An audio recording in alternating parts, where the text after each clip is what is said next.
forget it.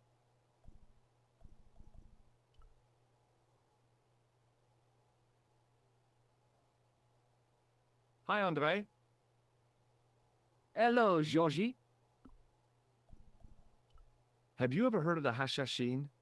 Why, yes, it was a radical Muslim sect whose name became synonymous with murder. It was formed in 11th century Persia, shortly before the Crusades.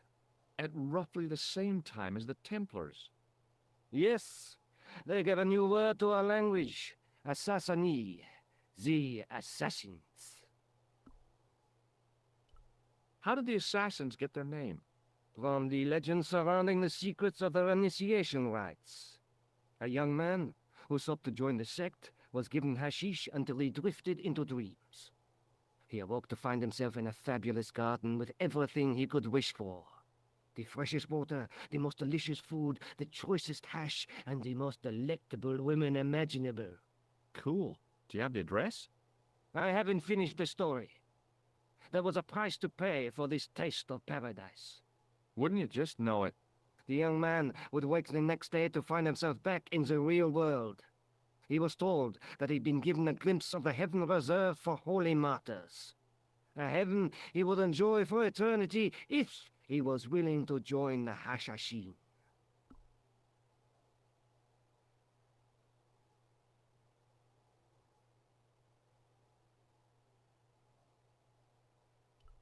How did the Assassins operate? Well, as I explained, the new recruits would be only too willing to die for the cause.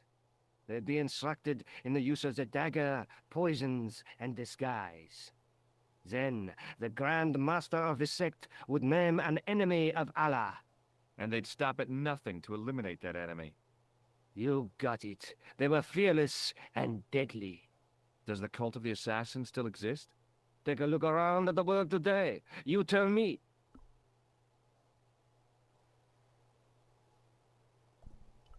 I think you ought to know that the tripod is going to be stolen. The Lochman tripod? No. It's true. I can give you a description of the thieves. Before the supposed event has taken place? I heard them planning the raid. They're wasting their time. The tripod is protected by a state-of-the-art alarm system. Well, don't say I didn't warn you.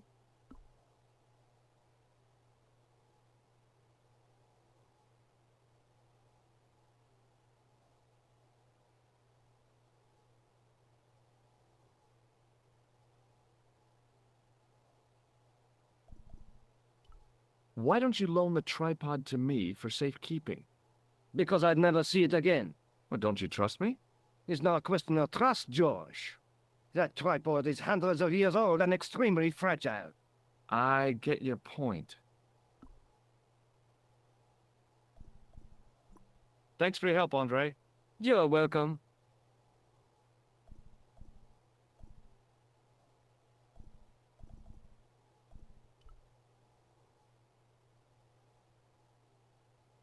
Don't open!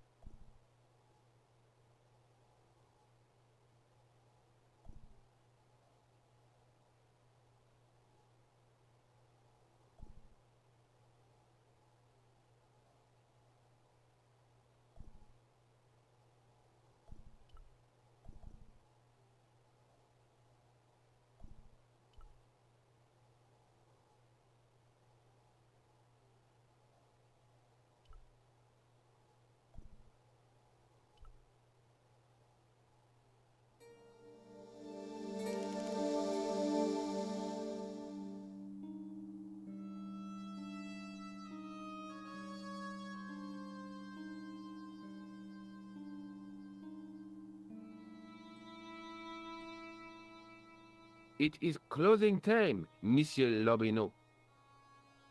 Already, there just aren't enough hours in the day. More than enough for me.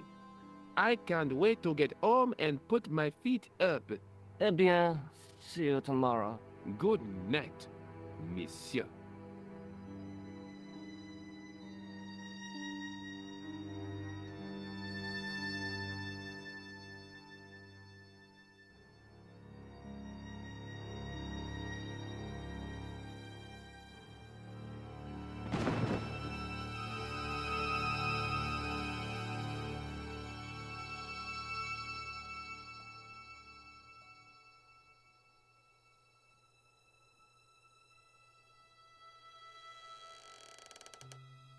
Hey, Guido!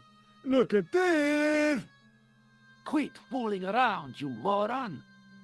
Get your ass over here and bring that flashlight.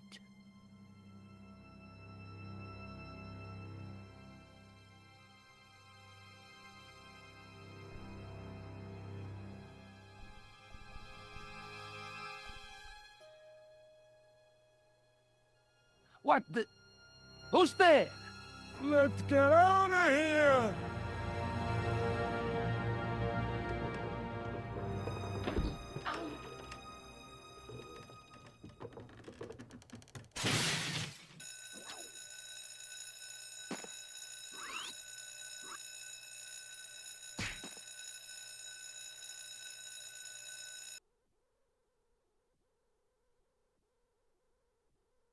And when I woke up, I was at the police station. Luckily, I managed to persuade Rosso I was innocent. Poor George. What a mess.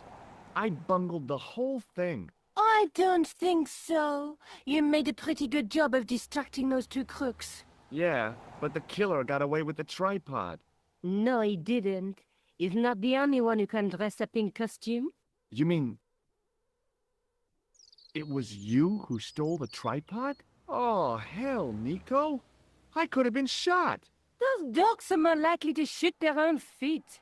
I just wish you'd told me your plans. We're supposed to be in this together. And how come you dressed up like a pantomime cat? Don't suck, Jersey, please. Oh, rats. And don't call me Georgie.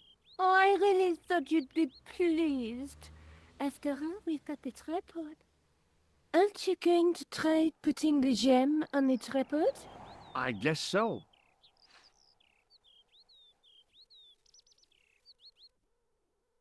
Nothing happened. Yeah. The gem fits perfectly, but what does that prove?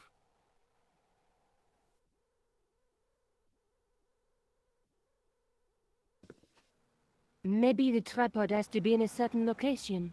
There's nothing on the manuscript to indicate where, though, is there? Oh, by the way, I had a visit from André Lobineau. Oh, yeah. I hope you didn't mind me giving him your address. Not at all. It was lovely to see him again. He was over the moon when I showed him the manuscript. It's not often he gets that excited. He made a sketch of the Knight's crest to take back to the museum. I believe he's identified the family who bears that crest. I sure hope so. Lobineau explained who the Hashashin were. Yeah? The cult of the assassins. Oh, boy! Let's take another look at the manuscript.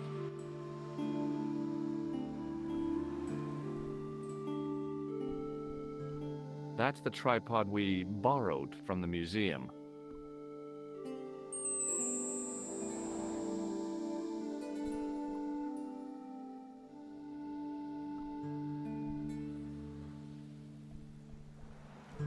What do you think the purpose of this tripod is? On the manuscript, the gem is shown mounted on top of it. So, we risked a criminal charge to steal a display stand? Don't ask me. Maybe it's intended to hold the gem in a specific position.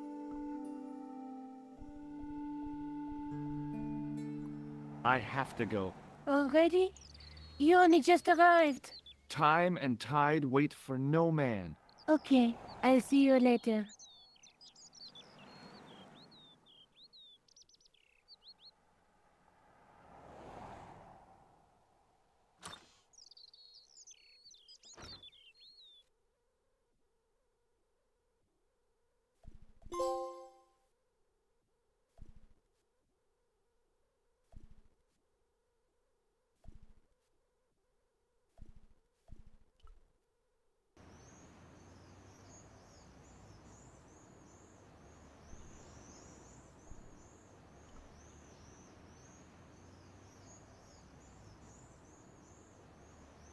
Hey, you with the balls. Oui? What do you know about the Knights Templar? Le Templier? Ah, the last Grand Master, Jacques de Molay, was burnt on an island in the Seine in 1314. Wow. You're pretty well educated for a juggler. No, monsieur. I read it on that board over there. How did you learn to be a juggler? Juggler? What is this juggler? It's you. You juggle, that makes you a juggler. Oh, I am a jongleur. A jongler? What's that? Mon Dieu. A jongleur is an artist, a master of the contragravitic aerobatic mysteries. In centuries past, the courts of the crowned of Europe had the jongleurs, witty, erudite men to whom the monarchs turned in their hours of need. Wait a minute, wait. Let me get this straight. Our enemies are at the borders, plague ravages the land, and the peasants are revolting. Thank God we've got Chuckles the Jongler to throw his balls around. I don't think so. That juggling doesn't look so difficult. Oh, it does not, does it not? Perhaps you feel you could do better, no? I'll give it a try. Be my guest. I had no idea what I was doing. But this guy was obviously an idiot, so how difficult could it be? A lot more difficult than I thought. That's how difficult. Still, it was my big chance to be derided by complete strangers.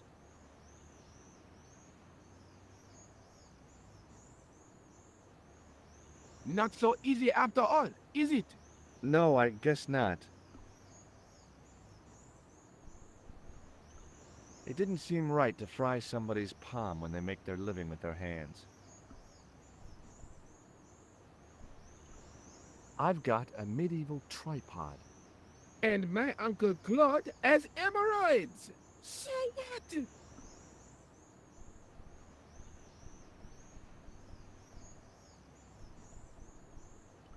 Does this grease paint mean anything to you? It looks like one of mine, or at least another jongleur. Or a clown? Mais naturellement, a clown. Hardly a breakthrough.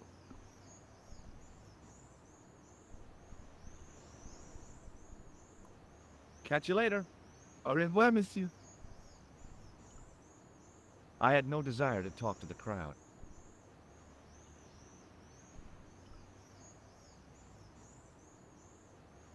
Hello again, officer. Hello again, monsieur. What do you think of the juggler? Ah, he is excellent, most watchable. But he's blocking the thoroughfare and obstructing traffic. So, he is amusing. The traffic isn't. If he wants to block it, who am I to say no? You're a cop. Ah, oui. So I am. Ah, well. So you're not gonna do anything about this guy? No. He probably doesn't even have a license. Ah, a license. This I had not considered. So what are you gonna do? The instant I return to the station, I shall check. Return to the station? Why not just ask him? And spoil his concentration? What kind of a barbarian do you take me for? I'll see you around. Oui, monsieur. I'll be there.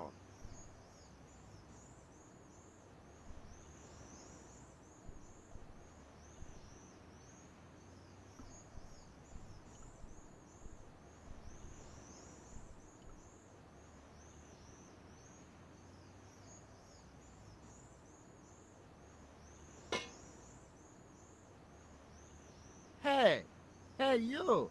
What do you think? Leave that hammer alone. Now. Sorry, no harm intended. You stay away from that. Hi again. Oui? What is it this time?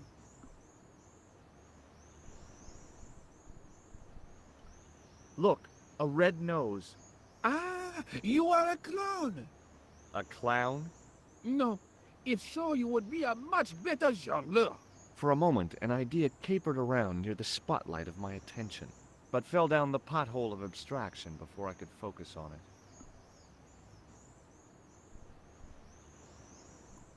Catch you later. Au revoir, monsieur.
Well, I could have just taken the end off the staff, but I wanted to be sure what I'd be getting out of vandalizing a church, other than deported.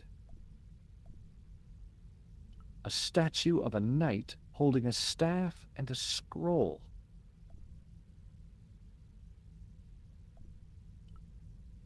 A scroll was a symbol of scholarship. I knew that much.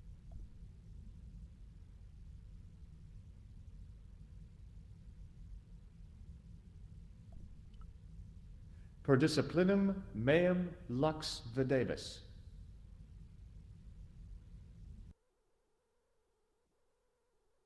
A bit of a stained glass window. Wow! Hoping for a big insight while squinting through a hunk of statuary had been pretty optimistic, I guess.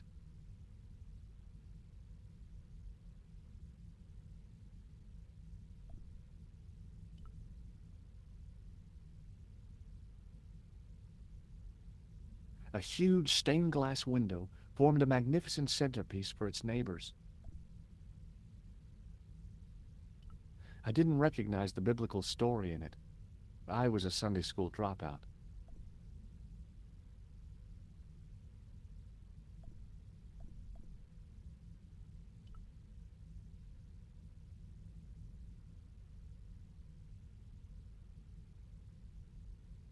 A stone knight lay on the church floor.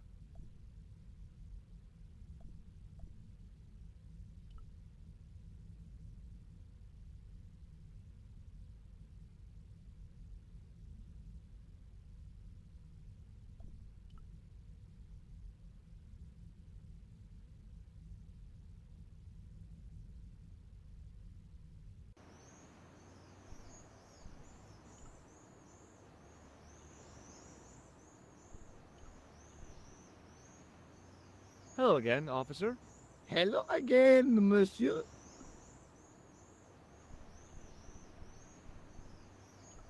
What do you know about medieval ironmongery? Have a look at this little baby. A tripod. What is it for?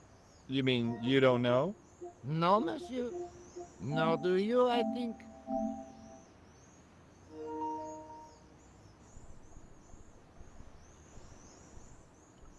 Does this red nose mean anything to you? Ah, you are a clown. Do I look like a clown? No, although you juggle like one. Now, if I'd known you were a clown, it would have been amusing. And not a humiliation for you. What do you mean? Who ever heard of a plainclothes clown? He had a point. So you're saying that if I juggle badly with a red nose, I'd be the king of comedy. But if I juggle badly without it... You look like a pathetic loon. Oui, monsieur, you had it.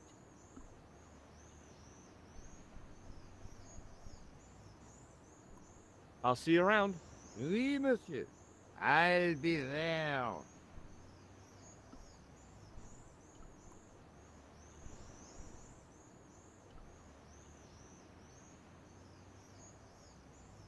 Hi again.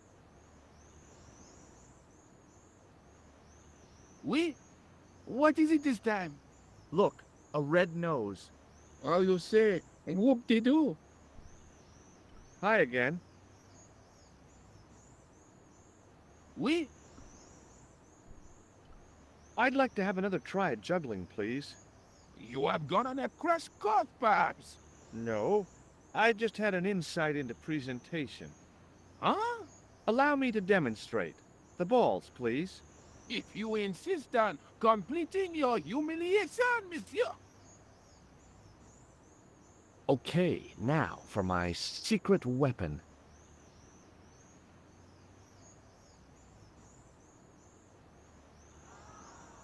The juggler was speechless with rage. You could have mistaken him for a mime. And without a word, he collected his balls and left in a fury. Hey, you forgot one of your balls.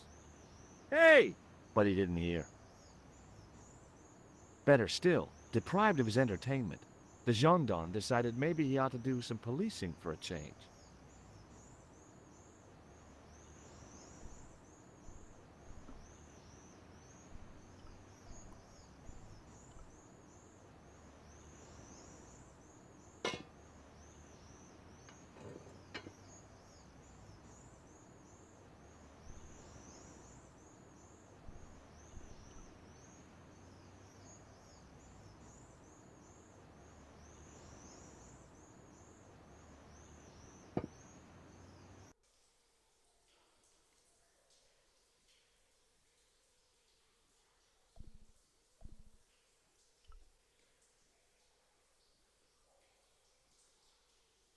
What's a guy supposed to do with a sewer? Don't answer that.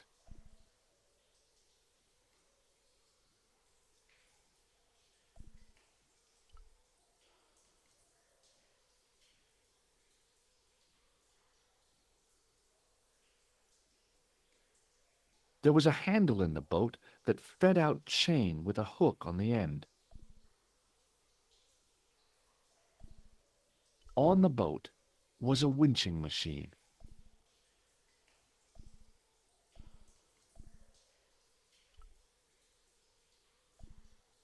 The hook was held rigidly by the tightly wound chain.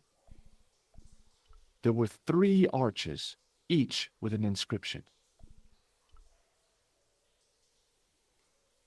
Close up, I could see a faded inscription. My medieval French isn't much, but the few words I understood seemed to say, "This is where the gallows used to stand." Maybe. The inscription was hard to read, but I made out Templier and something about innocence. The inscription was undecipherable. The plaster had cracked and was falling away. I wondered why.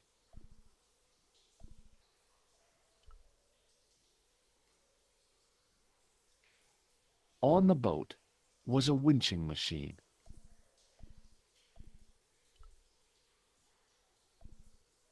The hook was held.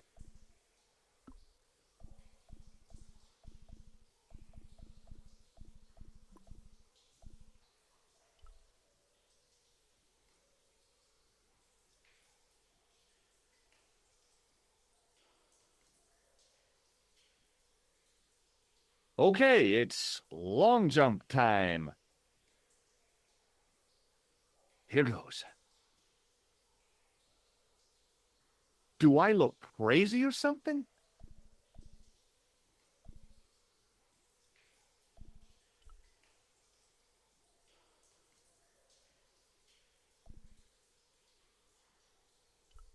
There were 3 arches.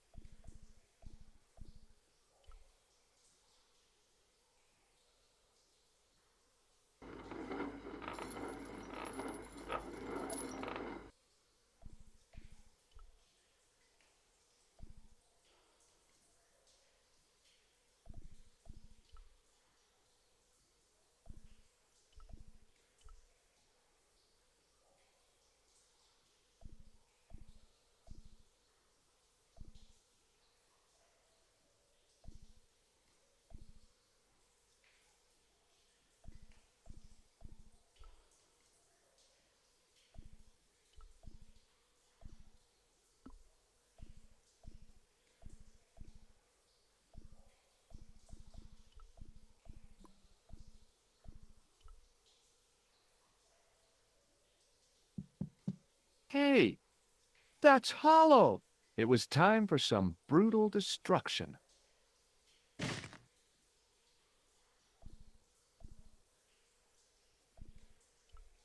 Close up, I could see the plaster was thinner where I'd broken through, and behind it were some cogs and a lever.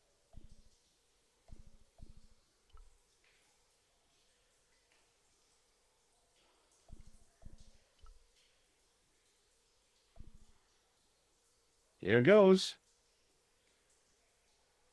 Hey, cool. I'd pull the lever right over. Inside the hole, I could see one of the cogs had come loose and jammed the mechanism solid.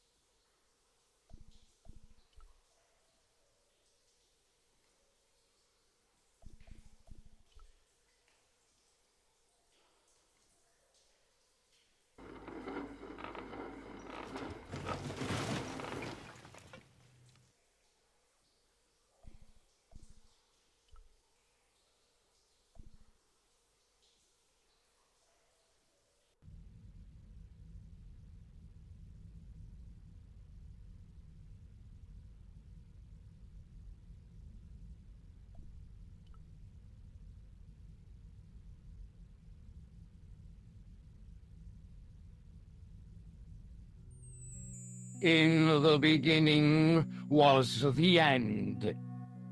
An end wrought by our enemies began our darkness. In the end will be a beginning. An end to our enemies heralds our new day. Report. The military establishments are in flux. The end of the Cold War has left them with no clear goal and as obvious targets for budgetary cuts. We have successfully promoted a sense of betrayal in the upper echelons. They feel that the politicians have cast them adrift. The pattern is emerging. Our time is now. Good. Mademoiselle? Governments are giving the corporations more respect than their own citizens. A groundswell of dissatisfaction and dissidence is growing. The corporations are becoming too large and complex for their own executives to control them. A blind belief in market forces is accelerating this trend the world over. The pattern is emerging. Our time is now. The global population's belief in those that govern it has never been lower. We have inculcated a sense of immediacy and action over forethought and planning in all the major governments. They are acting on hasty decisions that cannot be completed or revoked without appearing foolish. The pattern is emerging. Our time is now. Excellent. The tired old governments are dying a slow death from their own incompetence and our machinations. The millennium is almost upon us, and everything is in place for the rise of our new order. Almost. Professor, where is the broken sword? As we discussed last time, with the loss of the manuscript, our search is as a corollary hindered. And as discussed last time, you have been furnished with a dramatically increased budget. What have you been doing with our money, Professor? We are working on the principle that the Templars, that is to say, our predecessors, Hold on. These are the Templars? must have left a trail when they were hiding the clues to the sort of Baphomet's location. I have a small army of historians and archaeologists ferreting out that trail. I trust these historians and archaeologists are more trustworthy than your friend Pegram. Pegram was loyal. He tried to protect the Lokman gem when the Hashashin came near. And failed. And don't call that Syrian maniac the Hashashin. He's an assassin. Plain and simple. That's not what he believes. He actually thinks. Silence! Do I have to remind you that we have a sacred duty? A trust? When Philippe attempted to destroy the Order, we lost the sword and our power with it. Now we have the opportunity to reforge it. But time is short. We need results, not petty bickering, not excuses. Now, Professor Baphomet. Yes, of course. My apologies. We will find Baphomet and the sword, manuscript or no. We have already found another element actually within Paris. Excellent. What is it?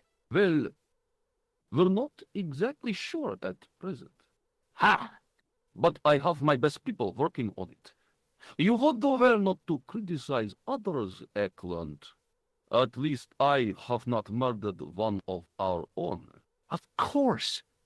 That guy was the bogus doctor in the hospital. Marquet was a liability.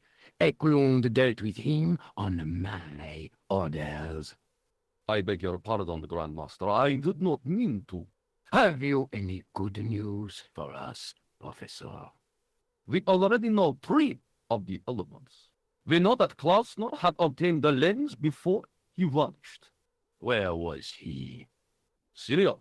We know that he arrived, but after that, nothing. The assassin. I fear so. It's a shame. Klausner was a good operative.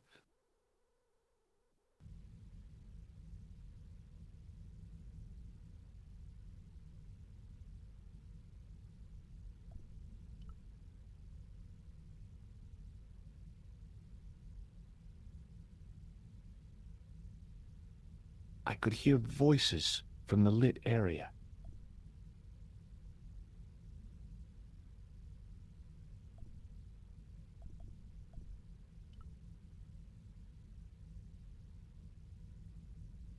It would take a blacksmith or an engineer to do anything with that.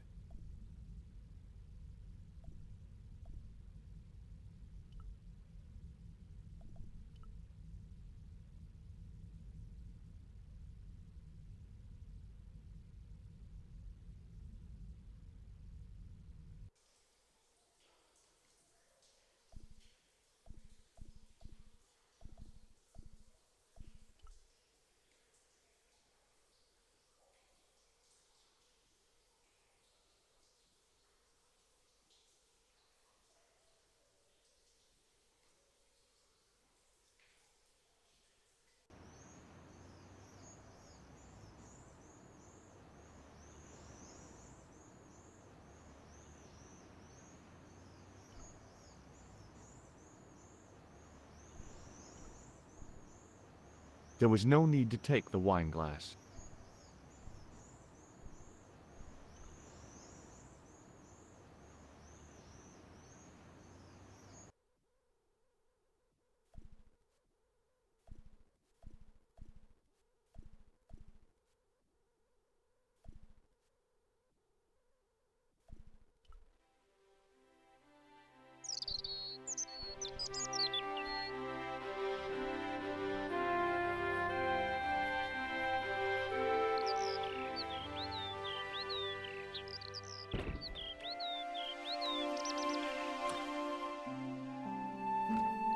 It's me again.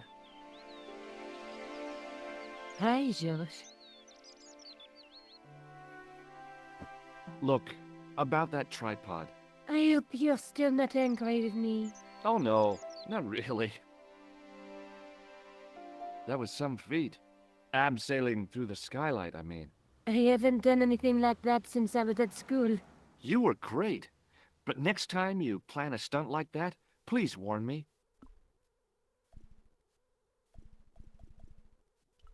Would you like this juggling ball? Have you been drinking, George?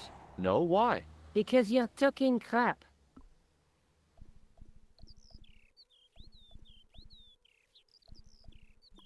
I have to go. Okay, I'll see you later.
This will be our last meeting in person until we locate the Sword of Baphomet.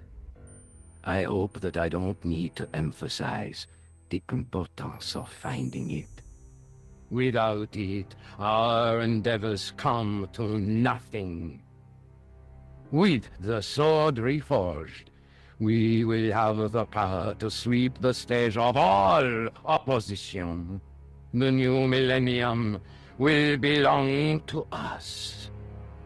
The next time that we meet, it will be to become the princess of this world!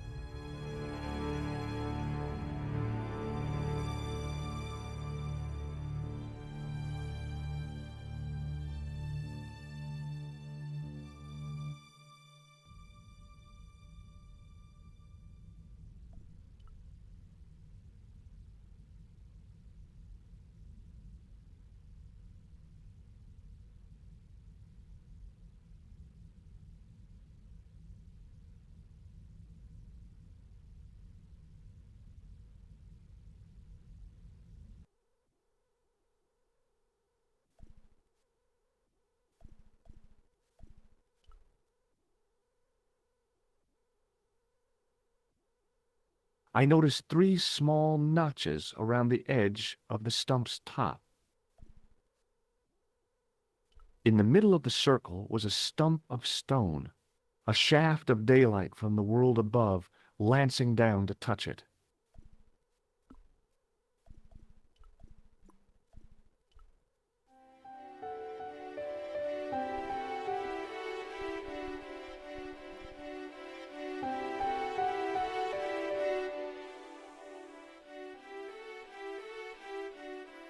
The light, falling from above, struck the gem and scattered in 5 neat rays, and each ray picked out a letter. Starting from the seal, I could read M-A-R-I-B, Marib. Now all I had to do was figure out what the heck that meant.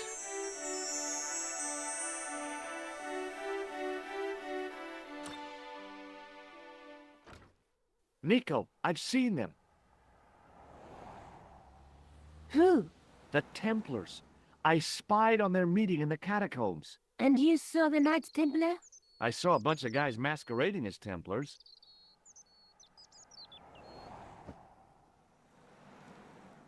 They're after something called the Sword of Baphomet. The bogus doctor was there, the guy who killed Marquet. The manuscript is the key, just as we thought. It shows the way to the broken sword, whatever that is. And how does the assassin fit into all this? He's out to stop them. These Neo-Templars, they're men and women in influential positions. Don't you see? Clantar was one of them. The assassin killed him for the manuscript, to stop them finding the sword. But now we have got the manuscript. Yes. So, how does he hope to find the sword? I don't know. They said something about a lens and a guy called Klausner who's gone to Syria, but they didn't seem to realize the significance of the very site of their meeting. You see, after they'd gone, I discovered a stone pedestal and a carved inscription. I set up the gem on the tripod, directly below a beam of light. The gem split the beam and lit the letters M-A-R-I-B.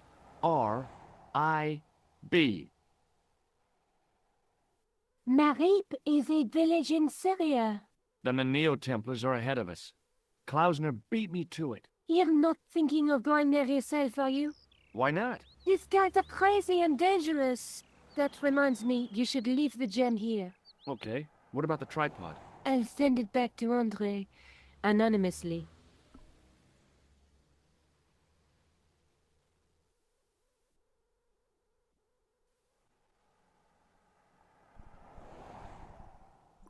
Do you think I should go to Marib? Syria is a long way, Georges.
Hey there, young fella.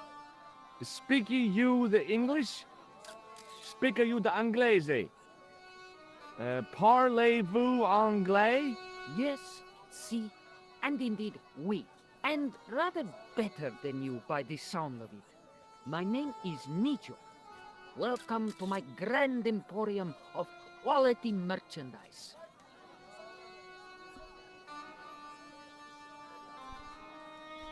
Does the word Templar mean anything to you? Templar. Ah, Templar. Huh? Templar. Why, yes, of course. It does? Yes.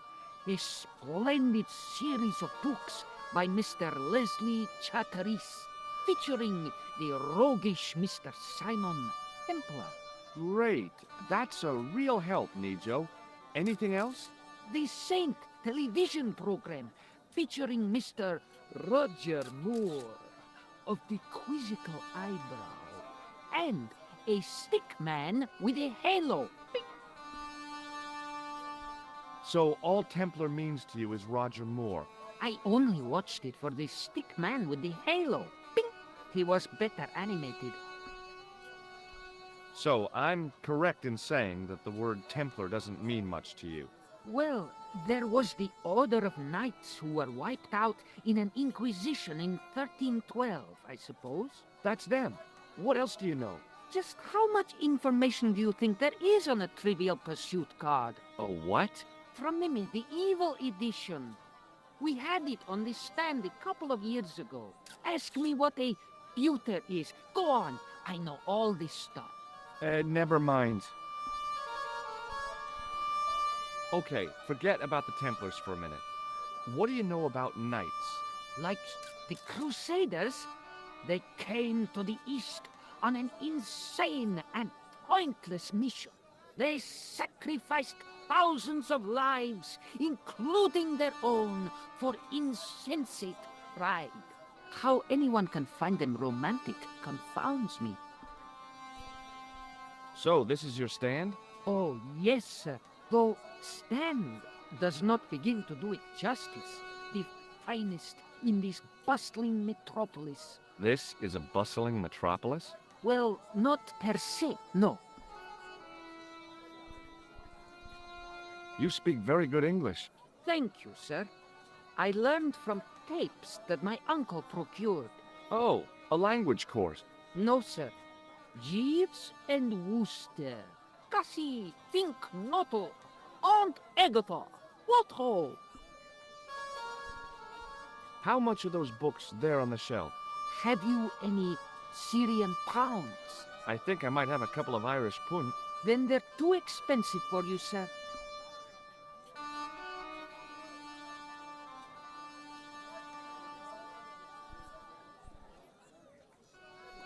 So long, Nijo. Toodle pip, sir.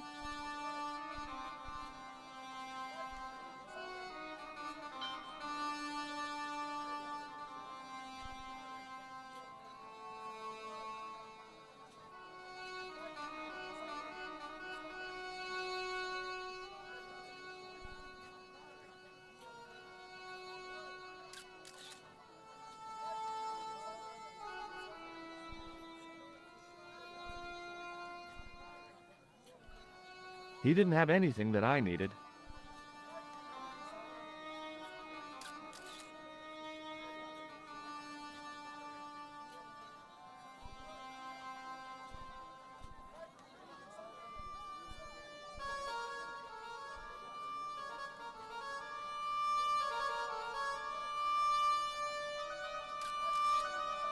Hello. I was wondering whether you could help me. Why, hi there, handsome. What can I do for you? Hi, my name's George. I was just... Well, it certainly is delightful to meet you, George. I was... My name's Mrs. Henderson, but you can call me Pearl, I'm sure. Okay, Pearl. I was... So nice to meet a friendly American face so far from home. Pearl? Yes, dear? I was just wondering if you could help me. Why, sure, precious.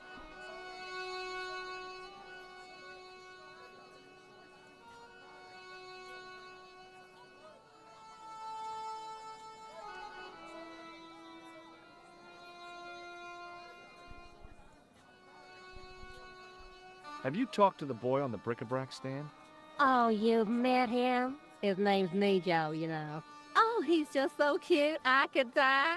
I'd love to bundle him up and take him back to Ohio. He might not thank you. I'm looking for something ancient, you know. Something to impress the folks back home. The poor boy was trying to do his best, but we still haven't found anything.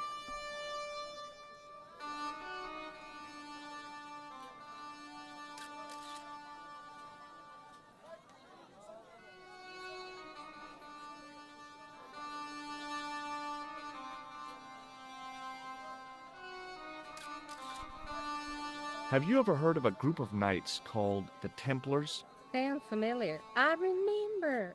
Dwayne had a book. The Holy Something and the Holy Something Else I can't quite recall. I read a little of it. And? Seemed like a lot of hooey to me.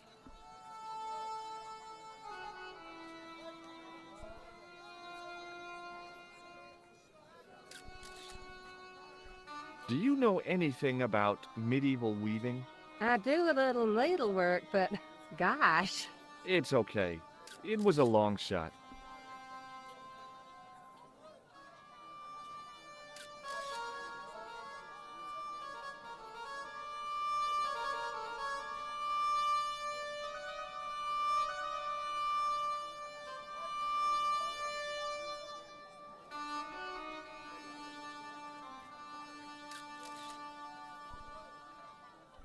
So, tell me a little about yourself, Pearl.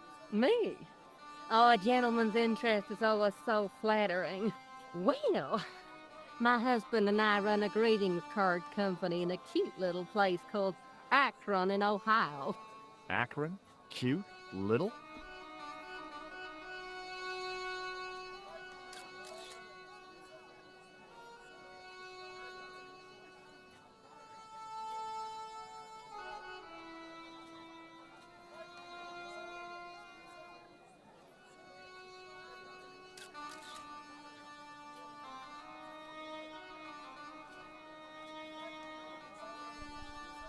Is your husband around, Pearl? Well, as a matter of fact, yes, he is. Sorry to disappoint you.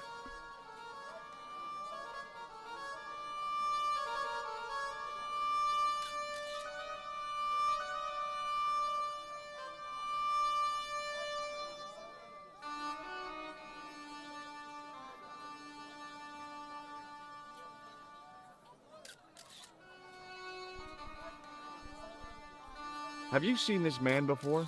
No. A friend of yours? No, not really.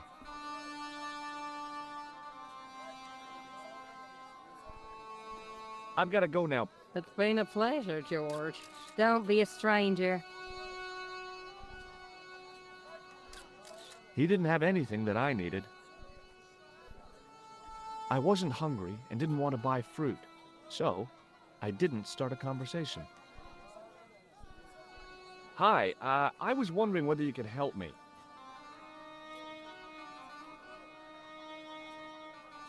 Why, sure, son. Always got time for a fellow American. The name's Henderson. Dwayne Henderson. Pleased to meet you, Mr. Henderson. Hell, boy, I'm not in the office. Call me Dwayne. Oh, okay. Dwayne. My name's George Stobart.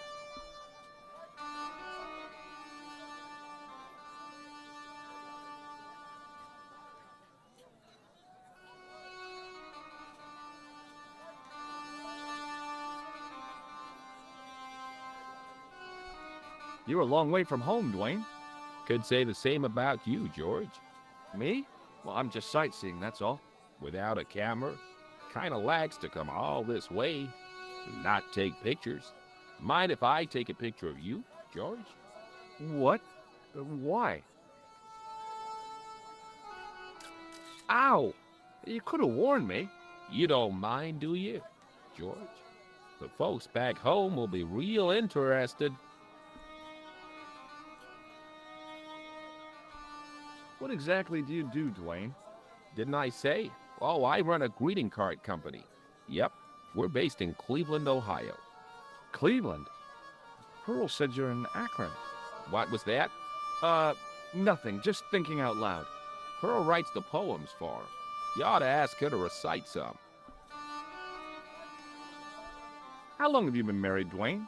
Hell, must be 30 years now.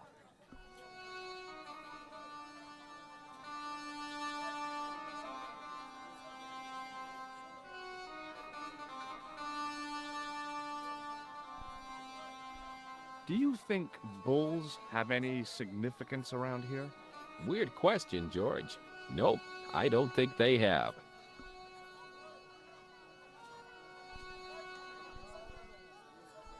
I saw a medieval picture of a woman, royalty or nobility, something like that. She was looking in a mirror, but the reflection was of a man with 3 faces. What do you think of that? I think you should be in therapy.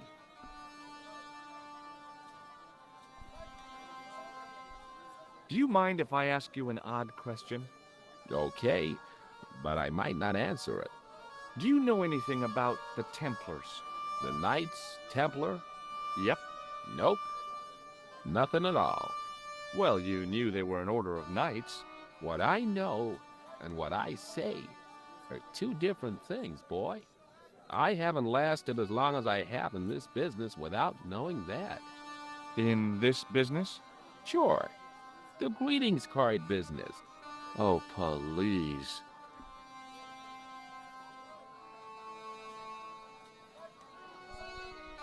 Does the image of a knight holding a crystal ball mean anything to you? Hell no. What would a knight want with a hunk of glass? I don't know. That's the prob. What's wrong, boy? It's not a crystal ball. It all came together in my head. What the conspirators had mentioned losing. The strange perspective of the manuscript. It's a lens. Have you talked to Nijo? Nijo? He's the youngster on that junk stand, right? Yeah, we've met him. He's a smart kid. Speaks 4 languages, and he's never had a day's formal education. He should go far. Kept trying to peddle garbage on us, though. You're not going to find much worthwhile around here. I know that, and you know that. But try telling Pearl. She reckons there's antiquities in them there stands.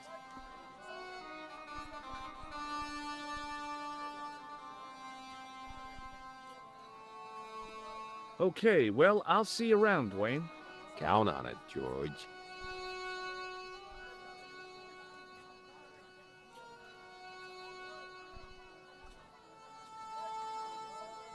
Hi, what's your name, sir? Hello, you buy kebab. Muskul.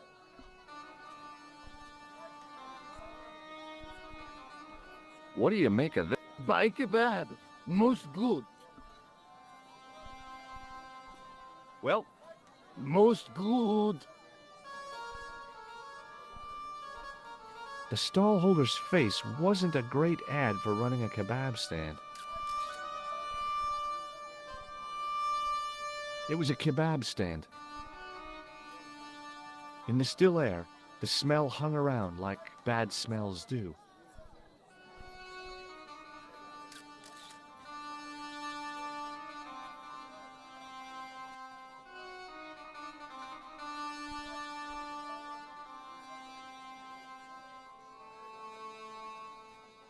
hi. Hello, sir. Lovely carpet. Does this mean anything to you? Yes, carpets, yes?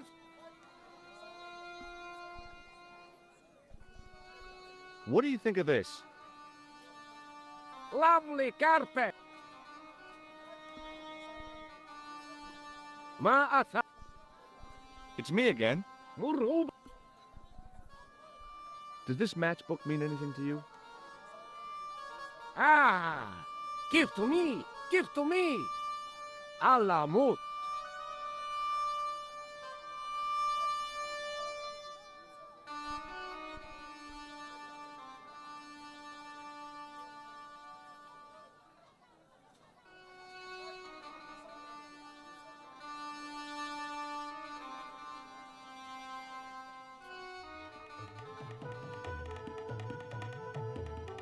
Many beneficent greetings, my most fortunate possible friend.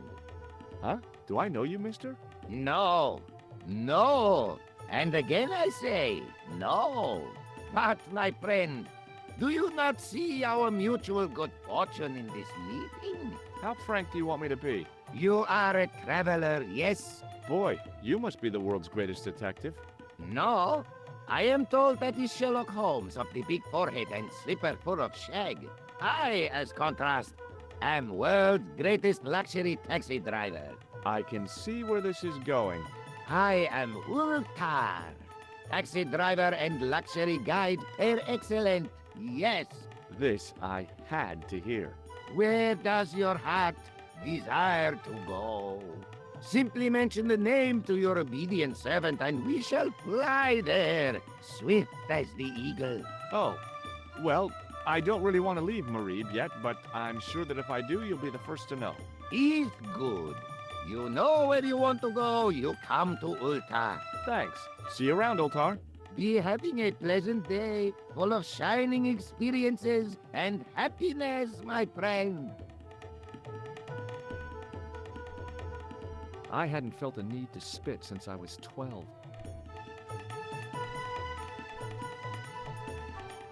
Hi. Nice club you've got here. I was wondering if you could help me. What? I mean, I beg your pardon? I'm sorry, but I don't understand. No surprise there, alrighty. He says sorry, but he not speak English. But he didn't say anything. He not have tongue. No tongue? What happened? It was bet. And he lost. He won. You should see other chappie. Oh, yes. I had neither the time nor the money to buy anything. Hello again, Ultar. Great help and post. Well, you never know. Would... It's most agreeable. Have you met the American couple? Have Ultar met them? Have Ultar met them? Yes, Ultar have met them. And? They most ungenerous. Ultar offer to show them wonders of countryside. They say, is there anything ancient? Ultar say, yes, of course. Nature is ancient.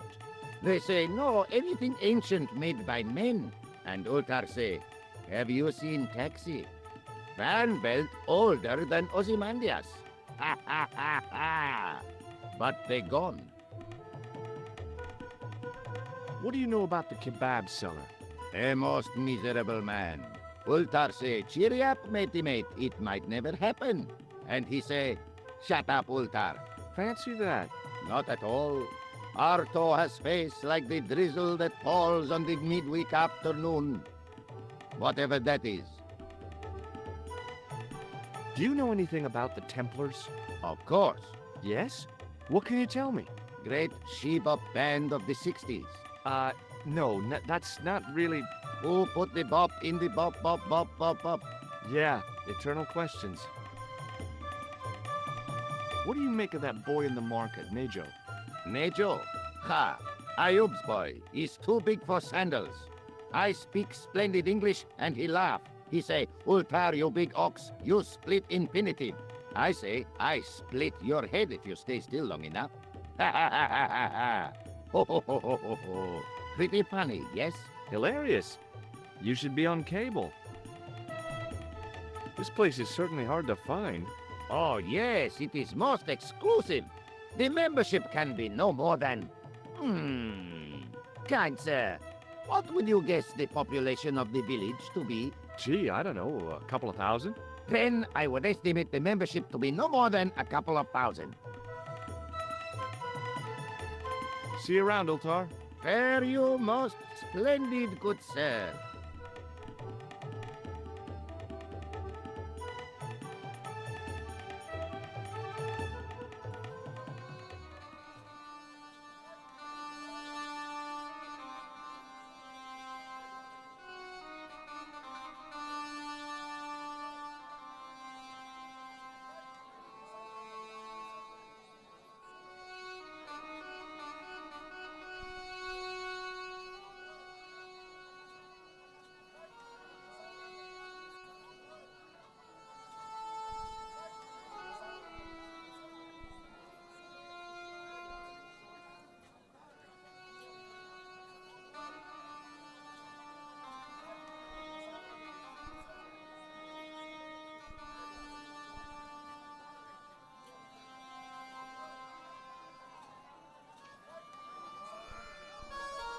Hi, Nijo. Hello again, sir. And That's not a very friendly cat you got there, Nijo. no, sir. It is a very unfriendly cat. Why do you keep it? Oh, it's not mine. It just rests where it pleases. And today it pleases to rest there. As Kipling would say, it is a cat that walks by itself. Fiercely independent. And it smells.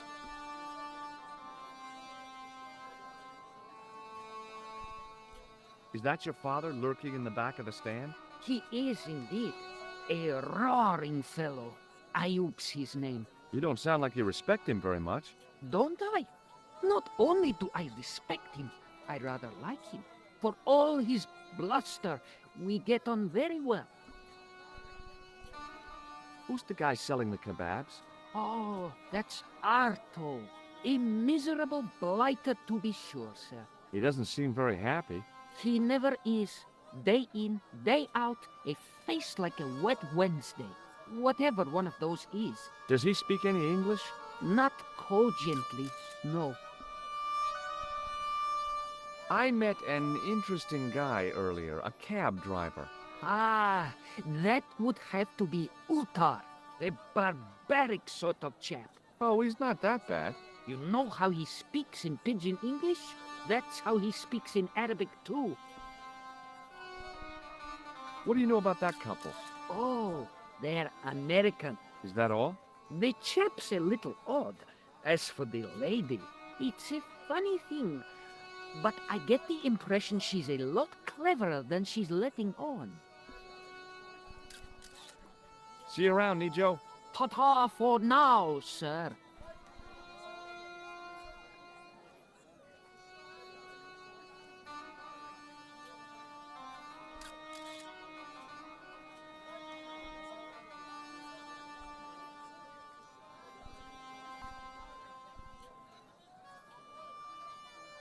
Hi, Nijo. Hello again. What do you think of this, eh? Oh, sir, what a splendid plaything. One day, when I am rich, I am going to build a world-renowned collection of brightly colored balls. Are you serious? In deadly earnest. People will come from far and wide to see my Yes? collection. The Rockefellers and the Gettys can keep their hordes of so-called fine art. But answer me this. What good is a Picasso, I ask you, if you cannot bounce it off a wall? You may have a point.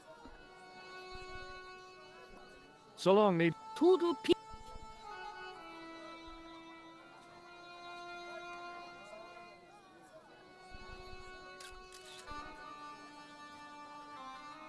Hello again, Pearl. Why, hello, George.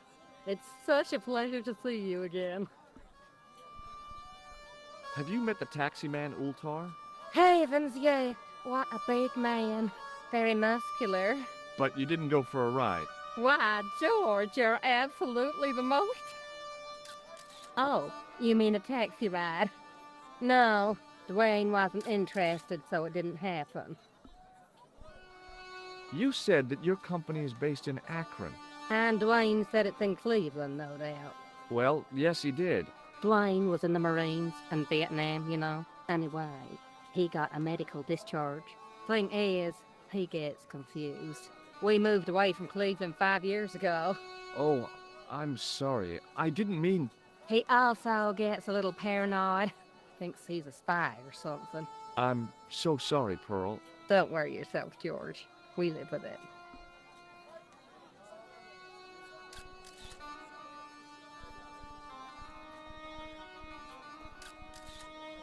I've got to go now, Pearl. It's been a pleasure, George. Don't be a stranger. Hi there, Dwayne. Hi there, George. Have you met Ultar? Almost luxurious air-conditioned taxi ride, mister. Yeah, the cabbie. Tried to pull a bunco on us. Take us on a wild goose chase off into nowhere.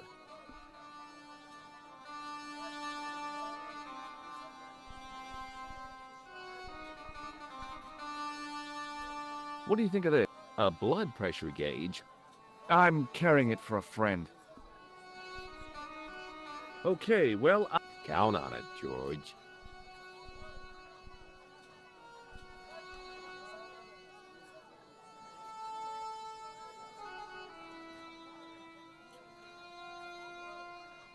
I figured going out into the countryside was a pretty good way to get lost.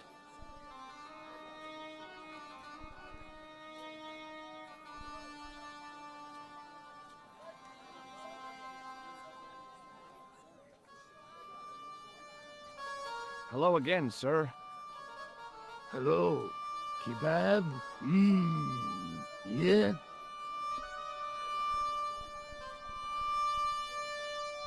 What do you think of this? By kebab? Am to thee?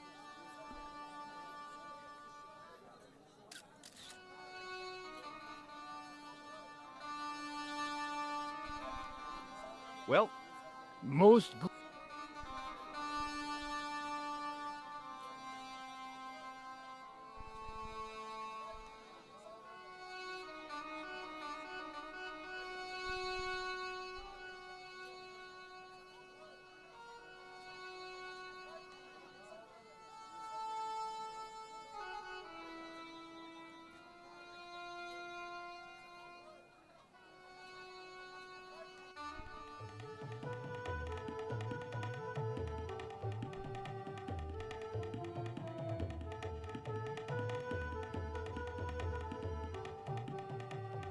Damn, the door's locked.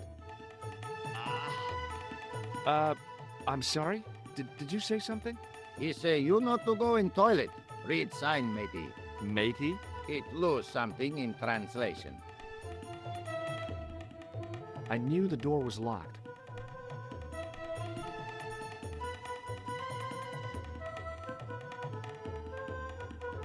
hello again, Ultar. Praise be to Allah. I am blessed with your bountiful presence once more.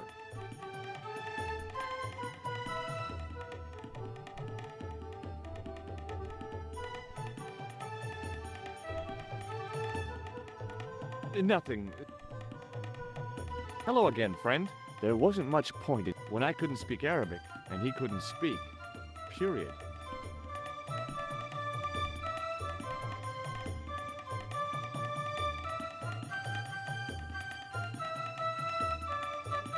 By staring hard at the notice and my Arabic, Russian, and Japanese have a... The notice didn't mean...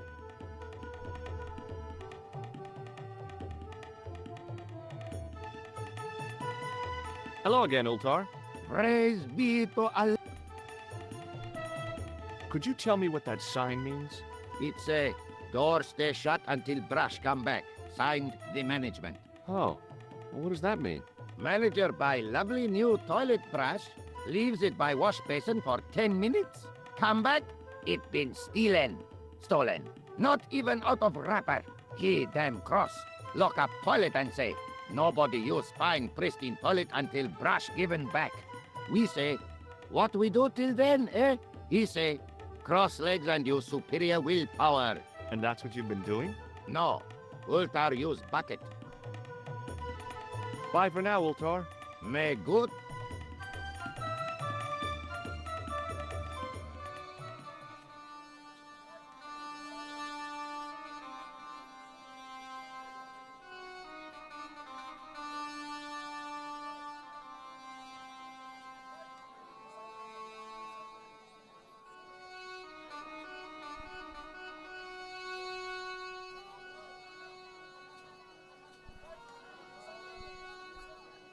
It was a kebab stand, and an ugly one at that. Suddenly, I realized the horrific truth.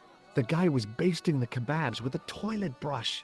It may never have seen the inside of a toilet bowl, but it was still hardly appetizing.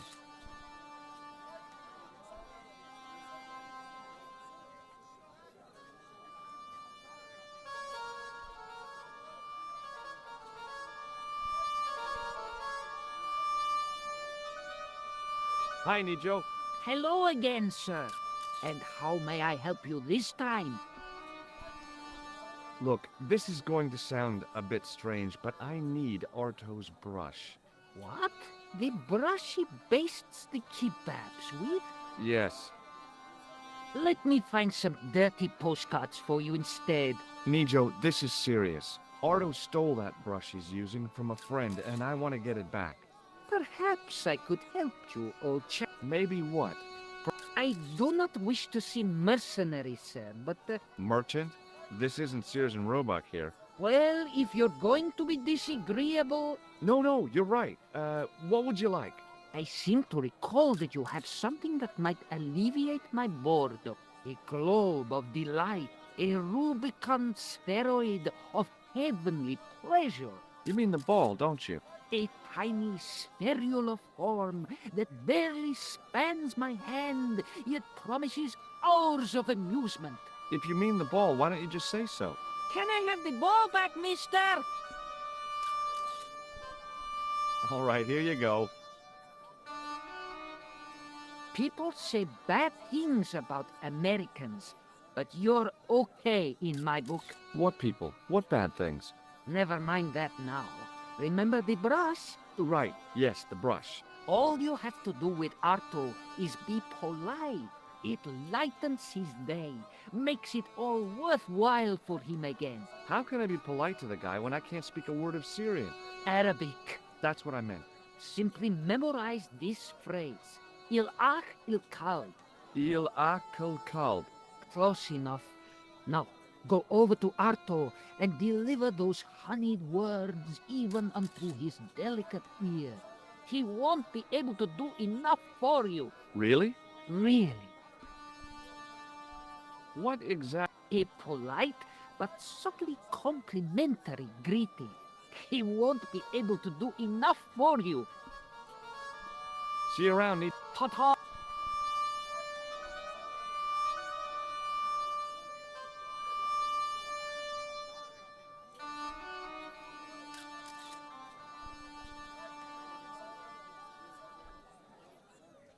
Hello again, sir. Hello. Kebab? Yeah? Il akul kalb? Filthy. Bad. I'll kill you. Whoa! Calm down. I just... Feet, do your thing.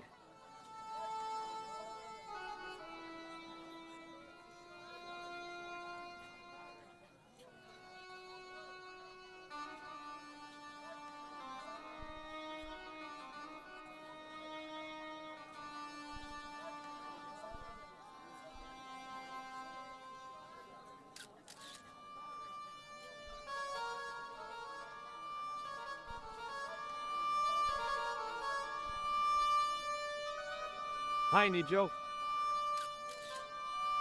What the heck did you tell me to tell him? Patience, sir.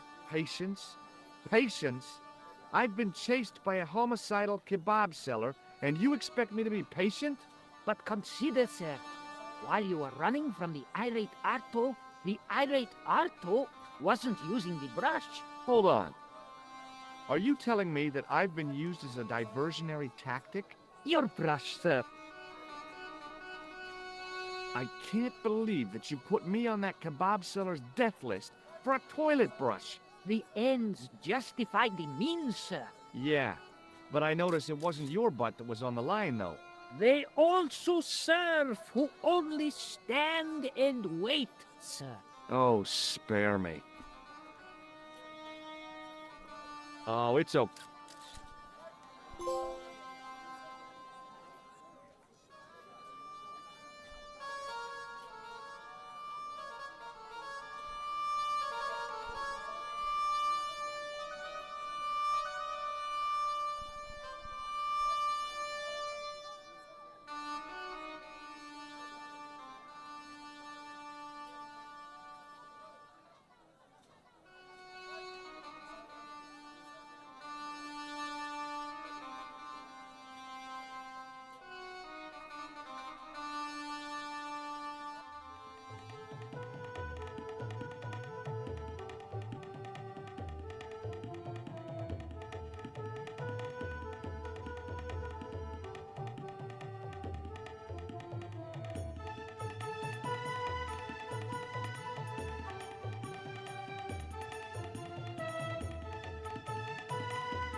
Hello again, friend. There wasn't much point in trying to launch when I couldn't speak Arabic, and he couldn't. Well, I did know a few words of Arabic, but doubted the wisdom of using them. Here's your brush, sir. It wasn't easy getting it back.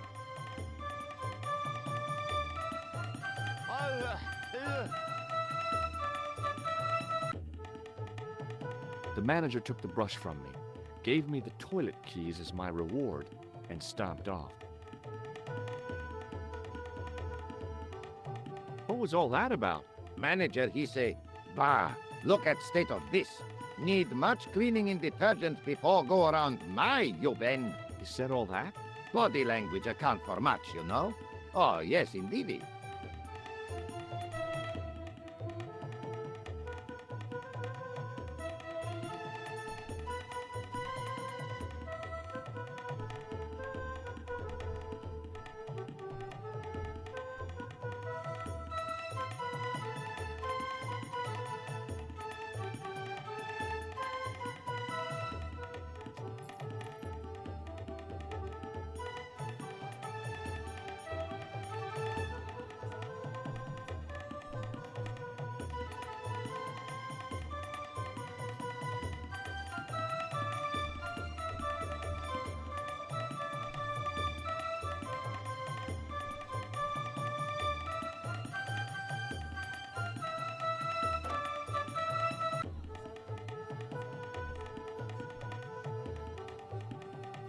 I hadn't drunk anything since the morning, and I didn't need to use it.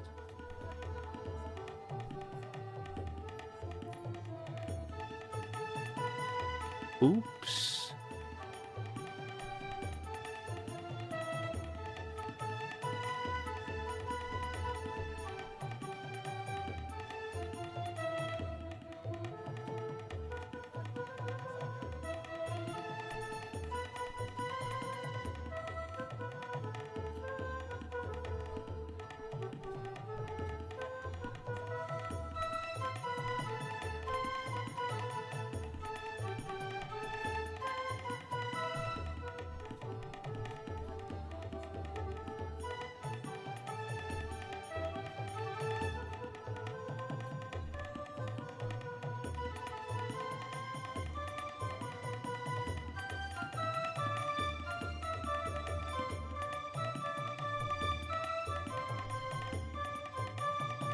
I knew the door was locked.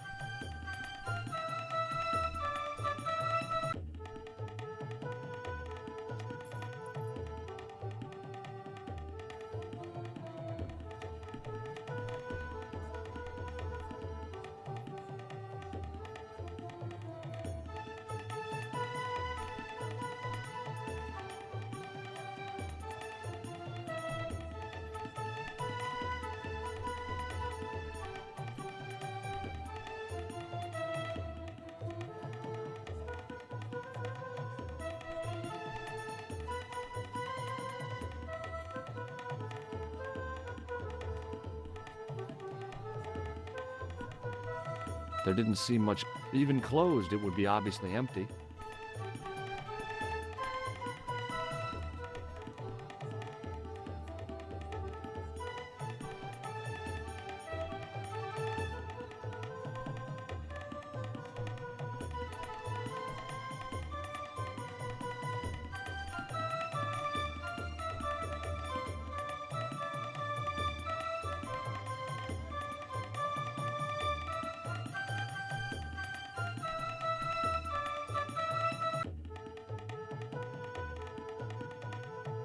Hello again, Ultar. Praise be to... What does Il Akal Kalb mean? Who teach you that? Nejo told me to say it to Arto. And Arto come after you with big knife, yes? Yeah, how did you know? I know Arto. You tell him in bad Arabic that his kebab's made from dog meat. I said he was using dog food? No wonder he went crazy. No. Ultar not mean meat for dog. Ultar mean meat of dog. Oh. Ugh. Look what I've got. The towel from the toilet. What do you want with towel? Well, I don't know yet, do I? You sure a funny bod. Run around, collect things. Look, I've got... Is this life goal thing I read in GQ? See you around, Ultar. Where you must.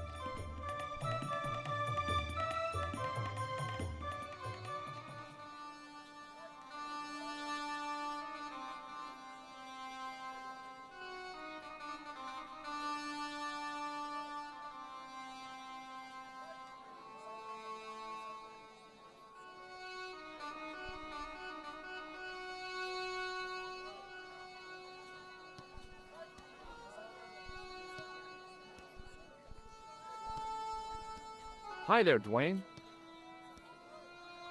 Hi there, George. How can I help you, young fella? Have you had any dealings with the kebab seller? Absolutely not. Pearl's already had one attack of Montezuma's revenge. Here I have a washroom towel. Yeah? No, that's it. Here I have a washroom towel. Oh, I was expecting a magic trick or something. What does this toilet chain mean to you? It means that somewhere somebody can't flush the toilet. Okay, well, I'll see you around, Dwayne. Count on it, George.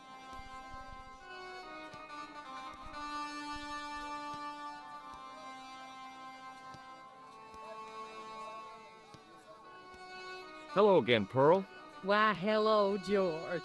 It's such a pleasure to see you again. Nothing. It's okay.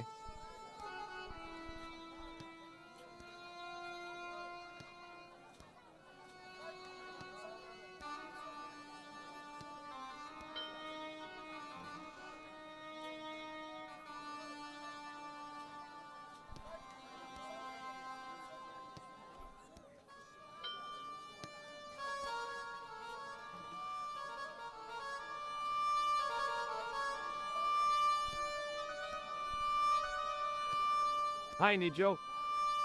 Hello again. Oh, it's okay.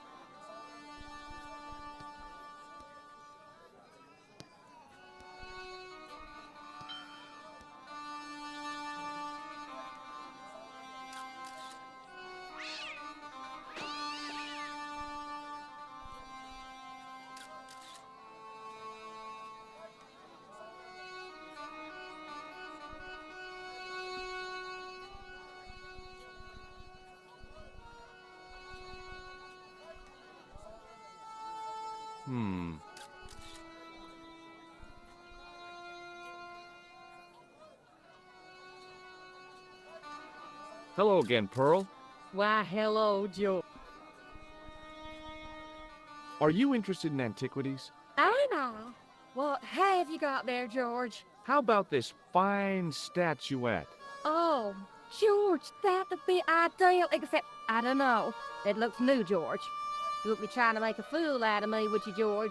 Good God, no, Pearl. Nothing could be further from my mind. Have you had anything from the kebab stand? Heavens, no, with my digestion.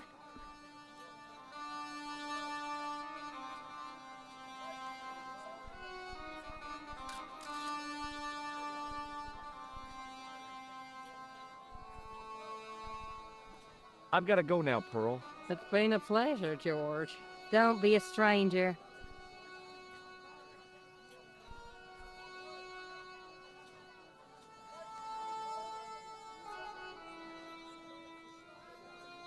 Hi, Nijo. Hello again, sir. And how may I help you this time? What happened to your ball, Nijo? I regret to say that it has been confiscated by my father. Oh, Nijo, I'm sorry. Not to worry, sir. Soon he will forget why he has the ball and put it on the stand, at which point I shall recover it. I'm sorry about the statuette being broken as well. Again, do not fret, sir. It has been on the shelf for a long time. As merchandise, it did not have legs. Now it hasn't got any arms either. Very droll, sir. So long, Nijo. Toodle pip.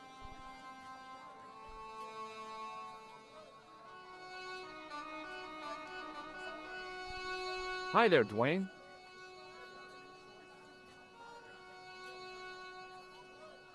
Hi there, George. How can I help you, young fella? What do you think of this? Looks like the kind of thing Pearl might be interested in. Not old enough, though. Okay, well, Count on.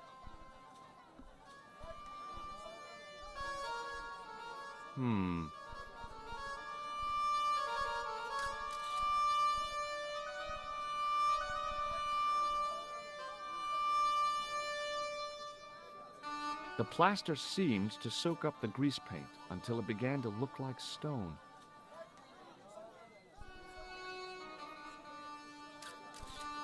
hi there, Dwayne. Hi there, George.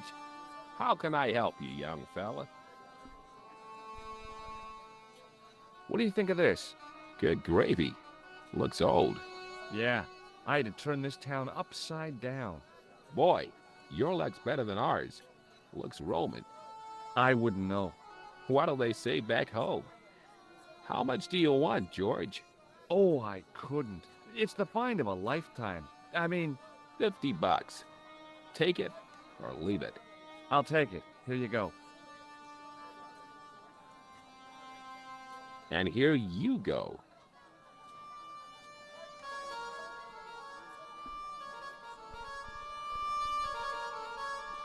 Okay, well, I'll see you around, Dwayne. Count on it, George.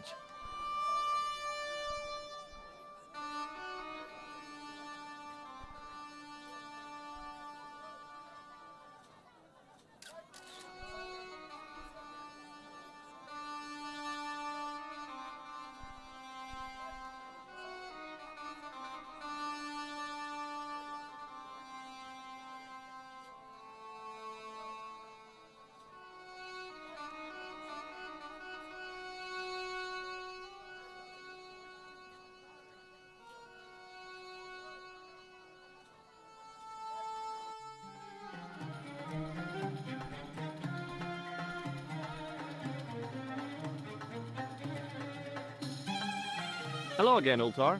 Praise be to Allah.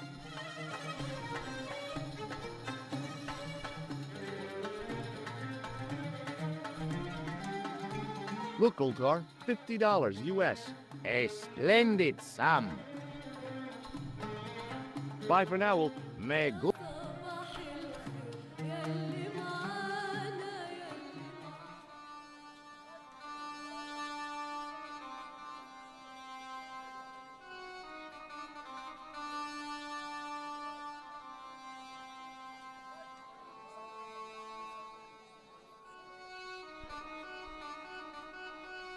It's me again. Uruba. Hello there. Does this mean anything to you? Yes, yes. Carpets, yes. Ma'asal. The carpet seller had an impressive collection of wares. If I had the time and the money, I might have bought a couple of rugs. Unfortunately, I had neither the time nor the money to buy anything.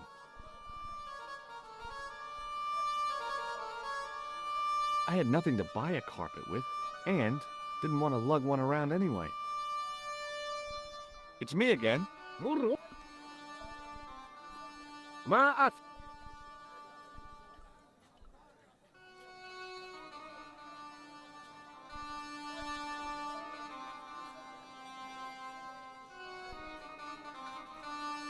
Hello again, Pearl. Why, hello,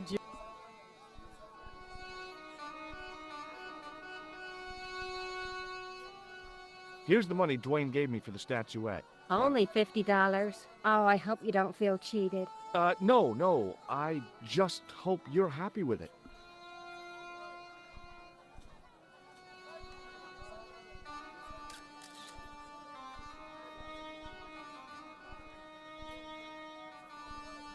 I've got to go now.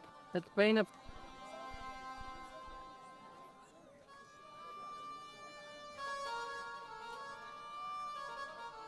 I figured going out into the countryside was a pretty good way to get lost.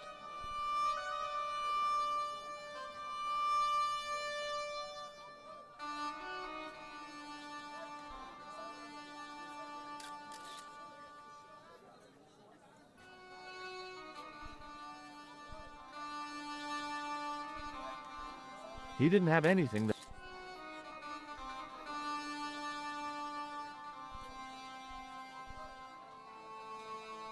Hi, Nijo. hello again, sir. And how may I help you this time? I borrowed this from the Club Alamat. How nice for you.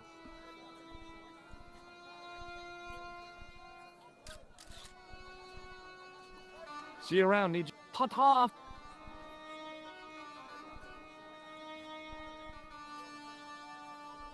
The stand was hawking ancient machine parts that seemed to be from a stripped-down printing press. I couldn't imagine where they'd come from, or who'd want them.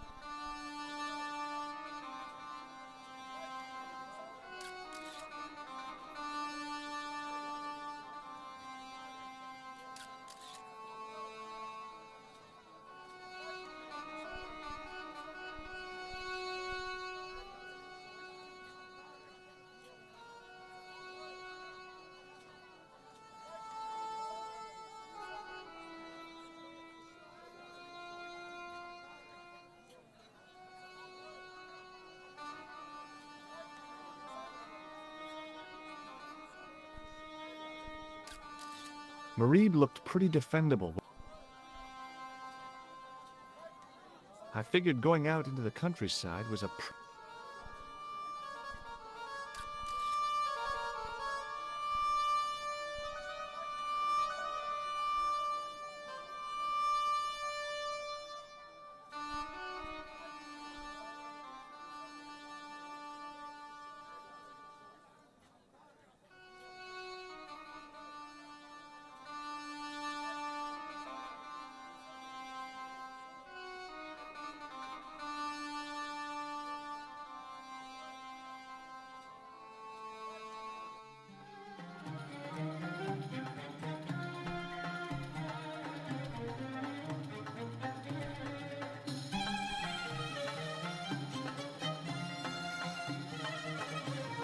Hello again, Ultar. Praise be. Look, Ultar. Yes.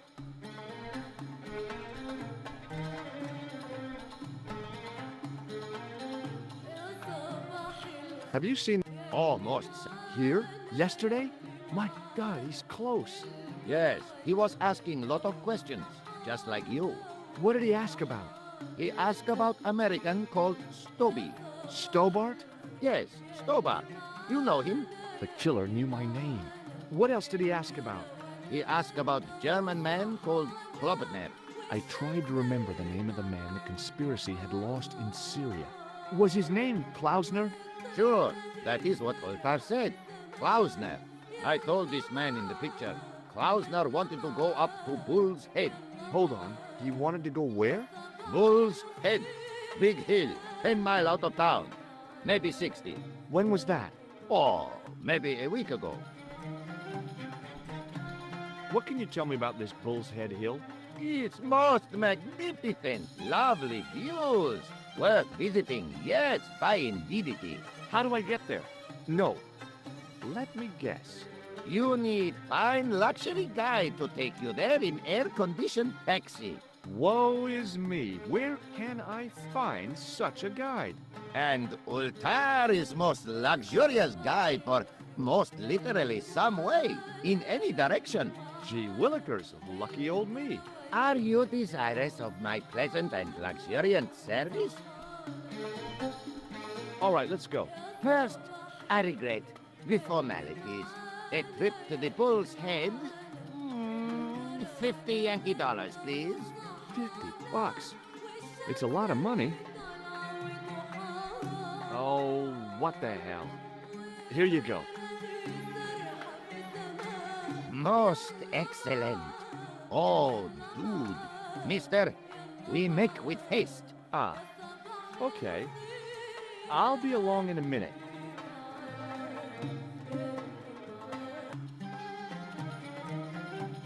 It didn't seem right to take off with the toilet keys, so I left them on the bar.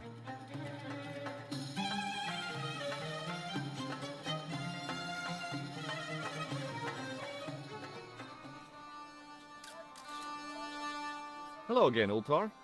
His most splendid and adventurous client. That's your taxi? Oh, yes, most assuredly. Most entirely splendid taxi in all Marib. It looks like an old army truck to me. Bah! You Americans with your checkerboard caps and your jet hearses. You have lost sight of what a taxi should truly be. About 4 tons by the look of it. There, you have hit the nail in the nutshell. Okay already, let's go. Regrettably not, most esteemed pair. There is a minor problem of a tiny nature. The fan belt has taken it upon itself to break. So, what are you gonna do? What can I do? I must wait for a ride to the garage for a replacement. How long is that gonna take? 1 day, maybe 6. I can't wait that long. We gotta get moving. But how, my friend? I'll think of something. Is this any use to you? My friend, the very thing, yes.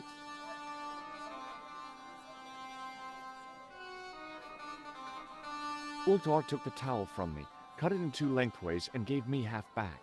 With his half, he did the kind of fan belt replacement that's normally done with stockings. Now, if I knot the ends together, so... Serviceable, yes? Very serviceable indeed. Stockings might work on a Bentley, but on a truck, the coarse toweling did the job nicely. Come along, my friend. You want to see the Bull's Head? Yes.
A young tree grew at the edge of the drop.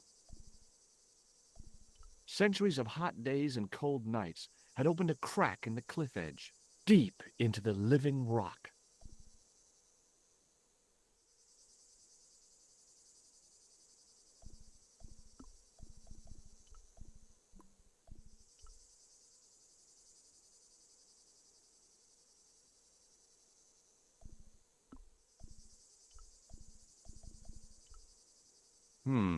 No way.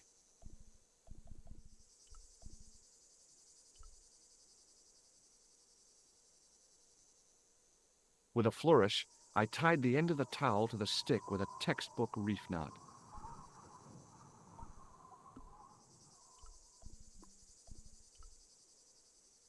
I could see that crack would make a good anchor point.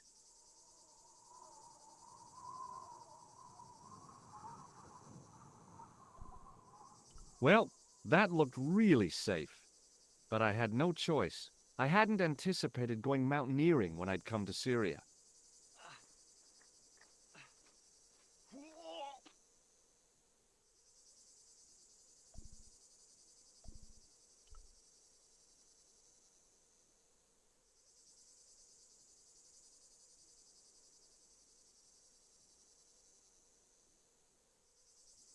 I didn't like the idea of putting my hand in there.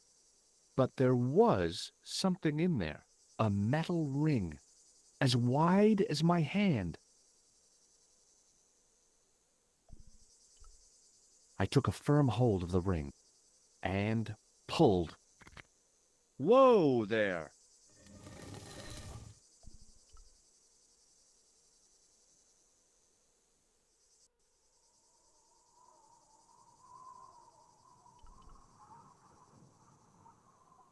Around the corner, I found the corpse. Oh my God. Klausner? Large as life and twice as dead. I'd hardly had time to accept the fact when I heard the door mechanism start up again. Oh man, no! The door had slammed shut, trapping me. I had a bad feeling about how Klausner had died.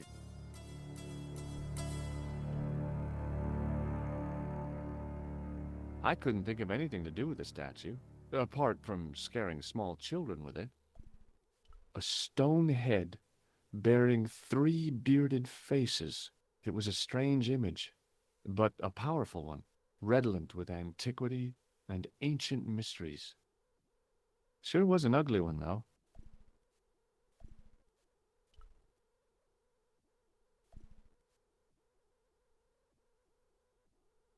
Up on the wall was an inscription, partially eroded by the ages. Something, something, in occidenta cita est, in ora mundi. The Latin was clear enough, but what did it mean? I couldn't take the inscription with me, and I didn't have a notebook or a camera to record it. All I could do was stare at it and try to memorize it. In occidenta cita est, in ora mundi. Okay. That would have to do.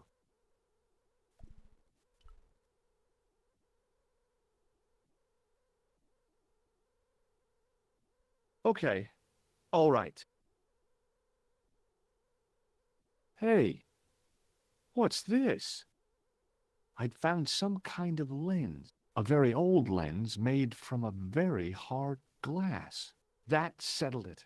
The knight on the manuscript had been holding a lens the whole time, not a crystal ball. Without getting too close, I couldn't see any marks of violence, apart from his fingertips being scraped raw, and that seemed self-inflicted. Klausner had been pretty smart to get this far, but he was still dead.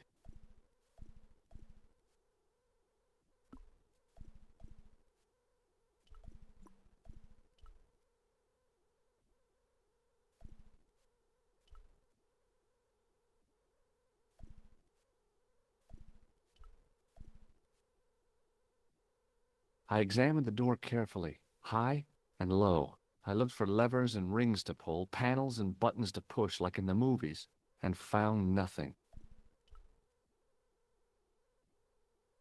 I couldn't help but notice faint bloody finger marks on the rock, as if somebody had tried to claw their way out. The work that had gone into this place was impressive. I had to hand it to the Templars. When they built a secret cave, they built a quality secret cave. Without explosives or a pickaxe, there wasn't a whole bundle I could do to the brickwork.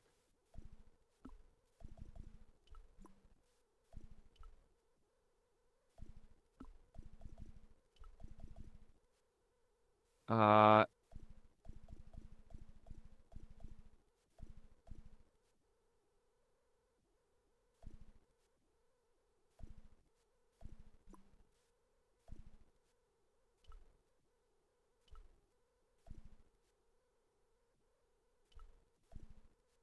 without the work that had gone into, I had to.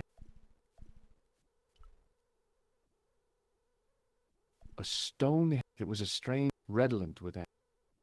Sure was an ugly one.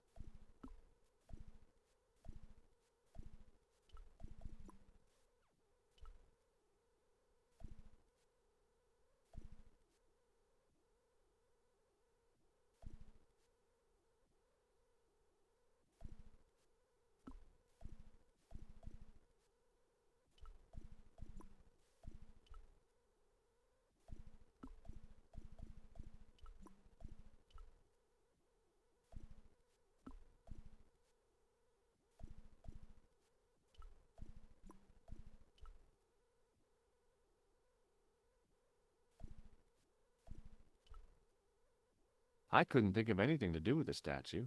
Apart. I'd searched Klausner once and knew that the lens was the only thing he'd been carrying. No portable phone, no demolition charges, no 5-course meal. You'd think international conspirators would go around better equipped.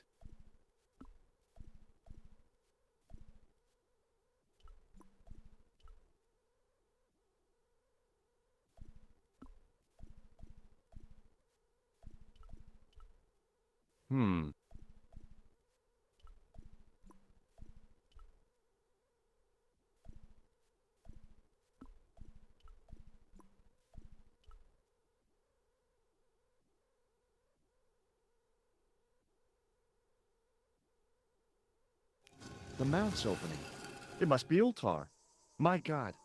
If he comes in, we'll both be trapped. Ultar! Don't come in! It's a trap! Stay where you are! You! Hello, Mr. Stobart. We meet in the most unusual places. Please, do not make any sudden moves. I have no desire to maim you. Did you say maim? I did. Dead men tell no tales, as you say. And I want to hear everything that you have to tell me. And what if I don't want to talk? Then I shall, most regrettably, have to kill you. Rest assured, however, that I am an excellent shot you would not suffer. Oh, that's good. Believe me, I'm really assured. It is rather dark in here. I think we should conduct our business outside. Why should I make myself an easier target? If I fire at you, Mr. Stobart, I shall hit you even in here. But, unfortunately, my marksmanship will suffer. It could be the difference between hitting you in the leg or the groin. Boy, it sure is hot in here. No sudden moves, Mr. Stobart.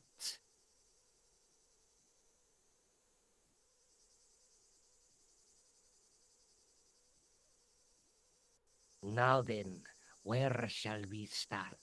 How about being bosom buddies and you putting that gun away? Klausner, do you know where he is? Yep, he's dead. Just around the corner of the cave. You want to look? I'll take your word for it. How did he die? Starvation or dehydration by the look of it. He was caught in this trap you were shouting about? Yes, I suspected as much. The Templars were not ones to give away their secrets lightly. Was he carrying anything of importance? No, nothing. So, why is this location important? What did the Templars hide here if not an artifact?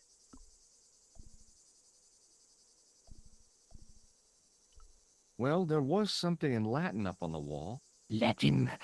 Do you remember it, Mr. Stobart? What did it say? In accidenta cita est, in ora mundi. Ah, the words of Caesar. Yes, that makes sense. Well, I know that roughly it means to the west, to the edge of the world. But what the heck is that about? It tells me where the sword of Baphomet lies. Mr. Stobart, I am sure that you are just what you appear to be. A gifted amateur. Thanks, I think. But I can no longer tolerate your interference. There is far more at stake than you realize. So what are you gonna do? I regret that we must end this here and now. Your only choice now is whether you die like a man or like a dog.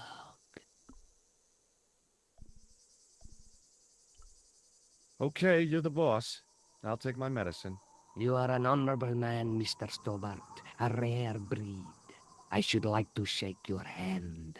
Yeah. Well, what the heck?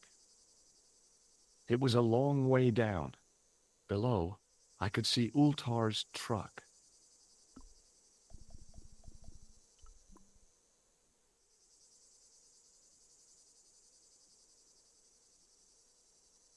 Okay.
Luckily, the canopy on Ultar's truck broke my fall.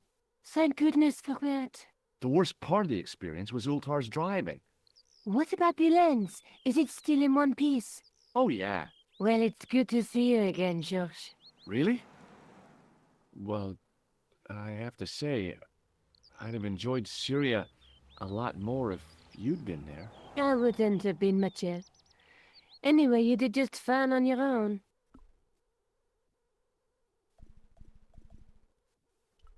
Have you any idea what this lens might be used for? As a magnifying glass, obviously. I'm sure you'll find it very useful. I'll be back as soon as I can. Okay.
Excuse me, Father. Pardon? Do you mind if I ask you a few questions? Not at all, monsieur. It will be my pleasure to help you. You must be proud to have such an incredible collection of stained glass. Pride is a sin, monsieur, but it is hard not to marvel when the light shines through them.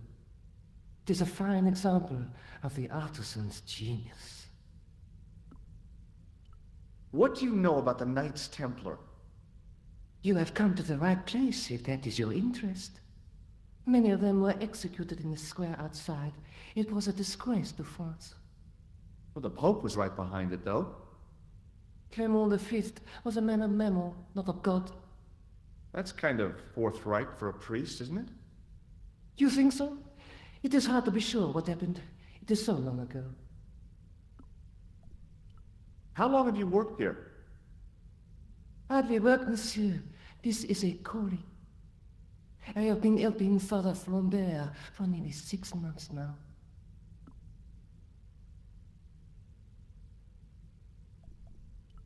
I guess you don't know much about the history of this church, then. Just a little. You've got quite a shine on that candlestick. Ah, oui. Anything less than best would be an insult to the Almighty. I guess so. I never thought of it like that.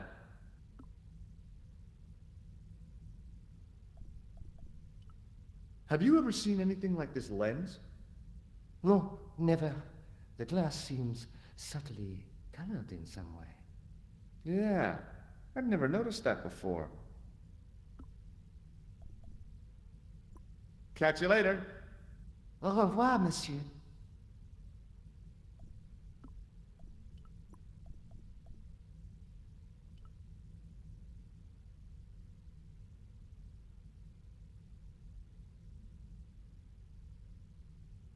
The lens fitted into the end of the scroll like a hand into a glove. Hey!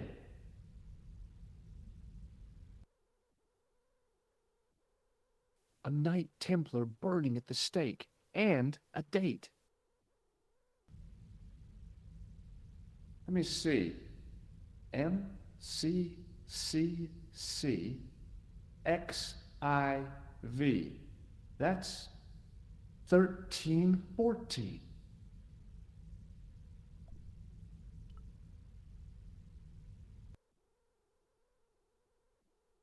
A Knight.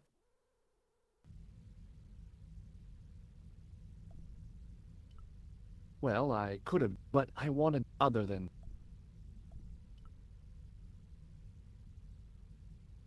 Hello again, Father. Bonjour, monsieur. How pleasant to speak to you again. Did you know that the center window conceals an image of a man burning at the stake? The burning man? What, you knew? That there was a hidden image? No. But the church has a reputation for being haunted.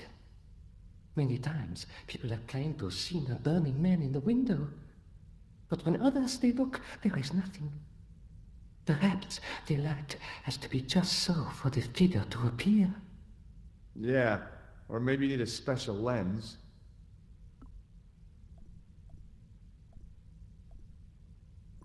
Catch you later. Au revoir.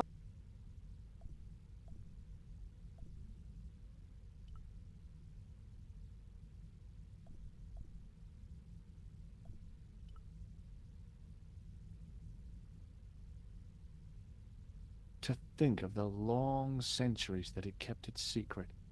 All the thousands of people who must have been through here and seen it without once suspecting. A huge stained glass window formed a magnificent centerpiece for its neighbors.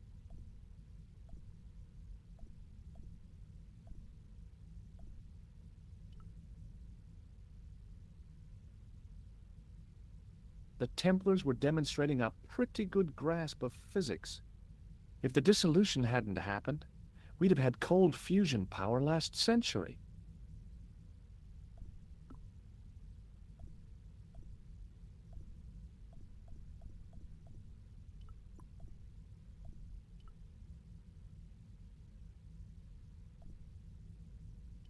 A scroll was a symbol.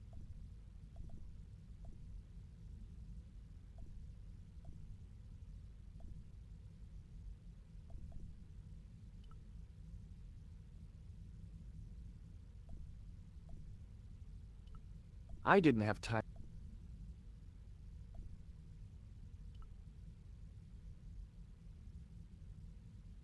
A knight's tomb, waiting in prayer for the judgment day.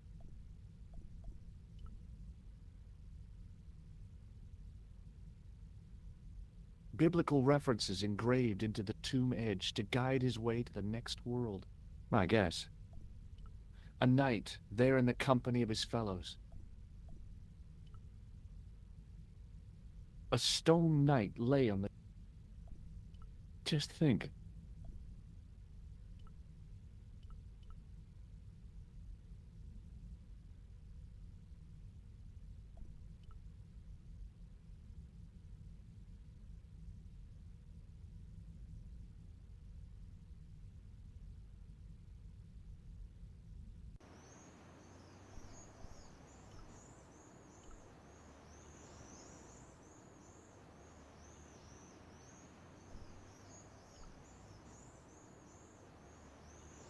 You're back. Oui, I have returned. Hello again. Hello again, monsieur. Well, I wasn't expecting to see you back here again. No?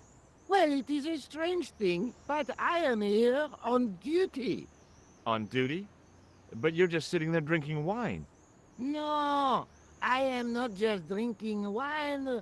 I am undercover. I must be missing something. You're in uniform.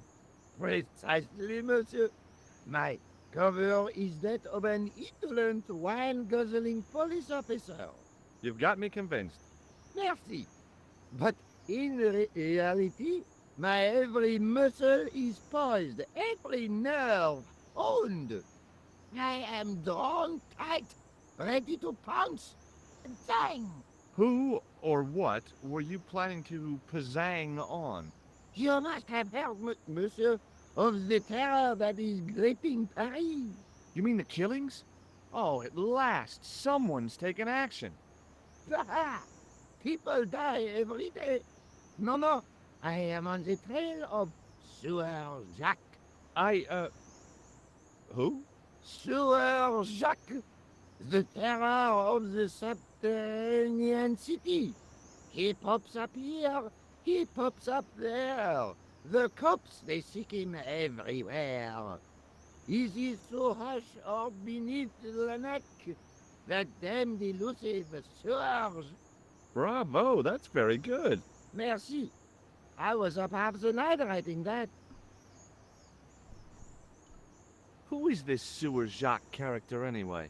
Ah, if we but knew that, we could have him in custody in an hour.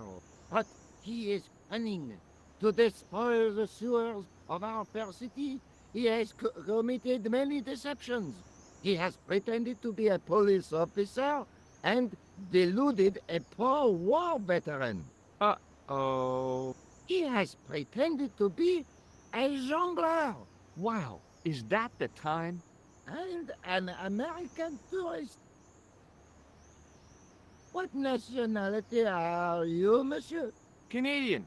Well, gotta go now. See ya. Well, it's not everyone who can say they started an urban myth.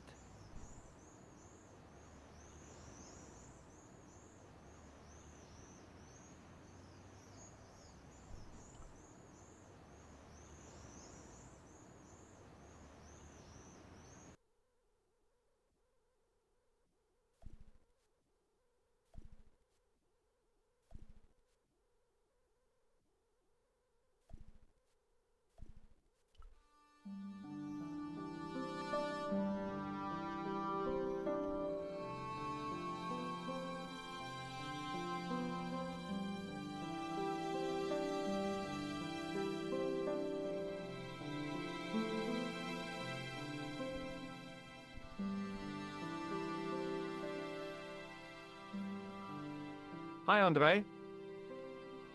Hello, Georgie. What's with the long face? Haven't you heard? The tripod was stolen. No kidding. I just don't get it. So many other treasures, and the thieves choose the tripod. A modern-day alchemist, perhaps? Who knows? There's no shortage of crazies in Paris. Hey, I visited Nicole's apartment. Yeah, she told me you came by. Ooh, quite a fine Georgie boy. I didn't expect anything quite so sexy. I hope you're referring to the manuscript. Well, oui, of course. Where have you been? Nicole said you were away. I just returned from Syria. Syria? On the trail of the Templars? It's a long story, but I found the bull's head. It was referred to on the manuscript, remember? Yes, what is it? A secret cave built into a high cliff face. In the cave, I discovered a map bearing a phrase in Latin. In accidenta sita est in ora mundi. The island of Britain. Lies at the edge of the world, to the west. Strange.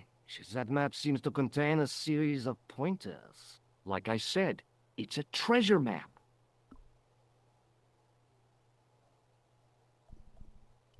What did you make of the manuscript? It dates from the time of the Crusades. We guessed that from the Templar seal. It's a story and pictures like a modern-day comic book. What story does the manuscript tell? I don't know. It was probably produced for the tourist market. Tourists? Oh, oui, pilgrims in their thousands on their way to Jerusalem. The tourist trade is nothing new, you know. It's been around for centuries. Ever since Joshua made a packet selling souvenir bricks from the walls of Jericho. Have you deciphered any of the images on the manuscript? There's very little I can be sure about. The slang of the bull could be a reference to Mithras. Who's he? A Persian god, almost as popular as Christ at one time. The only thing I can be sure of is the knight. He's Spanish. How can you tell that? The writing on the shield, the reference to Ave Maria. No self-respecting knight from Northern Europe would have borne a coat of arms like that.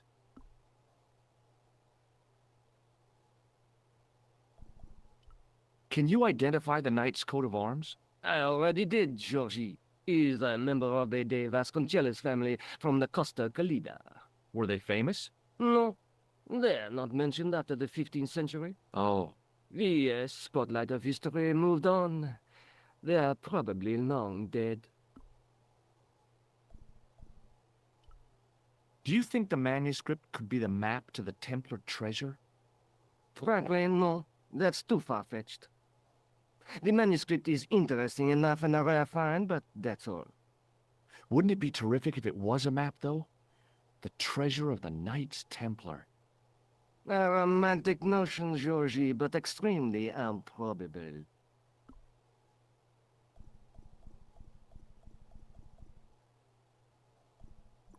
Thanks for your help on... You're welcome. It was a tapestry of a lady, a lion, and a unicorn. If I'd had more time, I could have stared at it all day. Touching an object as rare and beautiful as that would have been the act of a barbarian.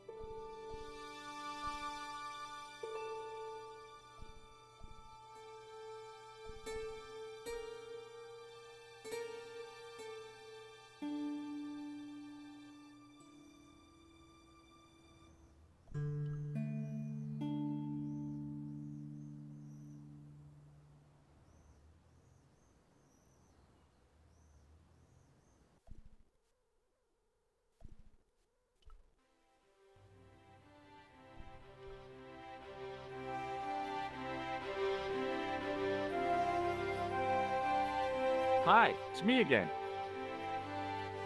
Again? Yes, I spoke to you earlier. But of course. It is Monsieur Hardy. Stobart. George Stobart. Where's Sergeant Moo? Sergeant Moo? You haven't heard? Heard what? Has something happened to him? Moo is dead. You're kidding. No, monsieur. That's... How? Why? The death of a policeman never comes as a surprise, but always as a shock. But Sergeant Moo? He was so... I know. He was as flexible as a riot baton. Yet his heart was as warm as a freshly extracted urine sample. Thanks for your help, officer.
Hey, Nico.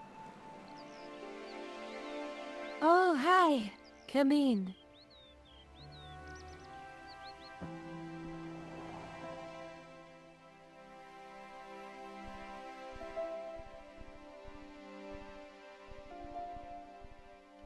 Can you think of any use for this? That's a thing for measuring blood. What are you doing with that? I picked it up in the house. You ought to take it back. I'll be back as... Okay.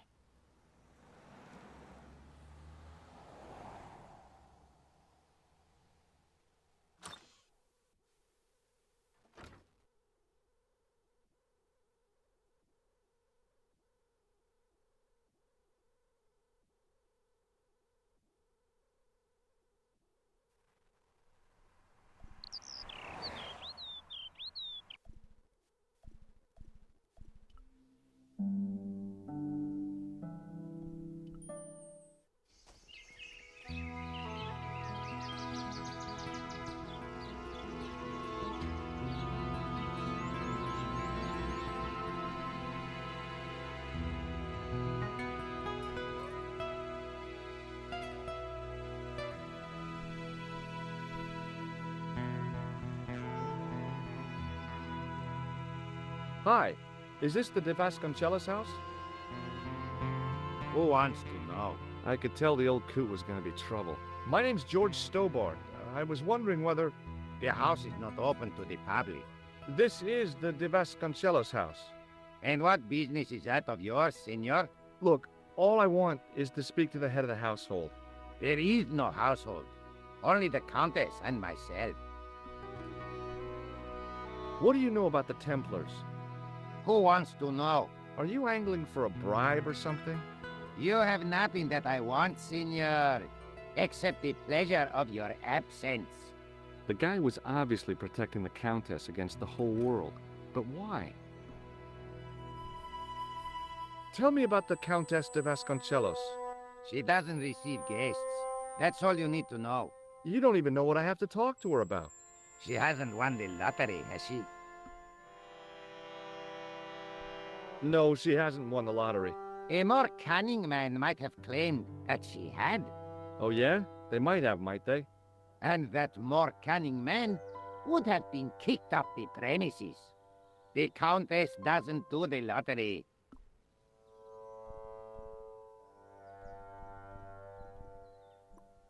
Okay. Adios.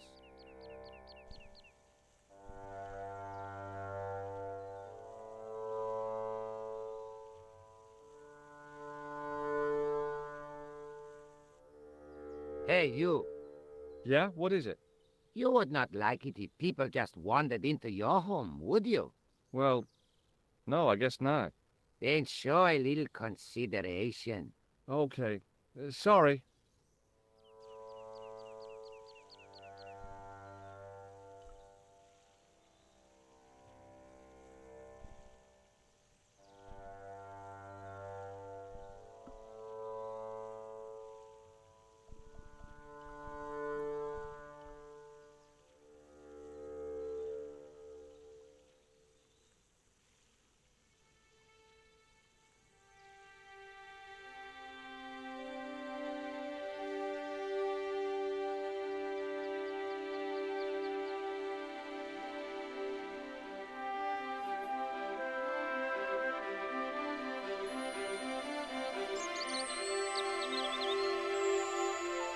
My hose has stopped.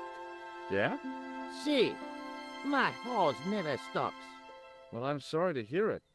It's always sad when an old tradition comes to an end. Did you have anything to do with it?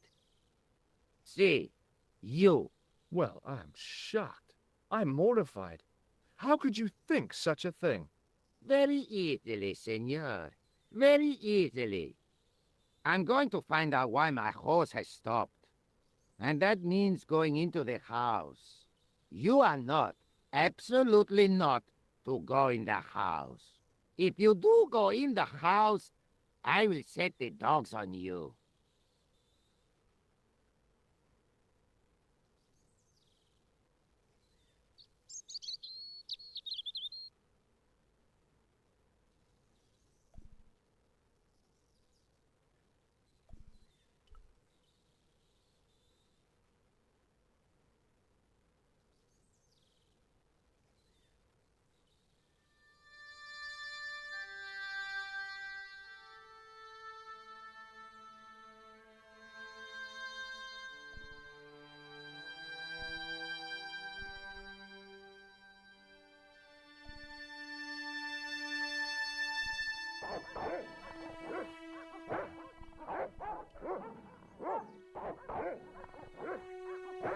I hid behind the armor and waited for developments.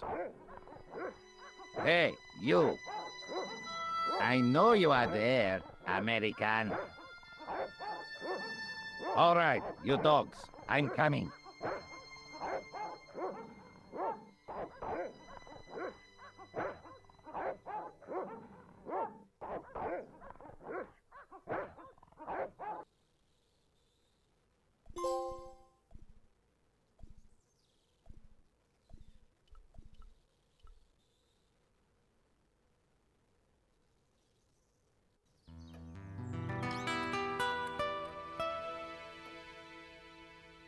Madre Dios, who are you? My name's George Stobart.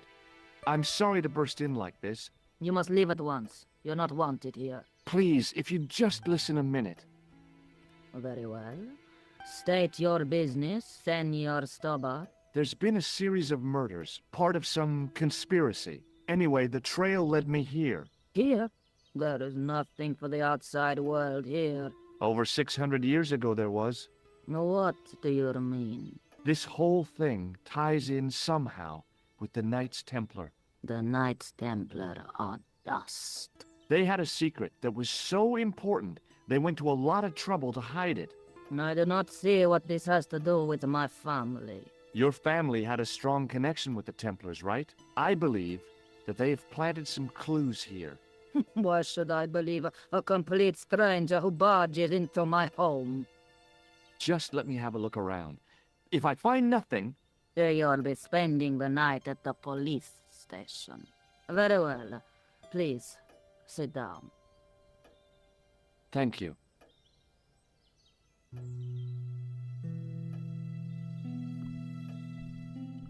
I know your family is involved with the Templars, but I don't know how. You should be asking how my family were involved, Senor Stobart. The Templars ceased to exist centuries ago, and as for the De Vasconcelos, the line dies with me. I'm sorry. Don't be.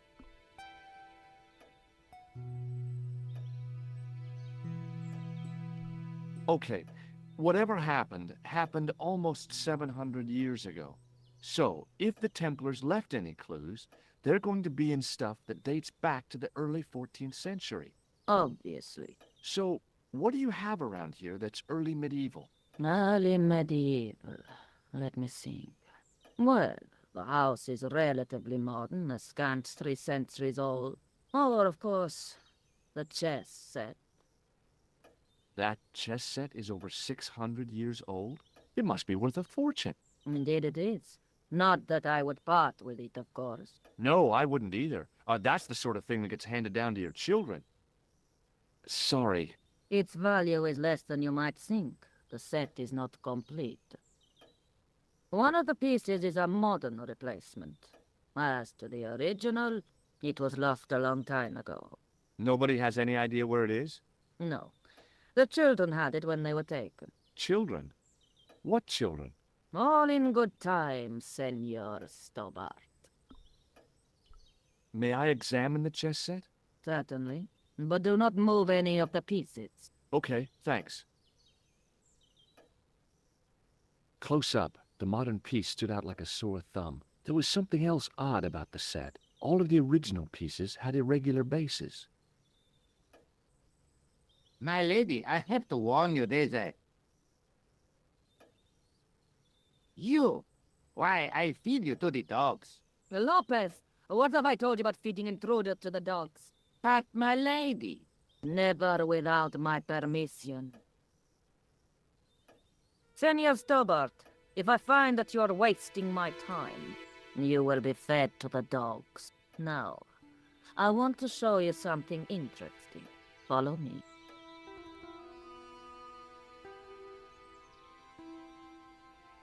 Lopez, unlock the door, por favor. This is the only remaining structure on the estate contemporary with the Templars. Nice. What is it, a summer house? A mausoleum, Senor Stobart. Oh. Come with me. Hey, senor. Yeah? I do not know what you have told my lady to be shown these favors, but I do not trust you. You've got nothing to worry about. Aren't you coming in? No, the dead do not interest me. My garden is a living thing. I will be there.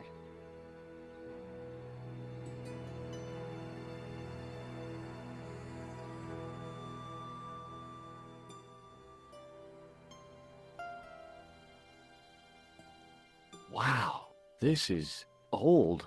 It was constructed in the 13th century as the final resting place for the De Vasconcelos Templars. It's well maintained. These are my ancestors, and they deserve respect. I come here at least once a week to say a prayer for them. Mind if I have a look around? By all means. The mausoleum contained 5 tombs for 5 of the Knights Templar, man-size in marble.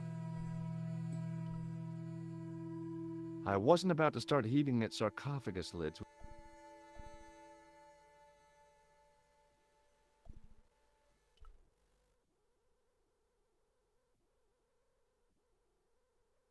On removing the Bible, I found a pattern on the lectern top.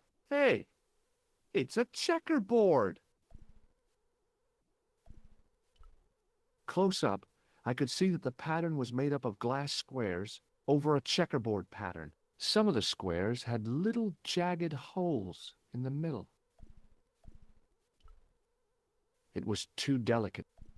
A big statuette of the Virgin Mary kept an eye on the place.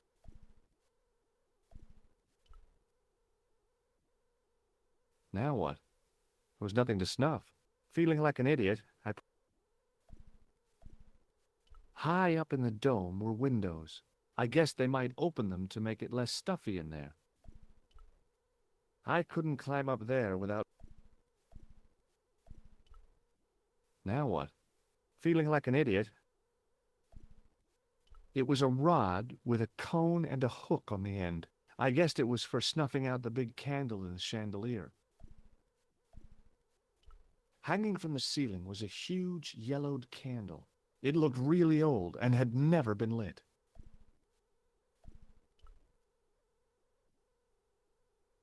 May I ask you something? You may ask. You certainly know your history. What's your opinion of the Templars, Senor Stobart? The Templars? Well, they seem no worse than a lot of the knightly orders. You are mistaken. Compared to the simpering politicians of the Hospitallers or the brutish Teutonics, the Knights Templar were the embodiment of chivalry. The filthy, money-grabbing French king and his pet pope did a great wrong. A bane settled upon my family at the whim of that self-seeking tyrant. It was all a long time ago. Some things don't die. Injustice is one of them.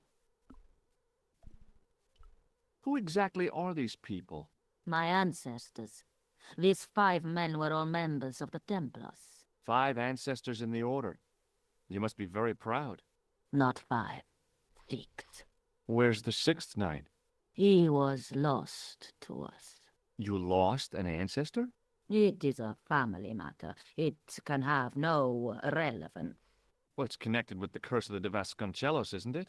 Yes, it is. I hope you will honor my desire not to talk about it. Okay, well, I'll leave it for now. That's a big candle. Where would you buy a thing like that from? You could not.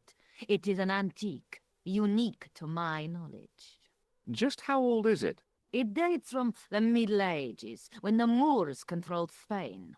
The candle was to be lit as a signal to the estate workers if the Moors attacked.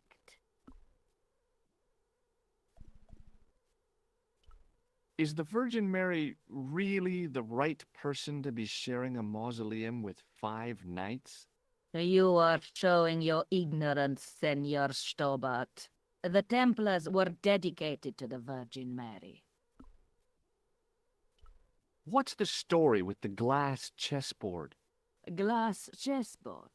Oh, the pattern on the lectern, purely decorative, I'm sure. There are pieces of glass missing from it. Oh, it has been like that since I was a girl. The gaps in the glass chessboard look awfully deliberate. No, it is ridiculous. What possible significance can it have? It's part of a chessboard, and the gaps are for... Senor Stobart. You cannot mean... This place was built for the Templars. Your chess set is as old as the Templars. It's kind of suggestive, isn't it? I think this must be it. This is what the manuscript is pointing to. This is extraordinary.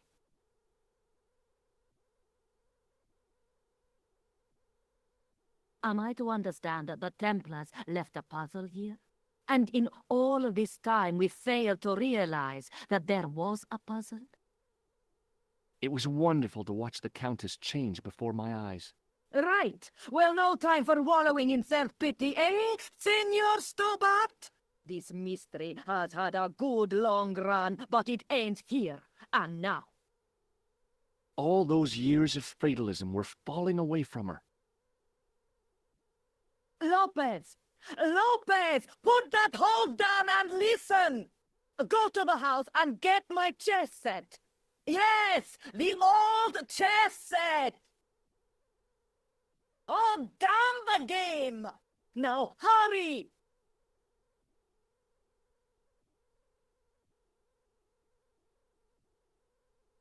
My, this is exciting, is it not?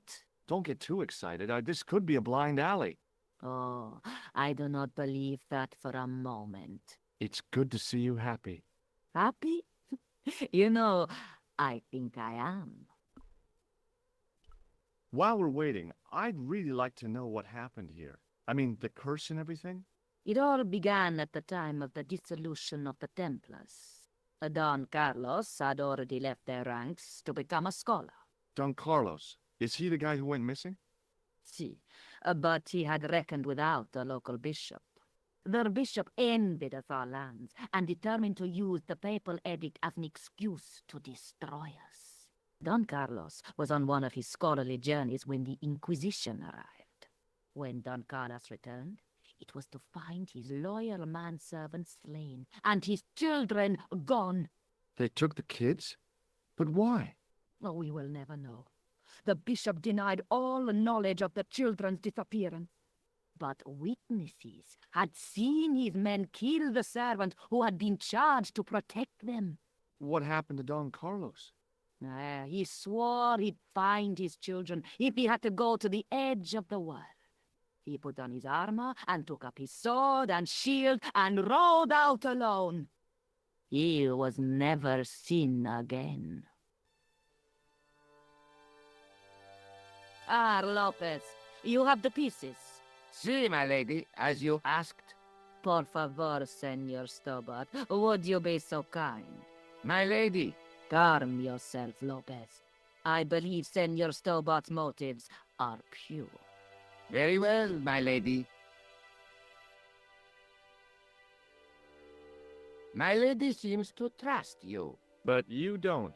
No, senor.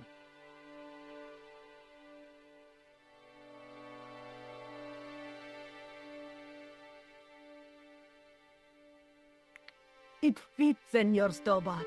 It fits. Working quickly, I found which pieces went into which holes.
Senor Stobot, look!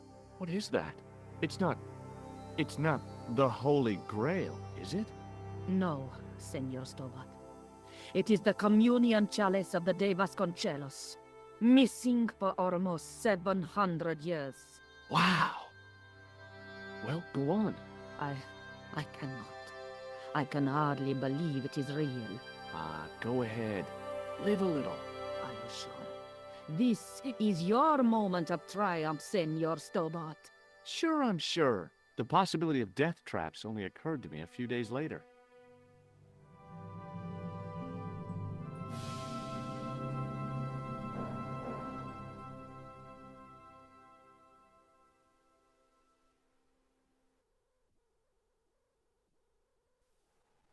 So the curse of the De Vasconcelos is lifted?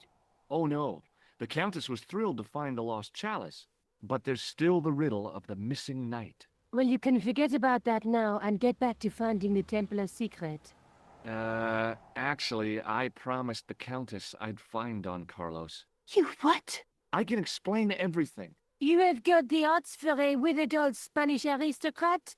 The Countess entrusted me with the chalice and the quest for her ancestor's tomb. You're as crazy as she is. Haven't you got enough problems? Khan and the Templars? It's all part of the same thing. The chalice is important, I'm sure. The manuscript pointed us to the knight, and I have to find him. What then? I don't know.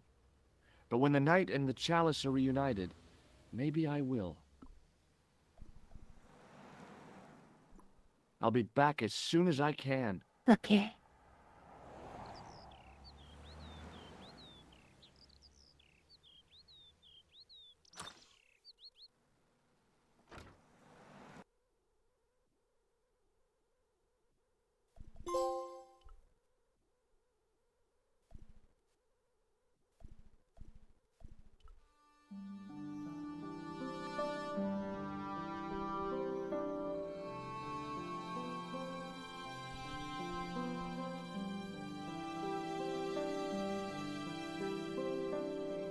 Hi, Andre.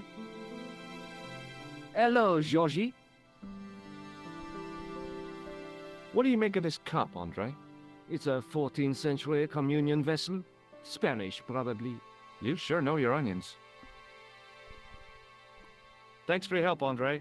You're welcome.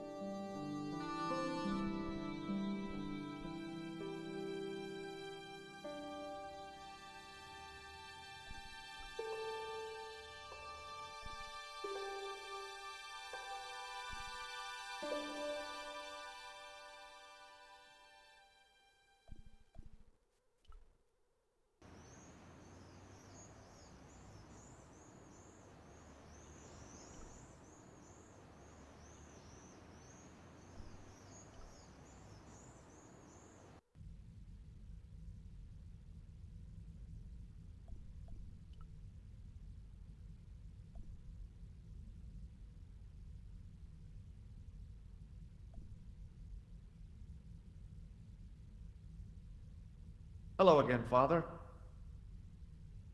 Bonjour, monsieur. How pleasant to speak to you again. You must be proud to have such an... Pride is a What do you make of this chalice?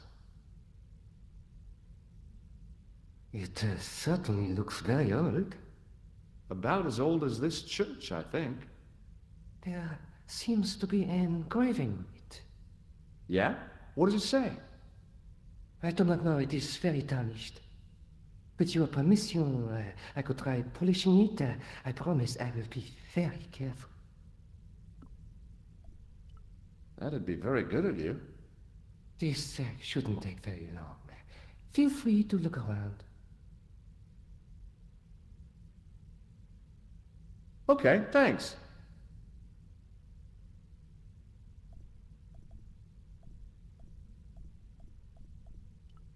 Hello again, Father. Hey, thanks. It is my pleasure, monsieur. What was the writing on the chalice? It was not writing, my mistake. It was a coat of arms. The remarkable thing is that it seems very familiar. Yeah? Oui, I think I have seen it on that wall tomb in the far corner. That winged horse is quite distinctive. Catch you later. Au revoir, monsieur.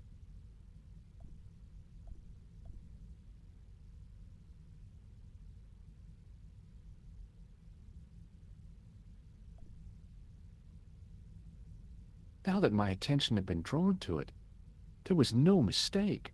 There was no name on it, but the coat of arms was undeniably the Pegasus of the De Vasconcelos family. I'd found the last resting place of Don Carlos. My eye was drawn to the biblical references carved into the edge of the tomb. Hey, maybe these biblical references mean something. Psalms 32:7, John 4:11, Corinthians 1:4-5, and just one more, Psalms 22:21. I may not be perfect, but I've got a memory like a steel trap. The chalice had led me to these inscriptions, but it looked like a happy coincidence to me. After all, the De Vasconcelos arms were already on the manuscript. Note, I was still convinced that the chalice had some significance all of its own.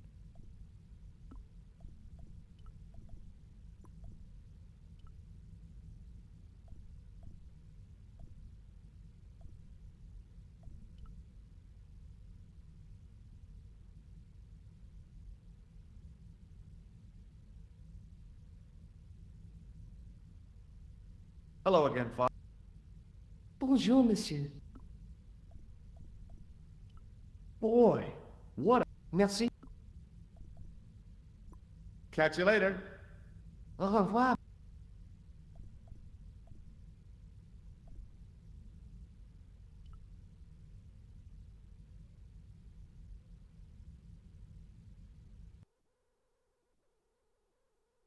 A Knight Templar...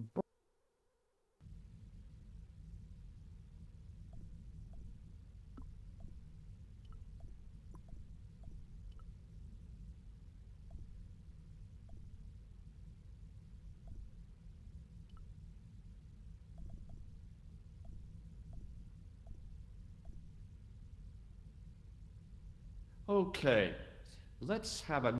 Psalms 32:7, Corinthians... The chalice had led me to these inscriptions, but...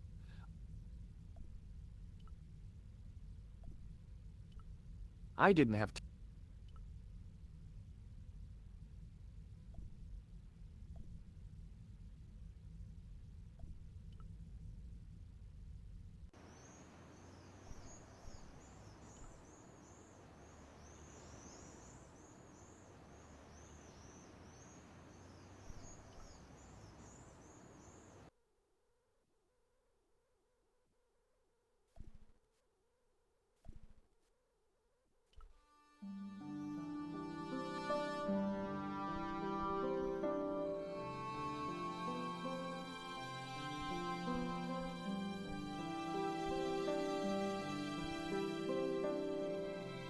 Hi, Andre.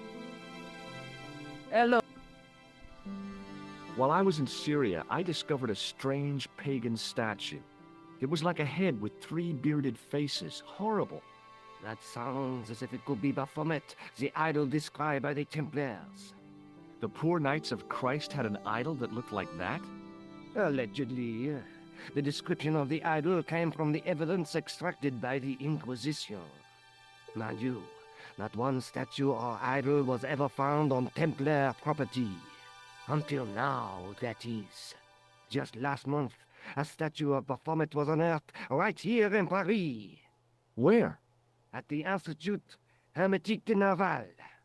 The statue is beneath the foundations. It was discovered by some workmen while renovating the building. Can you tell me any more about the statue of Baphomet?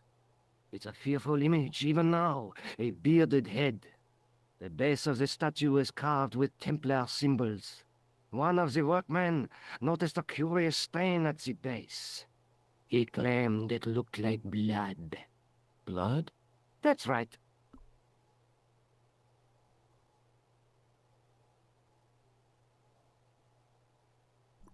Thanks for your help. You're welcome.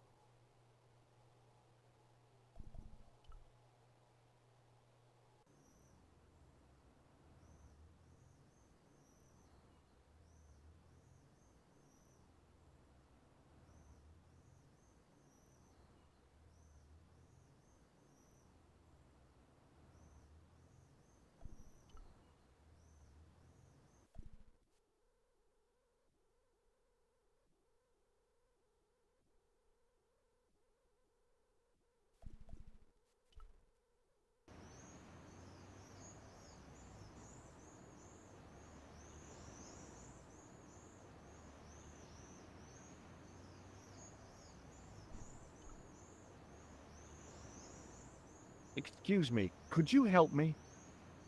What is it? I've got a few questions.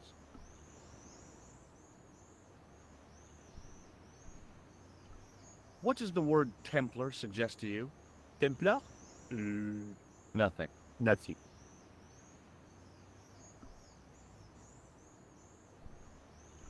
You're doing a fine job. Merci. I have my professional pride. I don't think I've ever seen a Gauloise smoked so stylishly. It's a natural talent. I'm being sarcastic. I'm being indifferent. You're very good at that as well. Merci. Vive l'indifférence. So, what are you doing here? I am having my break. Yeah, I mean when you finish your break. When I finish my break, an interesting concept, monsieur. You'll probably need to think about it. I could have another cigarette while I consider. Perhaps tomorrow too?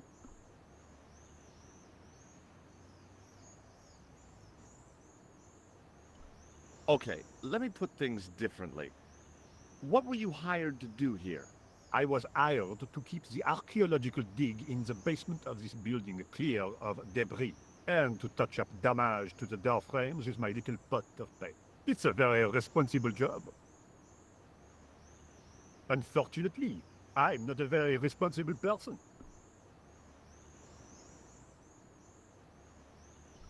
So what do you know about the excavation? I know they won't let me in to do my job. I would complain to my union, but you couldn't be bothered to join. Right. Tell you what, though. I'm surprised at the sort of people interested in this excavation.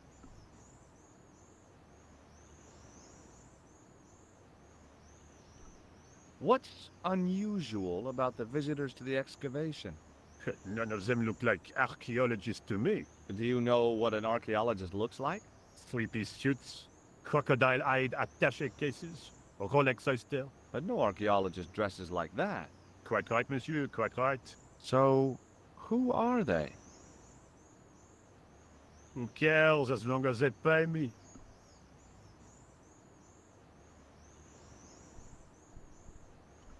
Have you ever seen anything like this?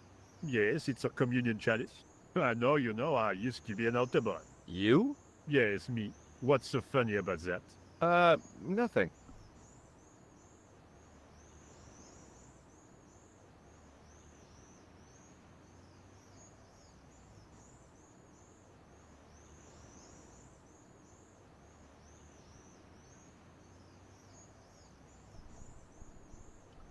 Have you seen this man before?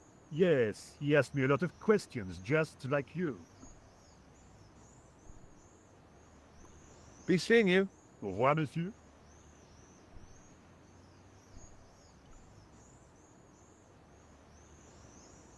Hey, you! Get away from my dumpster.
Hi? Excuse me? Oui? What do you know about the Knights Templar? There was a long pause during which the guard said nothing. Then he said, Nothing. Nothing at all? Is this a test? What, like a history pop test? No, like a test. Okay, yes, it's a test. Then I know. Talk to you later. Au revoir, monsieur.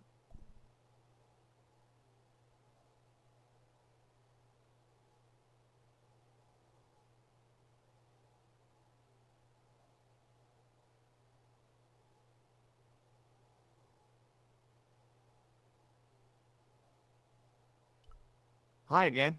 What is it? The guard was being amazingly evasive. It was going to take more than goodwill to get past him. So, what exactly are you doing here? I'm guarding. You expect to find me shearing sheep? Take it easy. I just didn't realize you were a guard. I'd like to know what you're guarding, please. That's a secret. It wouldn't happen to be an archaeological site, would it? Are you asking me or telling me? I'm telling you.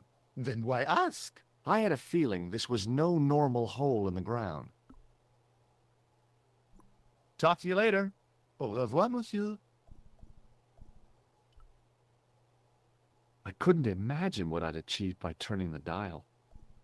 A thermostat was... The radiator was pumping out heat as the thermostat was cranked right over to full. No wonder it was warm in here, even with the door open to the chill of fall. The doorway led to an old utility closet that had lost its door. There was nothing interesting in there.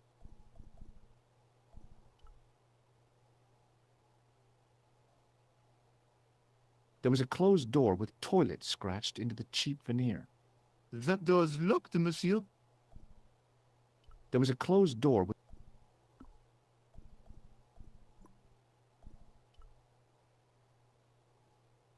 Do you mind if I use the phone? Be my guest. I'm paid to guard this door. The phone can look after itself. Hi, Nico? George, what have you discovered? Nothing yet. Nothing. Is something wrong? No. George, why are you calling me? Oh, no. You did. Well, this is my voice saying, don't bother me, I'm busy. Oh.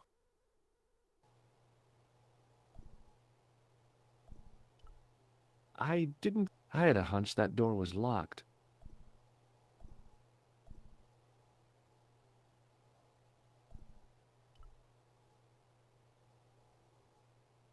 I couldn't imagine.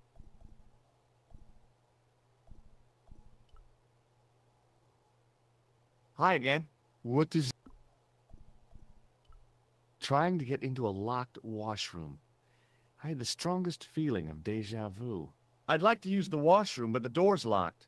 Oh, that's no problem. You can have the key. Thanks. It sure is hot in here. I have to have the door open to allow the workmen access, so why not?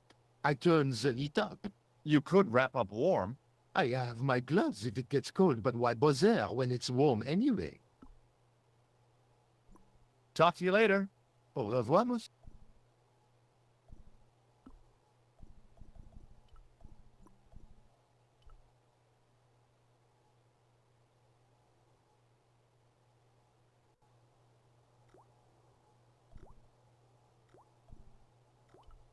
Being in a charming comfort station like this made me think fondly of the toilet in Syria.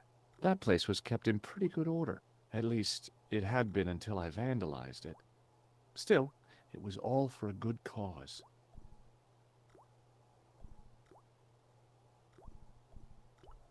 The thing felt really hot. Big demands seemed to be being made on it. I didn't want any coal.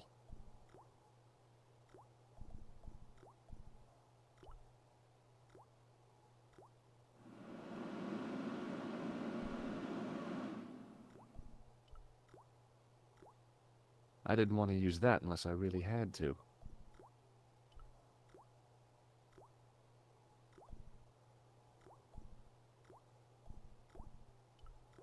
I wasn't that interested in what might go into a restroom's garbage to investigate.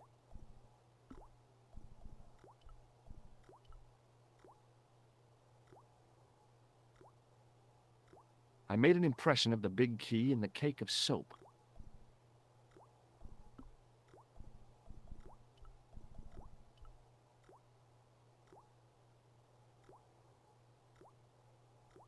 I carefully sprinkled the plaster into the soap mold I'd made of the key.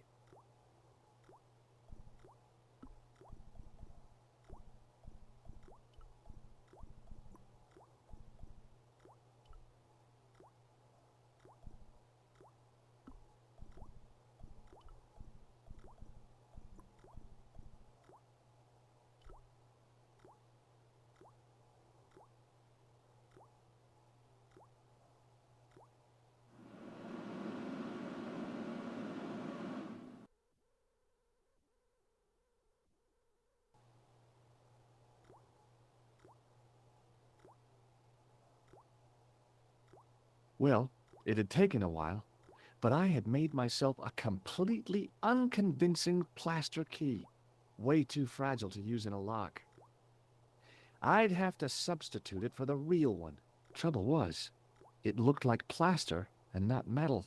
Then again, that plaster statue in Syria hadn't looked like stone until I'd been a bit artful with it. Maybe I could improve the key as well.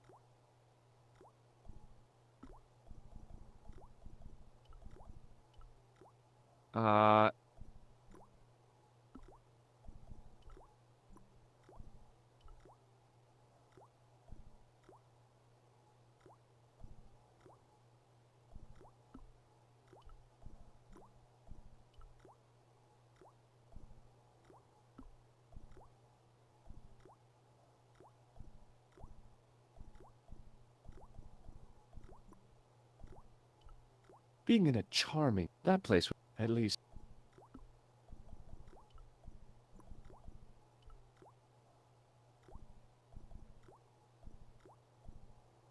I could have climbed onto the sink, prized the ventilator cover loose, wedged myself into the tiny hole, smashed the far cover out, and plunged headfirst into the next room. Or I could just go through the door like a sane person. A bin stood in the corner. It didn't look like it had been emptied for a while. A huge pile of coal lay in the corner to fuel the boiler. Real high-tech stuff.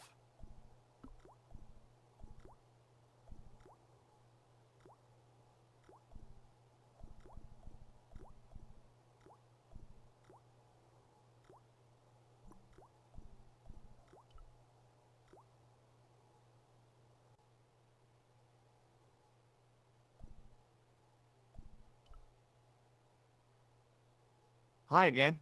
What is it? Talk to you later. Au revoir.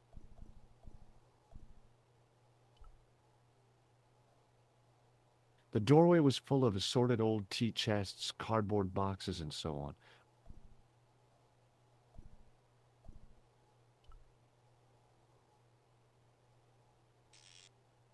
I turned the heating off.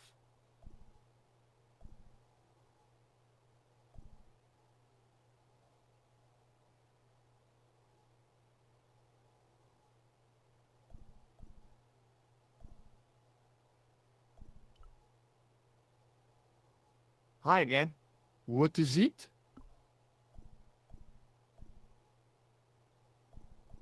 Talk to you later. Au revoir. Trouble was, it looked like plaster and not metal.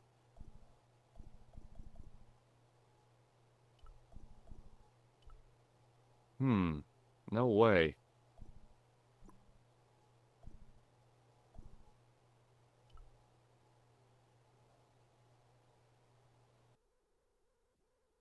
Hello, Nico. It's me. What do you want? Some ideas. You're the man on the spot, Josh. I can't hold your hand all of the time. Au revoir. I wouldn't mind if you held it at least some of the time.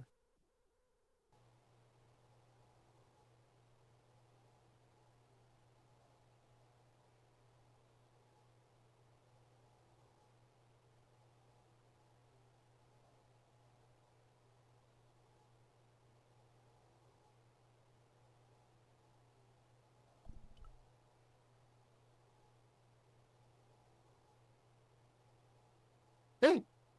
Don't go!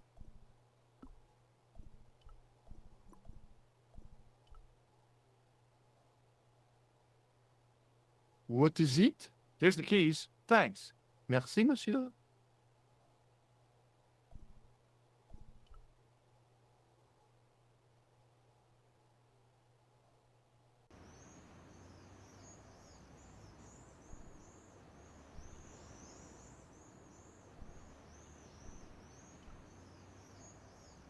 A well-used wheelbarrow was sitting by the rubble-filled dumpster.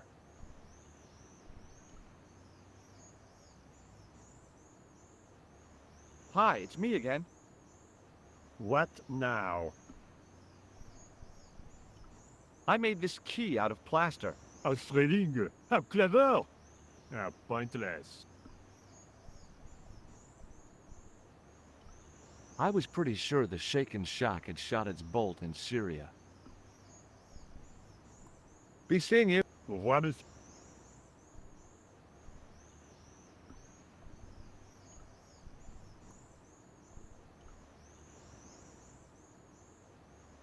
Hey, monsieur! Get away from my paint pot! Okay. I should think so. Meddling with a man's paint pot. What? Gunmetal paint. Interesting.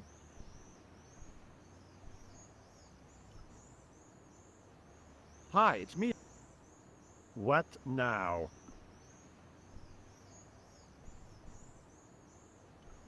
Has a guy calling himself Merlin been nosing around? Was he wearing a t-shirt with "My name is Merlin"? I doubt it. Then how the hell am I supposed to know his name just by looking at him? Huh?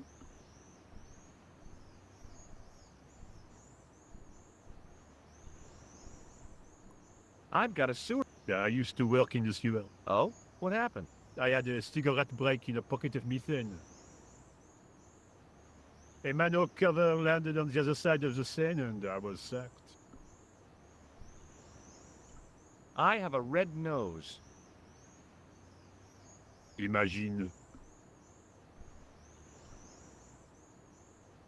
A greasy tissue. Don't get it too close to my cigarette, monsieur, or there'll be a conflagration.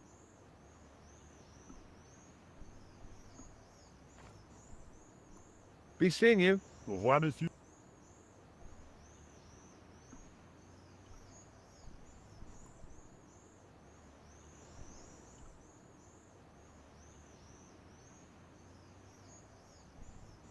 A well-used wheelbarrow was sitting by the rubble-filled dumpster.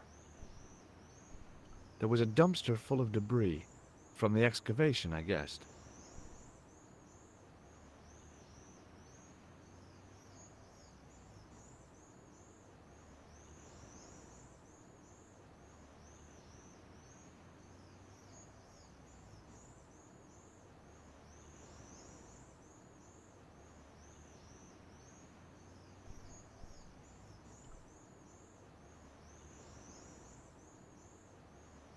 Hey, miss.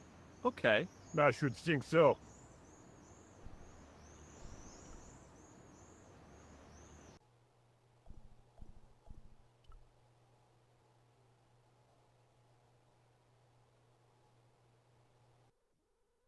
Killer! Hi, Nico. It's me. I'm at the excavation site. Hi, George. What's happening? I'm at the excavation, but they won't let me in. Damn! We need to know what's in there. Don't worry. I've got a scheme. I'm going to need your help, though. Okay, what do you want me to do? I want you to keep somebody on the phone for a while. Who? A painter. I need to get at his pot. Oh, okay. Stay on the line. I'll go and get him.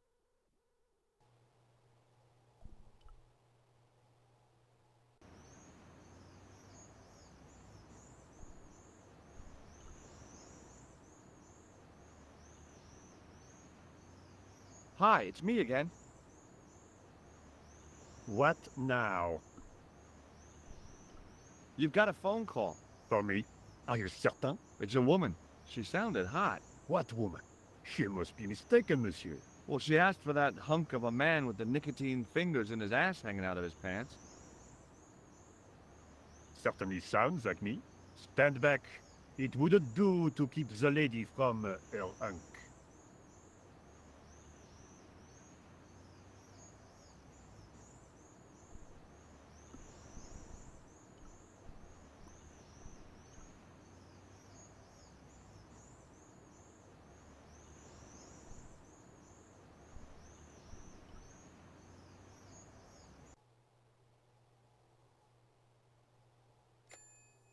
Well, monsieur, what a strange woman. She was all over me, and then suddenly, nothing but abuse. Really? What? Abuse? Ah, well, I had a cigarette to finish. And monsieur, if she calls again, I am not available.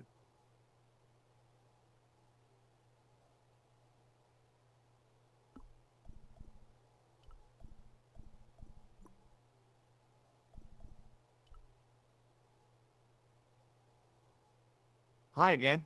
What is it? I need to use the, Again? Already? I have this problem. How technical do you want me to get? Never mind. Here's the key.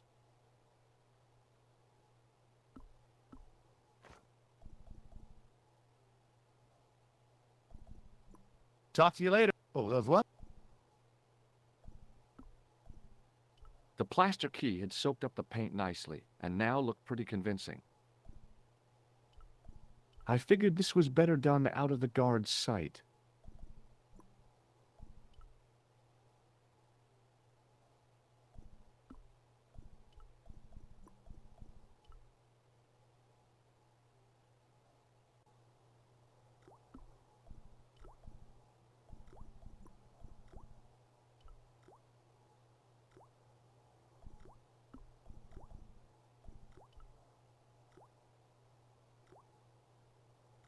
Quickly and without fuss, I swapped the fake key for the real thing.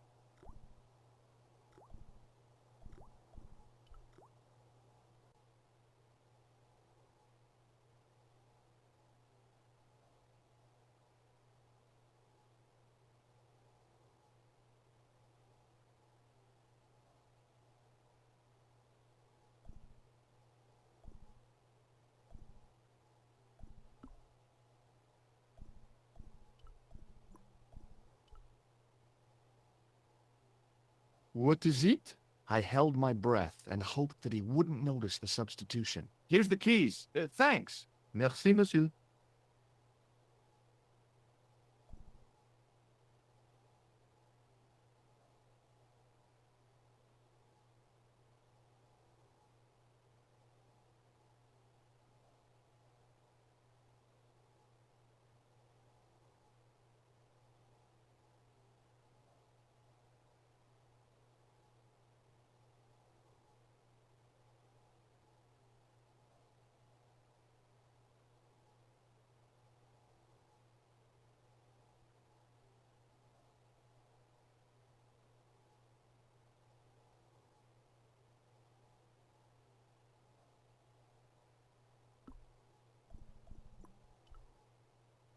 Hi again. What is it?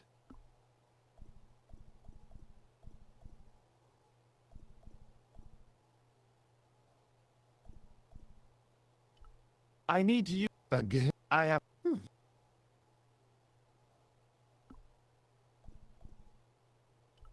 I held... Here's the key. Merci.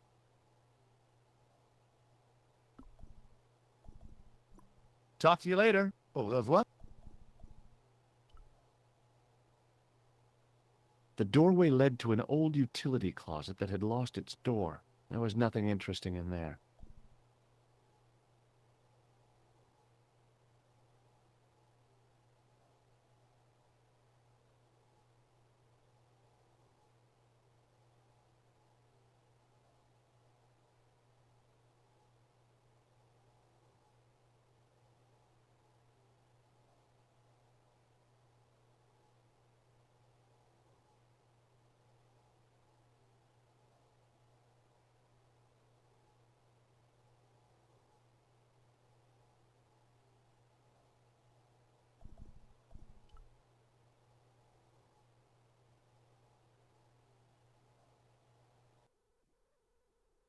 Hi, Nico. It's me again.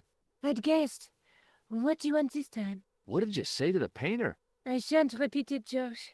Look, I need to get the guard out of the way. Could you call back and ask him to get the painter again? Okay, I'll call back soon.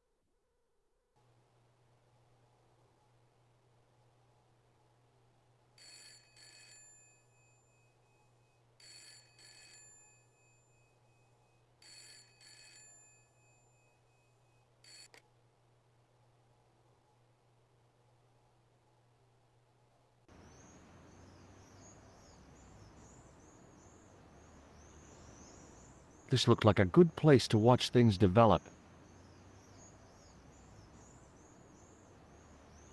Hey, you! It's the phone. Yeah? Who is it? How should I know? What am I, your social secretary? It's not a chick, is it? Yes, it's a woman. Are you going to answer it? Does she have a warm, sensual voice like molten chocolate? Yes, yes, she has a really sexy voice. Now get a move on. I'm not talking to her. I can see that. You're wasting time talking to me. No, you don't understand. I refuse to talk to her. You refuse? You refuse? I'm wasting valuable time. Don't make me laugh. Your time valuable? You just stand around all day. I have a highly responsible job. Ha! Don't! Me, you elephantine oaf? My job is important. Impossible. They would have hired somebody competent in that case. Meaning what? Instead of which they hired a dismal rent-a-cop like you. All epaulettes and no brains. Why, you... This looked set to carry on for some time. It was too good an opportunity to miss.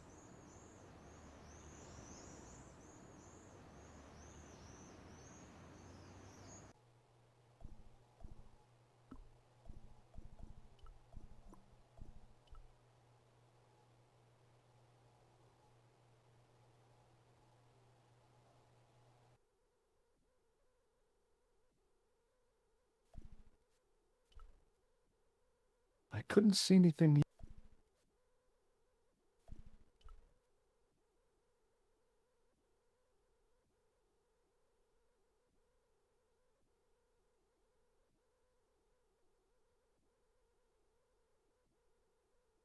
Close up, the pattern didn't make any sort of sense.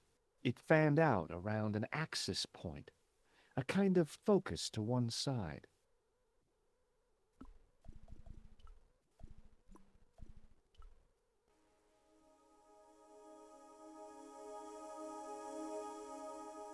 And there it was, decoded by the curves of the chalice, the image of a church.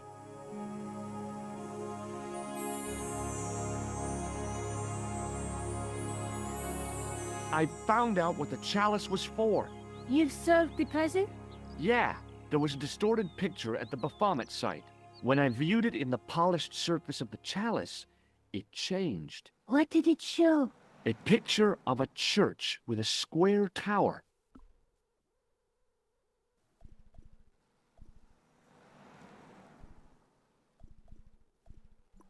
I guess I'd better return the chalice to the Countess.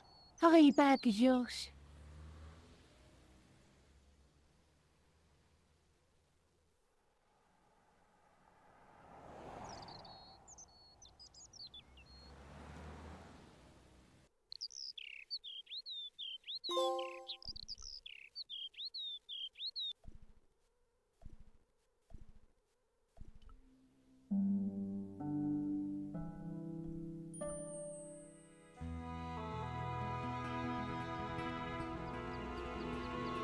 I'd been planning to return the chalice anyway, but I hadn't expected the trail to bring me here. The Villa de Vasconcelos was as picturesque as ever. The weather was still clear, and Lopez was still watering the damn lawn. I was beginning to suspect that he was surgically attached to that hose.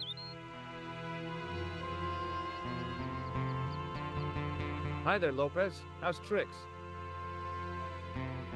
Senor Stobart, how pleasant to see you. You are well. Fine, thanks. Is the Countess in? She is waiting for you. I will show you up. It's okay, I know the way.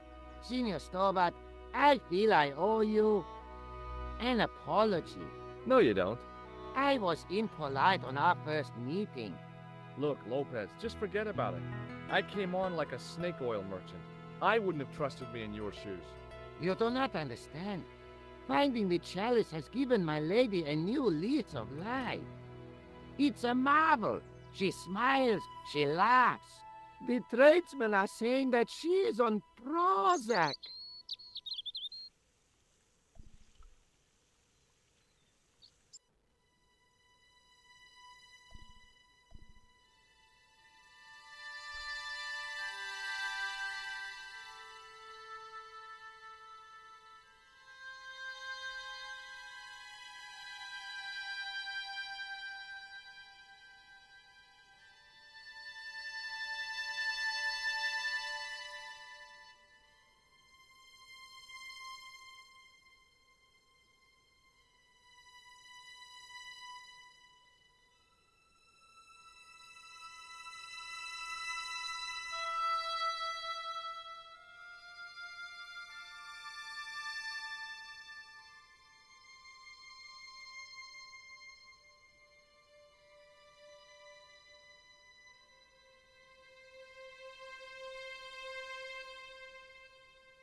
Senor Stobart, oh, what a pleasure. Please, sit down. Hi, Countess. The pleasure's all mine. I brought back your chalice.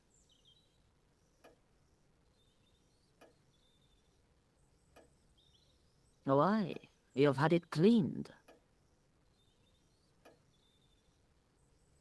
Yeah, I met an obliging priest with a soft claw. Have you resolved the Templar mystery? No, not yet. I don't even know what it is I'm after. There are many stories of the knight secreting great wealths away. Whatever. All I know is I don't want the bad guys to get it. Ah, to be young and live in a world of moral absolutes. There's something else that I discovered carved on Don Carlos's tomb. Biblical references. What are the references, Senor Stobart? Psalms 32:7, Corinthians. I am not a good enough scholar to know the Bible chapter and verse. I meant, what are the quotations? You know, I forgot to ask the priest. I discovered something amazing with that chalice. In Paris, I found a church where they recognized the coat of arms. I found the tomb of Don Carlos de Vasconcelos. You are sure? There can be no mistake? The coat of arms on the chalice matches the one on the tomb. Incredible. You have my most profound thanks. I must go there as soon as possible. Yeah? Well, I'd be happy to show you the city.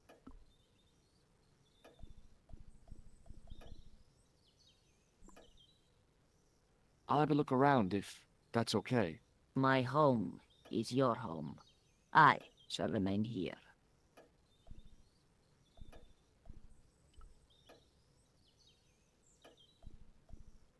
I doubted the Templars had hidden anything in there.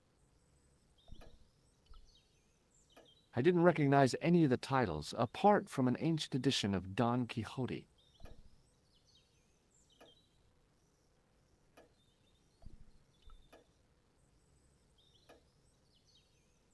It was way too warm to light the fire. Now what the hell was I going to do with a hog's head? I came here to solve a mystery, not go jousting. Now, what would I want with...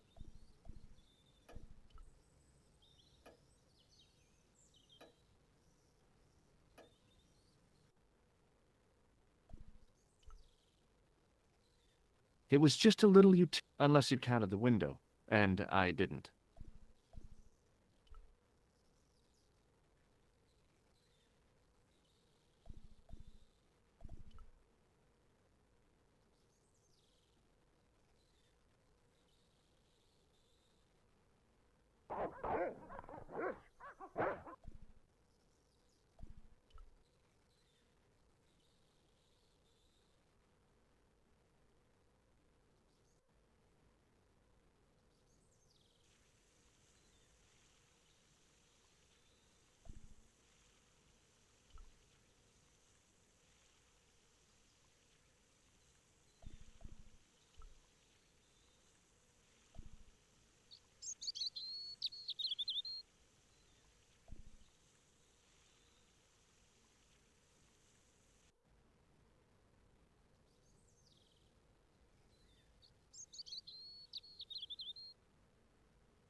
I wasn't about to go clambering on...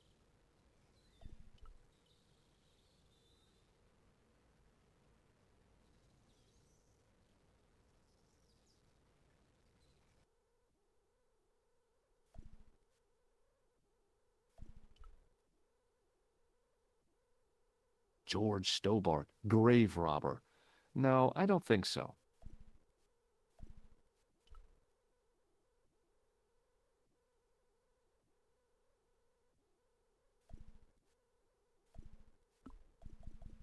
It was the Spanish Bible I borrowed from the mausoleum.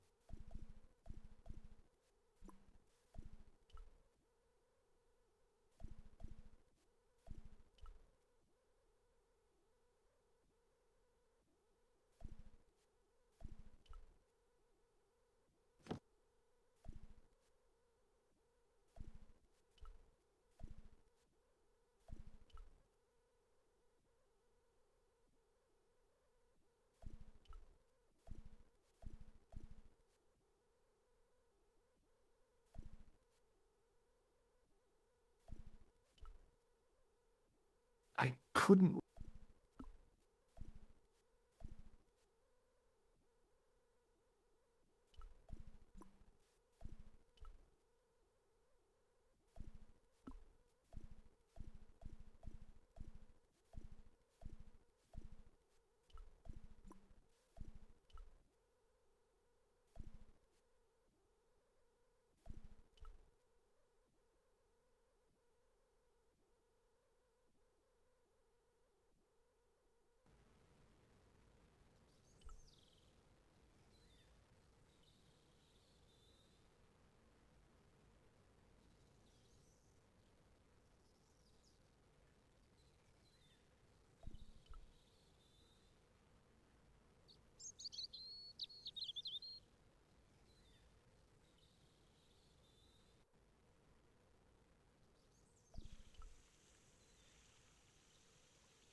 Hi, Lopez. Got a minute? Certainly, senor. How can I help you? What's the story behind the chalice vanishing? When the Inquisition raided, in the absence of Don Carlos, it was believed that they had taken it. Naturally, they denied the charge, as they denied taking the children. And naturally, nobody believed them. But they were telling the truth. The chalice was hidden from them. You don't suppose they were telling the truth about the children as well, do you? Madre de Dios! I had not thought of that. But then what happened to them? I don't know. If the Inquisition didn't take them, then who did? You must speak to my lady of this. Count on it. So the Countess feels that the curse is lifted. I would not put it so strongly. Your discovery of the chalice was proof that the Templars never abandoned the de Vasconcelos. It counts for a great deal with my lady. Catch you later, Lopez. Adios.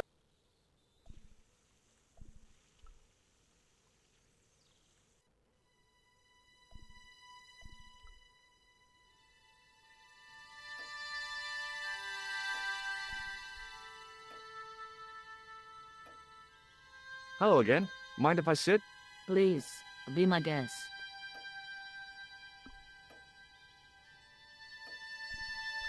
There's still the mystery of the missing chess piece. I do not think that it will ever be discovered unless the fate of the children is revealed. The Inquisition were suspected of taking the chalice and the kids, right? We know now they were innocent of the first crime. What if... They did not take the children either. Then what happened to them? The Inquisition admitted to killing Don Carlos's manservant. Now, this guy had been told to protect the kids at all costs, right? That is correct. I think he hid them, and the chalice, when he got wind that the Inquisition was coming. With him dead, and Don Carlos driven mad with grief, there was nobody left who knew the secret. You know what this means, don't you? I fear so. The children are still here somewhere. If this is so, then it is small wonder that the de Vasconcelos are cursed. Here's the Bible from the mausoleum.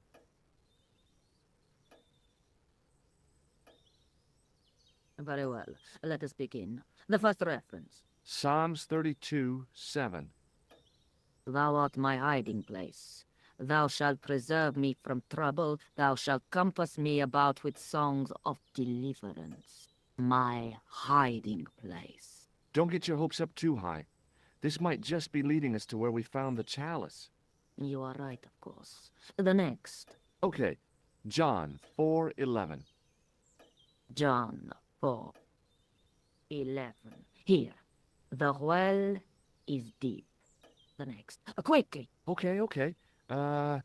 Corinthians 4:5. Here it is. Will bring to light the hidden things. Any more? Just one. Psalms again. 22:21. Save me from the lion's mouth, for thou hast heard me from the horns of the unicorns. The last is confusing. Lions, unicorns, what's it mean? I can't guess. Salient points seem to be a hiding place and a deep well. In no sense is there mausoleum a well, Senor Stobart. Is there a well in the grounds? I do not know. I suppose that there must have been once upon a time. Lopez is the man to ask about anything pertaining to the estate. I'll just have another look around. Very well.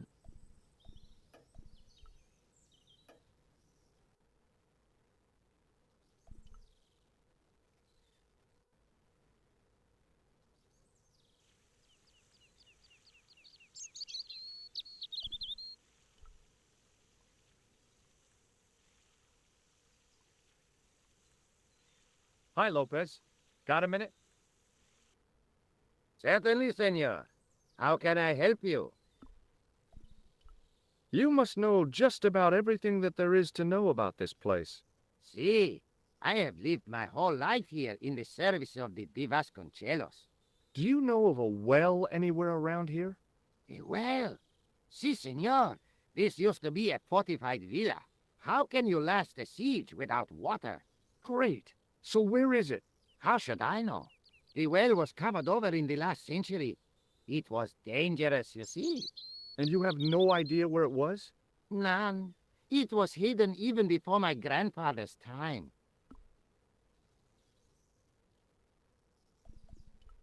Well, you must have a vague idea of where the well is.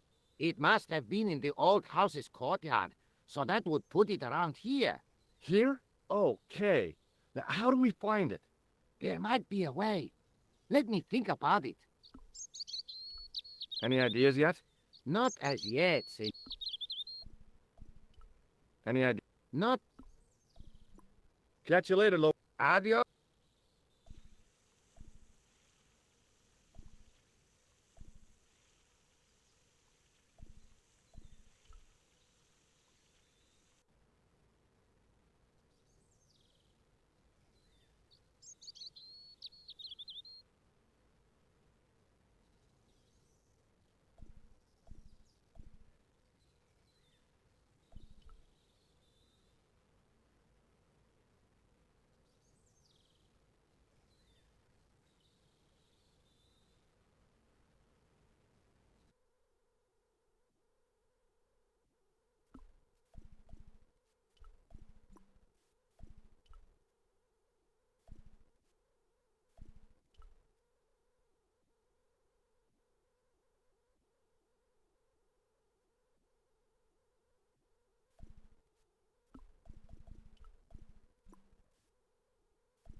Hanging from the ceiling was a... It looked real...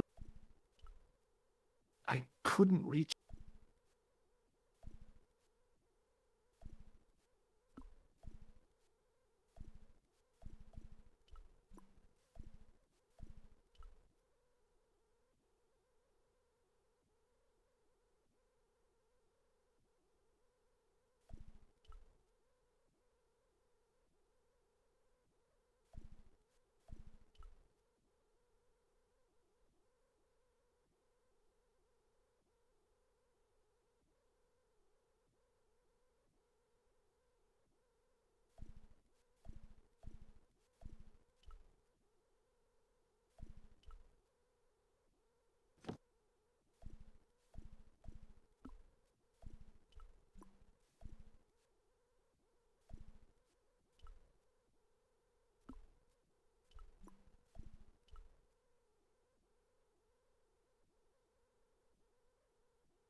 The candle had burnt brilliantly, but only for a couple of minutes.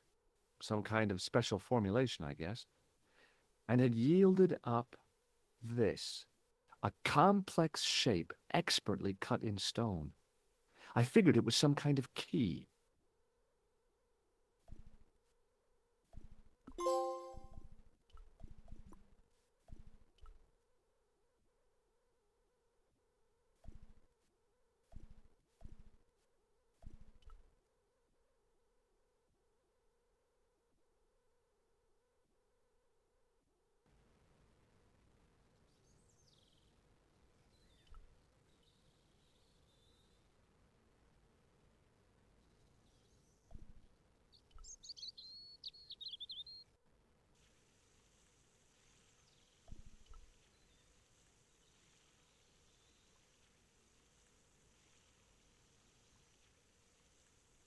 Hi, Lopez.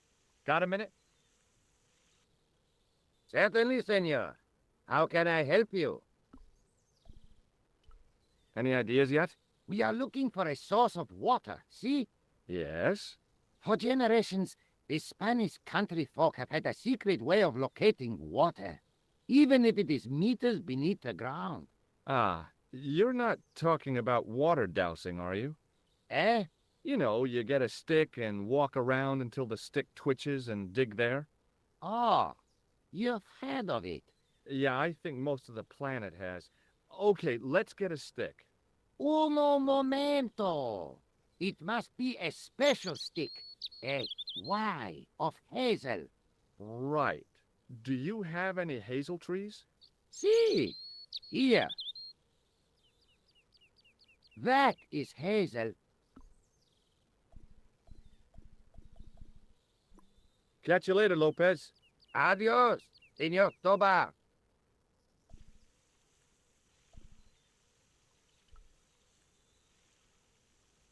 I went over to find a suitable stick. I don't believe it. There wasn't a single usable Y-shaped branch on the whole damn thing.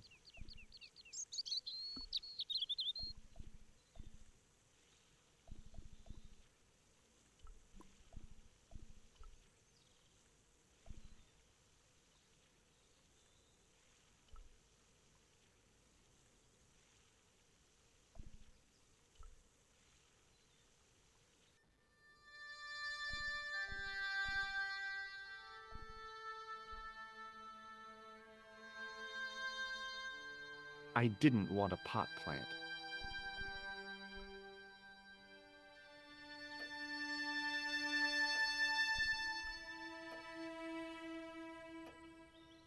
Hello again. Mind if I sit?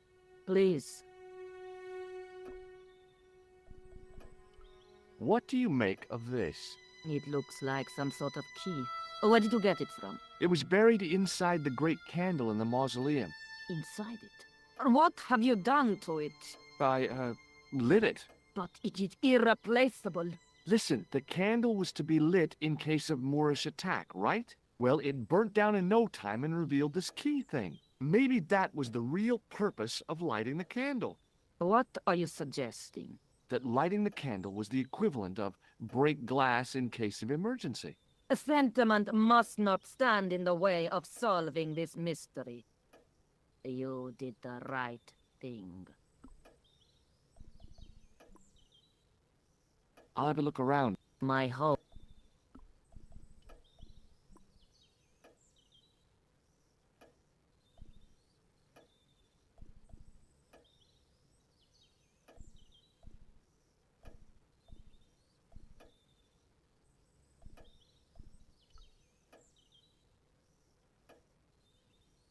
From the window, I could see the garden, including Lopez, who was...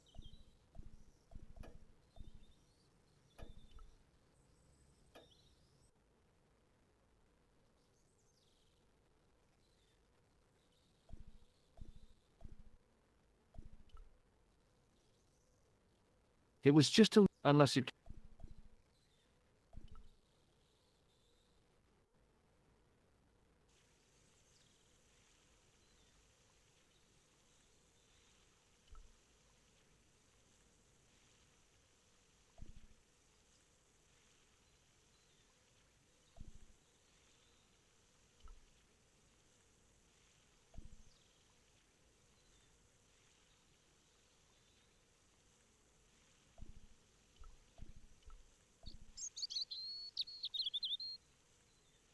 Hi, Lopez. Got a minute? Certainly. I can't find any usable branches on that hazel tree. No. Que lata. How am I supposed to find the well without a divining rod? I have no idea, senor. Oh, never mind. Do you know what this is? No, senor. Yeah, I think it probably is. Where did you get it? It was hidden inside the big candle in the mausoleum. And you burnt it? I wondered what the light was I saw through the window. My lady will be furious. No, it's cool. She realizes how important finding this key is.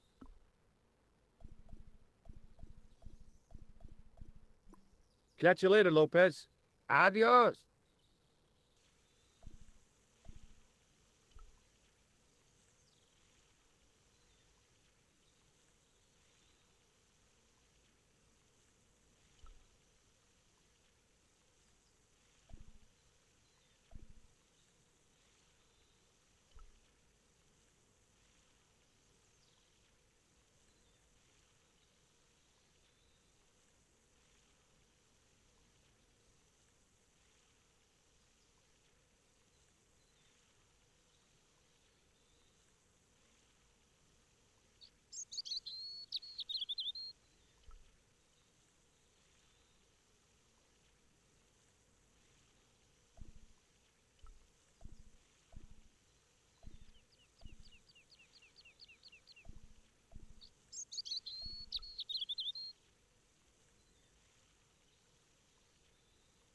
I went over to find a suitable stick.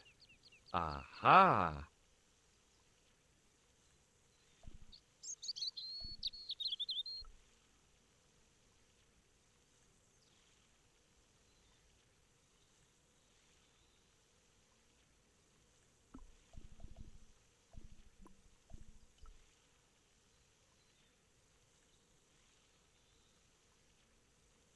Hi, Lopez. Got a minute? Certainly, senor. How can I help you? Well, I got my divining rod. Now what? Simplicity itself, senor. Hold the wand at the upper ends of the Y. Apply a little tension with your wrists so that the slightest movement of the wand's tip is clear, and walk slowly and steadily over the area. Sounds easy enough. We'll find this well in no time.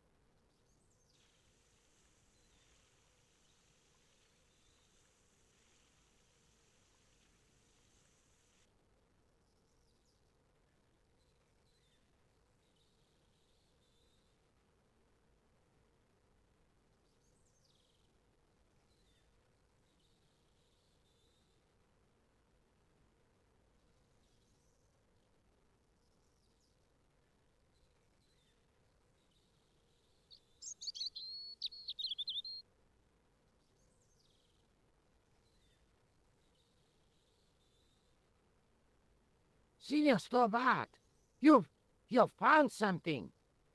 This is it. This is where we find the secret of the Templars. Hidden here for hundreds of years. Lost from the sight of man until now. The mystery is revealed. It's a tin can. I've been walking up and down with a twig in my hands, looking for a tin can. It had water in it.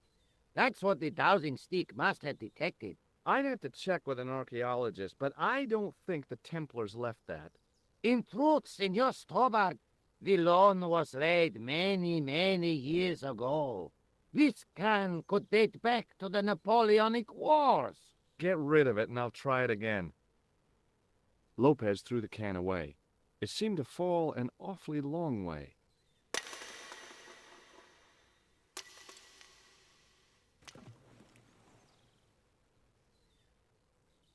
The splash at the end confirmed what we both suspected.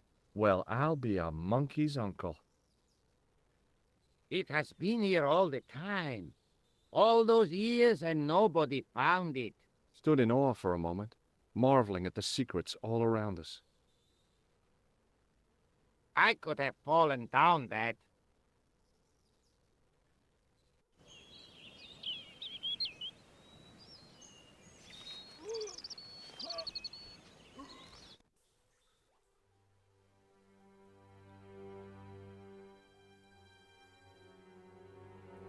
The well had been lost for decades at least. The air was cool after the noon sun, but that's not what gave me goosebumps.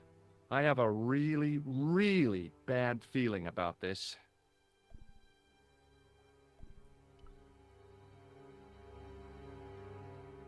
I'd need tools to move all that stuff. Heavy equipment that just wasn't available.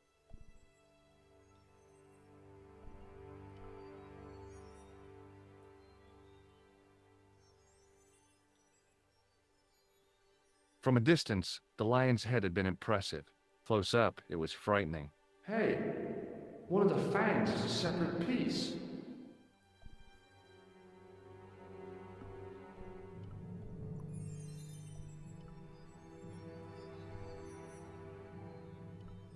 A great stone lion's head, with a gaping maw full of fangs.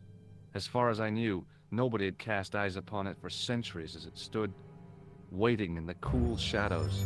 The words of the psalm kept running through my head. Save me from the lion's mouth.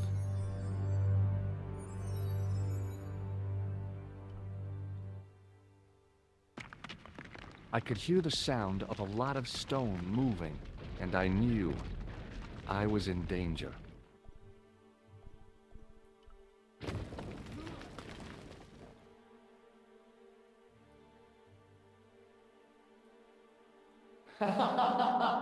Oh, very funny, you psychos!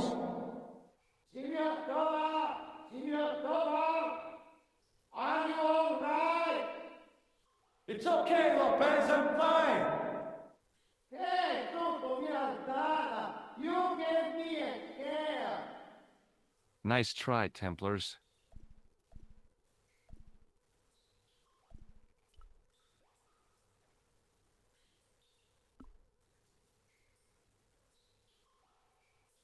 I wished that I had Leary's flashlight now. It just felt like a pitted stone wall. I'd almost been killed for the sake of a red herring. In the deep shadows, it was hard to make anything out.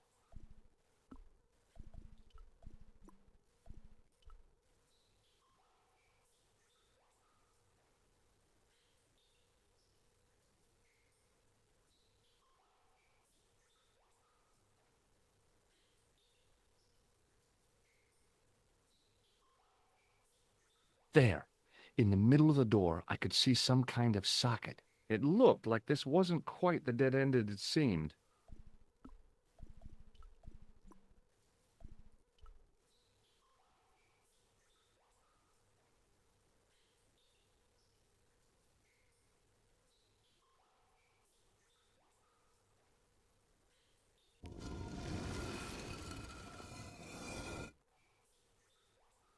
Open sesame! Another secret door!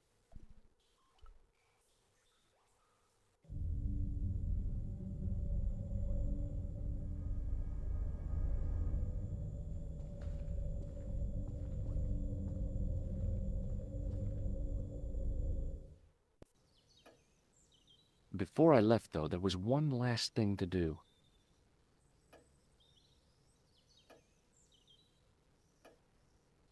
You won't be needing that replacement piece anymore, Countess. I found it with the children. You'll probably want to be alone for a while. I'll be out in the garden with Lopez.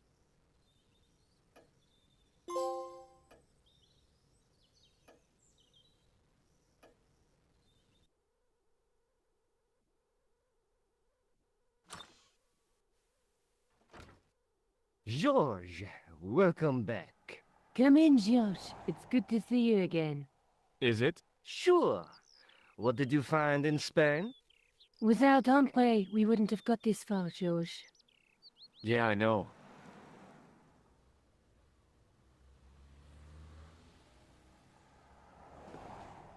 The clues led to an underground chamber at the bottom of a well. The Templars had left a tapestry showing a chessboard. The white pieces were vastly outnumbered. There was a stream running across the board, and a Templar knight on a horse.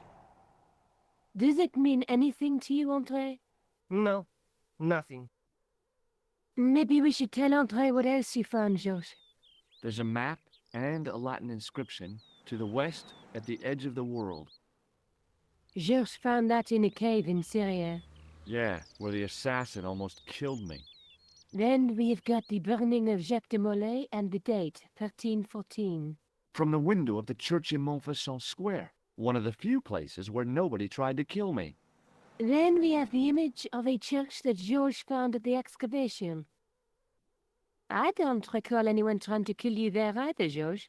And finally we have the tapestry in Spain. Did I mention I almost got killed there?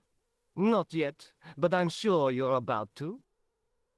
It was only my cat-like reflexes that saved me from certain death. Cat-like reflexes, eh? And while I was risking life and limb, where were you, Andre? Getting your glasses fogged up over an Etruscan vase? That's enough, boys. Can we get back to saving the world? Of course. My apologies. He started it.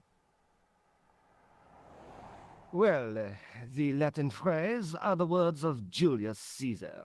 He was describing the island of Britain. Are you sure? The map didn't look much like Britain. How come Caesar described Britain as being at the edge of the world? To the Romans, the Mediterranean was the center of the universe. Britain was a remote, unfriendly place, inhabited by blue-painted savages. It hasn't changed much. They've stopped painting themselves blue. Except when they go to a football match. They used an extract from a plant called woad, Icetis tinctoria. The Scots were using it until fairly recently in the wars with the English. Fairly recently? I don't recall the Scots being at war with the English. How recently are you talking about? I believe William Wallace's men used it in the 13th century. They might well have been using it as late as... You can't remember, can you? 1314. Ah, we're back onto that, are we? André, what is it? What do you mean? 1314 in Scotland. The Battle of Bannockburn. That would explain the stream on the chessboard. That's what a burn is. Right, Andre? As in Bannockburn? Right, George. And it gets better. Tradition has it that the Scots were helped by a shock force of, well, can't you guess? Knights Templar? Yes, a group of outlawed Templars. They are said to have turned the tide for the Scots. And it all ends at a church in the Isle of Britain at Bannockburn in a church. What are we waiting for? I'll call a cab.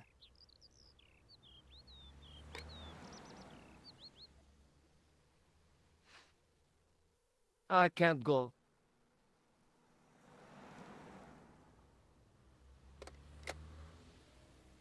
Andre, you've been loads of help, but...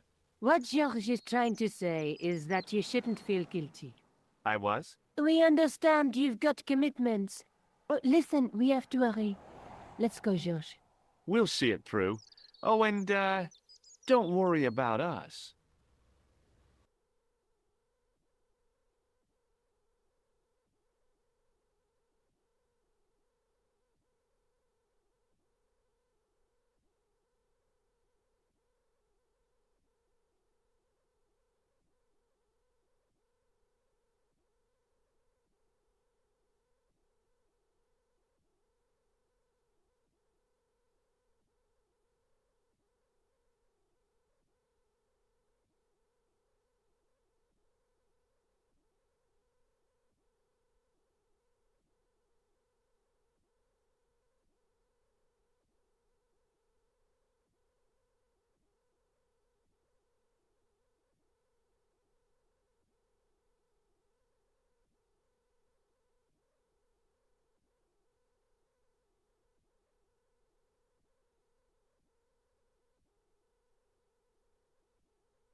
It must be done.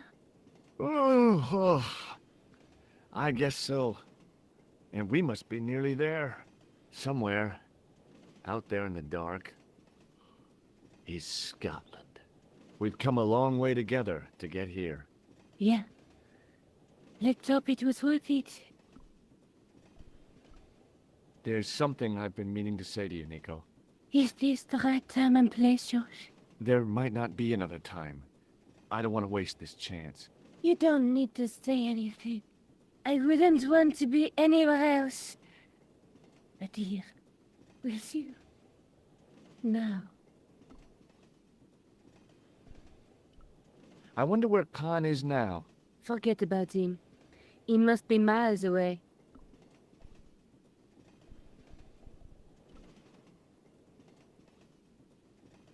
You're exhausted. Why don't you get some sleep? Sleep? At a time like this? Excited, huh? Would you like something to help you sleep, dearie? I've got some tablets in my bag. Oh, no. Thank you. Thanks all the same, man.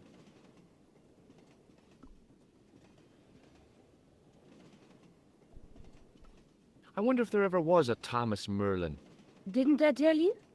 I checked. There wasn't.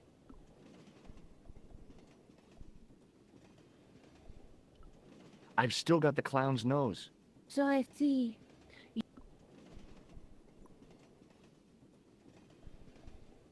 Pardon me? Yes, my dear. Do you know what time we're due in Stirling? 6:15, but we're running 8 minutes late. Have you ever seen this man before? An interesting-looking fellow. Interesting. He's a killer. And that's not interesting? You really think this guy looks interesting? He looks like a driven man. You really think this... He look... Do you know what this is? Yes, I do. A young friend of mine shook my hand with one just the other day. Yeah? Well, that's outrageous. He should be shot. Perhaps. Still, his intentions were good.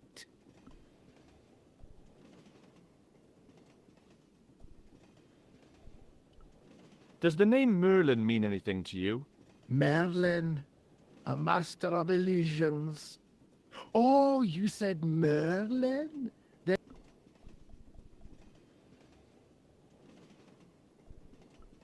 Would you believe that this clown's nose led us to being on this train tonight?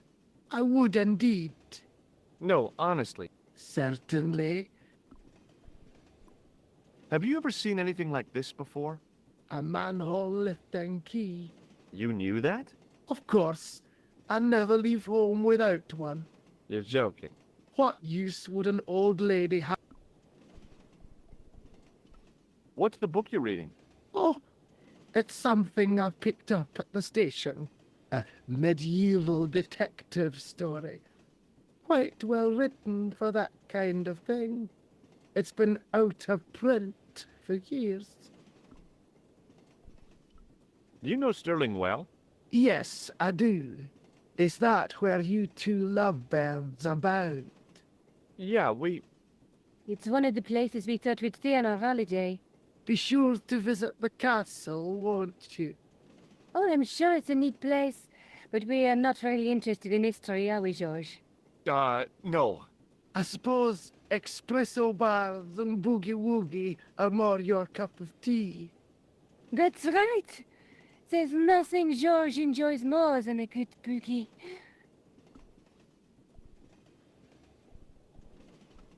Is there a church called St. Ninian's at Stirling? Yes, there is. And I know why you're going there. You do? Of course I do. You're eloping, and they say romance is dead. What's the title of the book? The Crooked Crusader Caper by Molly Pegram. I assumed the author was a woman, but apparently not. His real name is... Professor Nigel Pegram. That's right. Do you know him? No, I never met him. Georges is a great fan of these, though.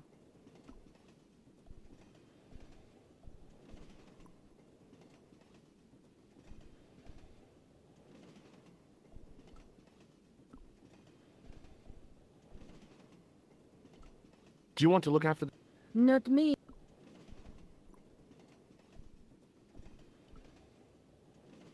Where are you going, Georges? Do I need to spell it out? Don't snap at me. If you're going to take a leak, why don't you say so? Okay, I'm going to take a leak. L-E-A-K. Tickets, please. Oh, hi. That's a standard full-price peak return. Don't you have a senior citizen's rail card? I rarely travel by train. My ticket is perfectly valid, is it not? Well, yeah, but you could have saved up to a third of the cost. I do not need to indulge in puffling thriftiness. Blimey, you're a funny old bird and no mistake. Tickets, please, sir. Here.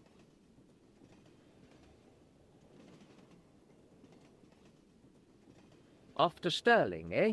Yes, we are. Well, I hope you won't be disappointed. It's a miserable place this time of year. Still, there's plenty of pubs and a lovely view from the castle. Thank you. I don't want to worry you, but there was something familiar about that guy. Are you sure? You're tired. Perhaps you're mistaken. Maybe. But I didn't like the look in his eyes when he spoke to you. Pardon me? Yes,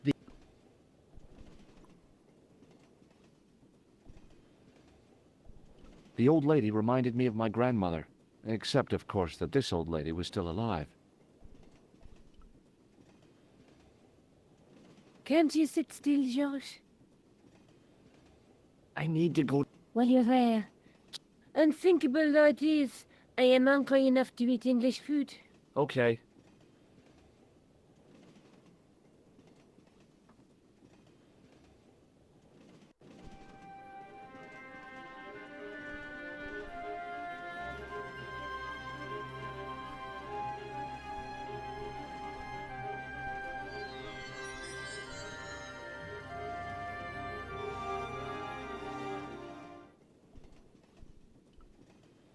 I didn't want to wake him. To be frank, without a cold water hose, I didn't think I could wake him.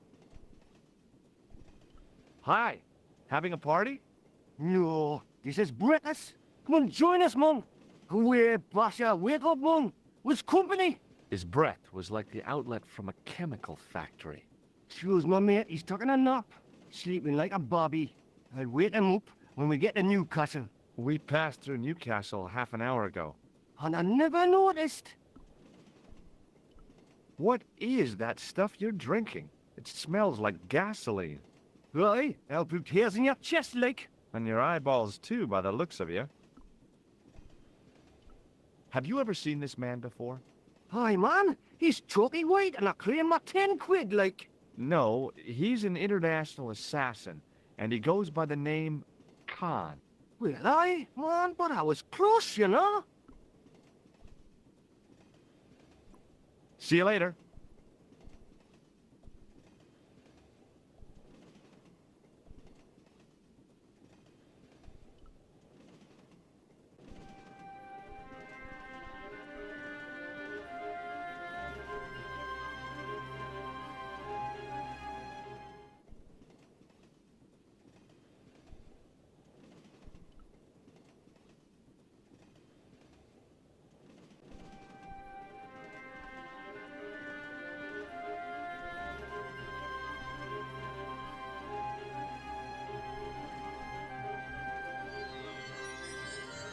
The door was...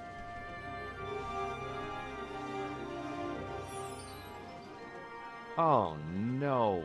That gangster creep from the hotel, Guido. Well, he didn't scare me. Hey, Buster, this is a no-smoking car. Okay, maybe he did scare me. It got worse. I suddenly realized who the conductor had reminded me of. Eklund, Marquet's murderer. I really...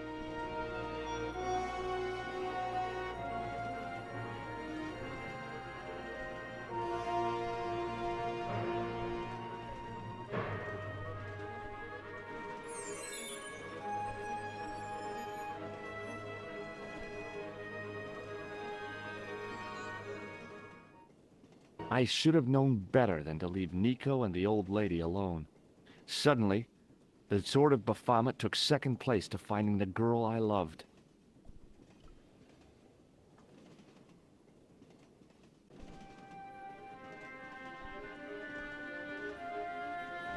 The door was locked.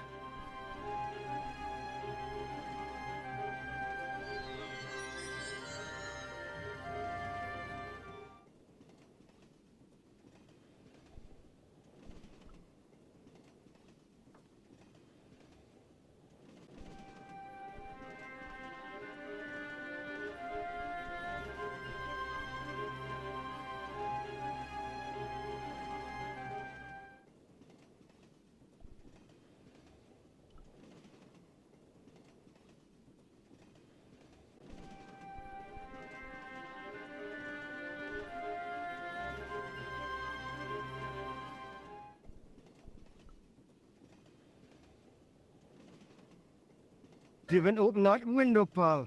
Why not? It's freezing.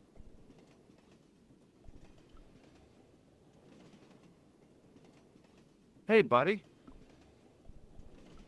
Did you see what happened to the young woman in the next compartment? No, pal, I didn't. Have you lost her, like? She's disappeared. The old lady, too. I think they're in trouble. Oh, yeah, man, an old lady, too. Yeah. You gotta help me. Maybe they went to the toilet, like. I don't think so. They never go on their own. Always in pairs, you know. No, she's been abducted. I've got to go look for her. What's stopping you, pal? The conductor. He's not what he seems. You want to avoid him, like? That's about it, yeah. No problem. Listen, I need your help. What's the matter? There's a guy on this train who's trying to kill me. Relax, man. You wouldn't try nothing with us in Basseria. We are veterans, like, so action at Brightlingsea. I don't recall the British Army being involved in a conflict at anywhere called Brightlingsea. Well, you just take it from me, pal. You're in safe hands.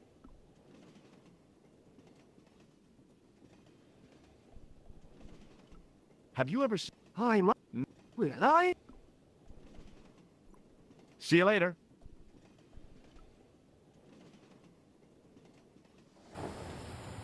Don't do it, pal. Don't. I don't intend to jump. I'm going to climb on top of the train. You're kidding, aren't you? Just watch me.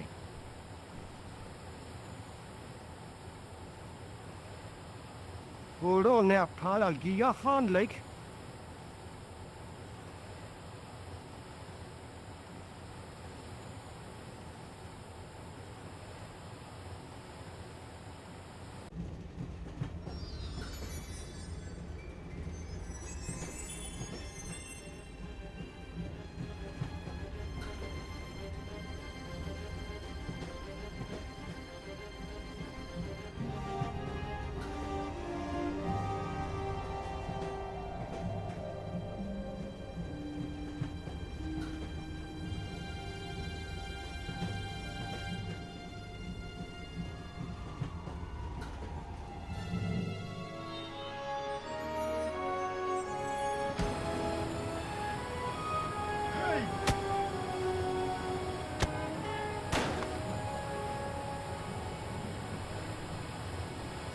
Let's talk this over like reasonable people, Eklund.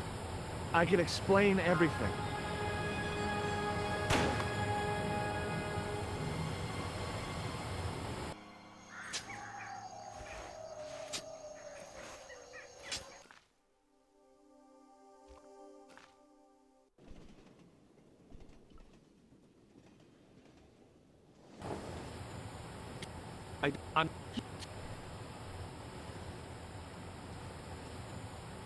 Hold on now, pal. I'll give you a hand, like.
I'd always wanted to stop a train, and now was my chance.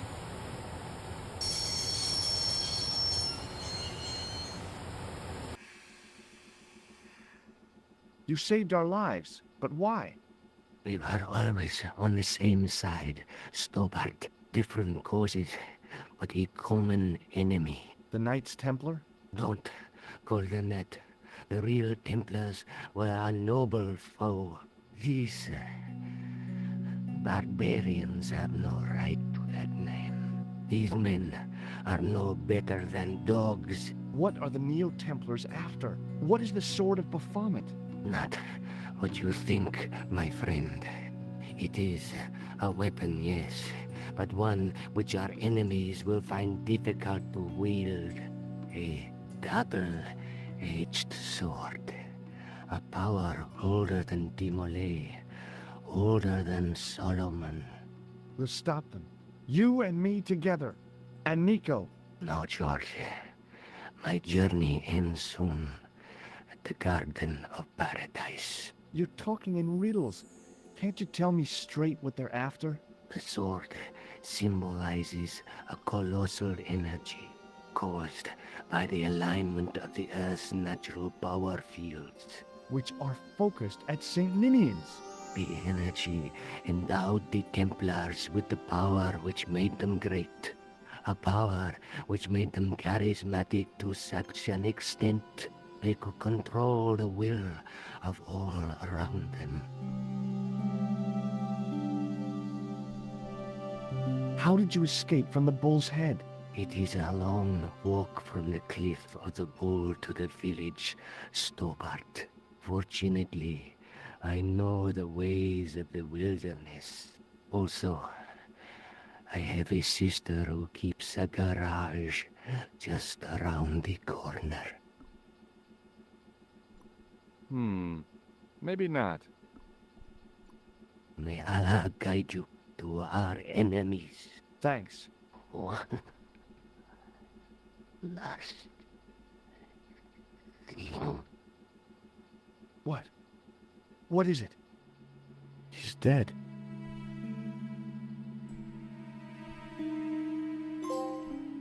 The guy was a professional killer. The last thing he deserved was sympathy. I had to admit it, though. I was sorry he'd ended up this way. Underneath that heap of tumbled... Don't even think about it, Josh. What? Who? Look me straight in the eye and tell me you weren't thinking of using that axe on Eklund. Don't be foolish, woman. I was gonna use it on you. Don't it? What? Who? Look me. Don't be. I was gonna use. The rear exit was barred and padlocked. I couldn't think of a single way to.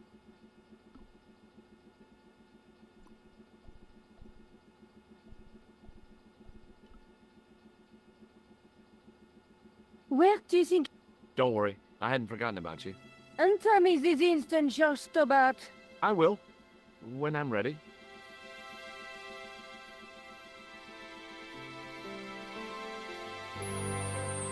That's not that, George. No. You took advantage while my hands were tied. When Eklund pointed that gun at me, I thought I was gonna die. I thought of all the things I'd never get to do, and kissing you was at the top of my list. George, Uh-huh. George, we've got to get off the train. Eklund could recover at any time. So what are we waiting for?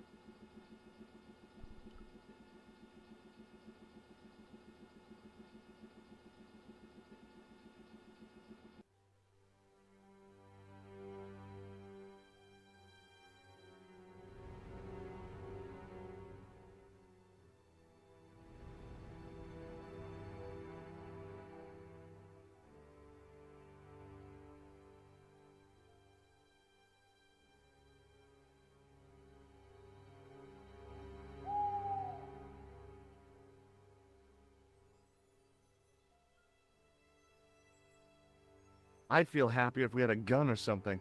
Khan gave me something. What? His handbag. Oh, great. If we run into any killers, we can give them a good buffeting. Didn't he have any weapons? You don't know the half of it. This bag's full of C4. Wow. Why didn't you say so? Boy, we'll show him now. What's C4? Plastic, George. We're going to shop our way to victory? 2 kilos of plastic explosive. The detonator's broken now. No problem. We'll buy a box of matches somewhere. It doesn't work that way. It takes a small explosion to start the big explosion. Well, that's not much use then. What does that sign say? Apparently, during the English Civil War in the mid-17th century, this place was used as an arms dump. Yeah? What happened? Look at the state of this place, George. You work it out. Oh, stray spark? You got it. The tower was the only thing to survive the blast. I hope the explosion didn't destroy the Sword of Baphomet. Do you? I rather hope it did.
Nico? Uh-huh.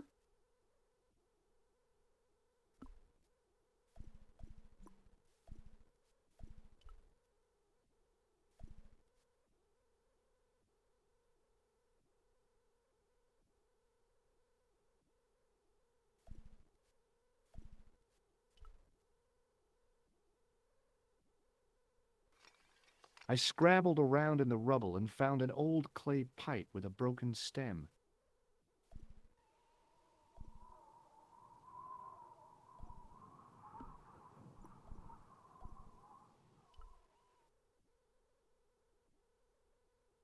The wheel turned reluctantly with a creak of complaint. There was no obvious way of removing the wheel from its housing. The handle turned easily, and the larger wheel began to revolve. Damn! Then the handle came off in my hand.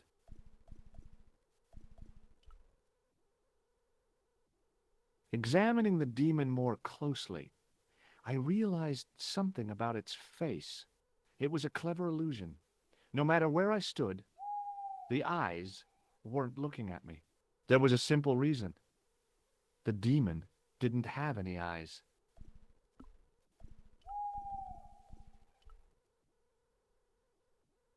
Sometimes the most childish gestures can have a cathartic effect.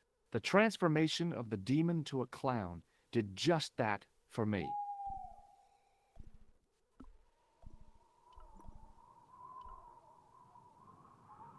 There was no way of reconnecting the handle to the cog except by welding it.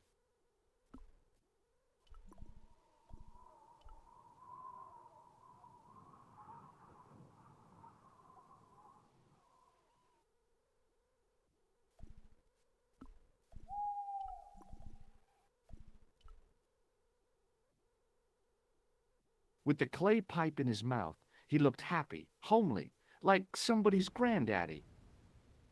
What do you think you're doing, Josh? I wondered if there was a secret mechanism in the demon's mouth. Maybe you should show a little more respect. For a mythical medieval demon? Give me a break. Okay, go right ahead. Meddle with forces you don't understand. Incur the demon's wrath and burn in hell. Just see if I care.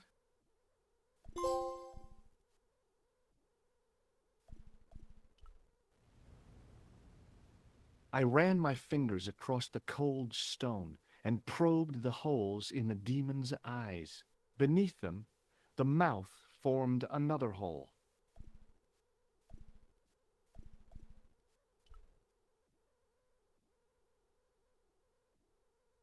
I tried pushing the panel, but wasn't surprised when it failed to move.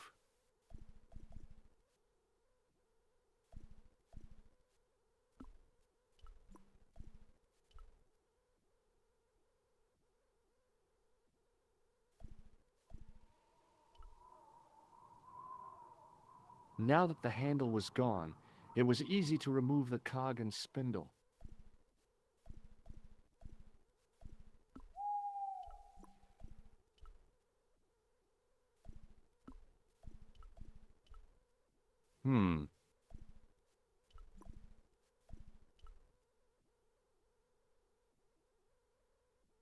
The cog slipped neatly into the eye socket.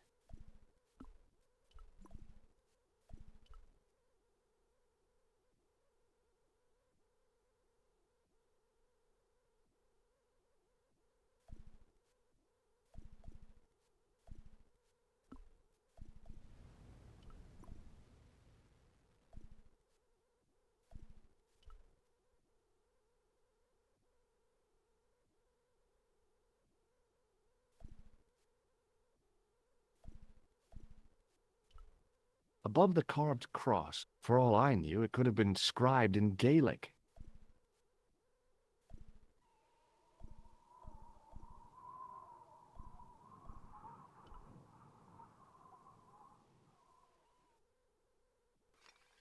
Under one of the stones, I found a metal coin which was green with age.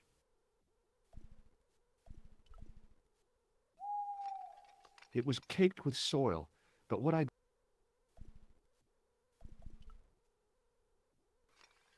With mounting excitement, I felt something between my fingers. It was short, hard, and black. Something I hadn't expected to find here. It was a plastic hen top.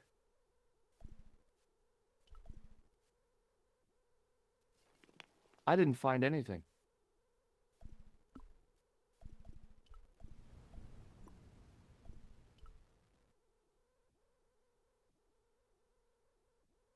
With a rasp of metal on stone, I eased the second eye into place.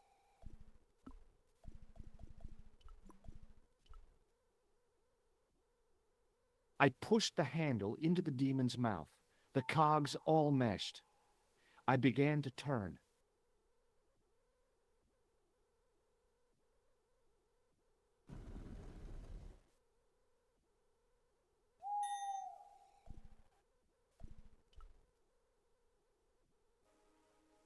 As soon as I saw the flickering torches, I realized the bogus Templars had beaten us to the sword.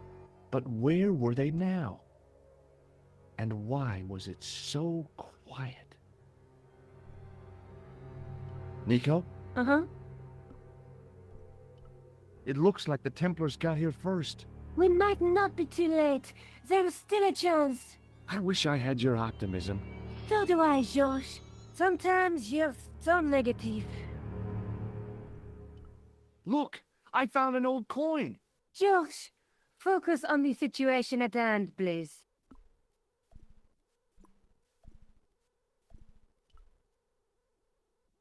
No, Josh!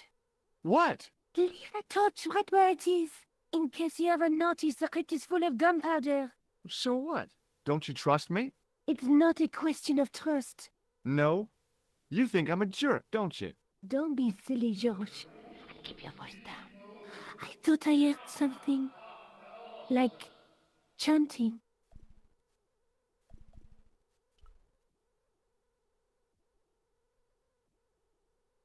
Listen, I can definitely hear chanting. You're right. I hear it too. What do you suppose they're doing? It wouldn't surprise me if they were holding some kind of satanic sex ritual. So, what are we waiting for? Shh!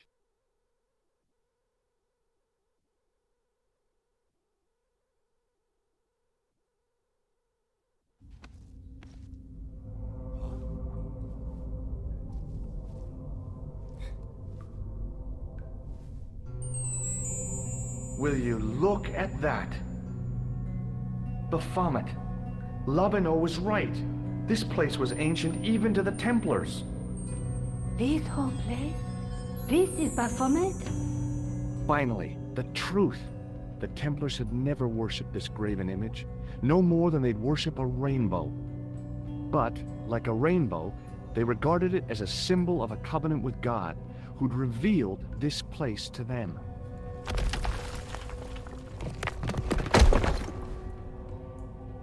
Rosso! Why, the double-dealing treacherous? On the contrary, Inspector Rosso has been the model of obedience, an important quality in a true Templar. Now be quiet and watch if you wish to live much longer.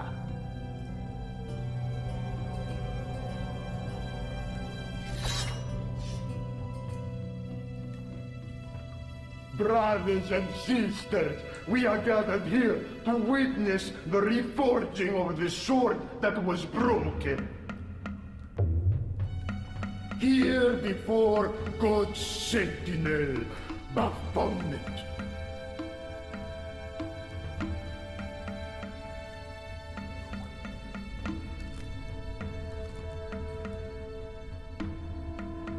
Grand Master and Knight of Baphomet, we salute and pledge our obedience to you. I salute you, gatekeeper of the temple.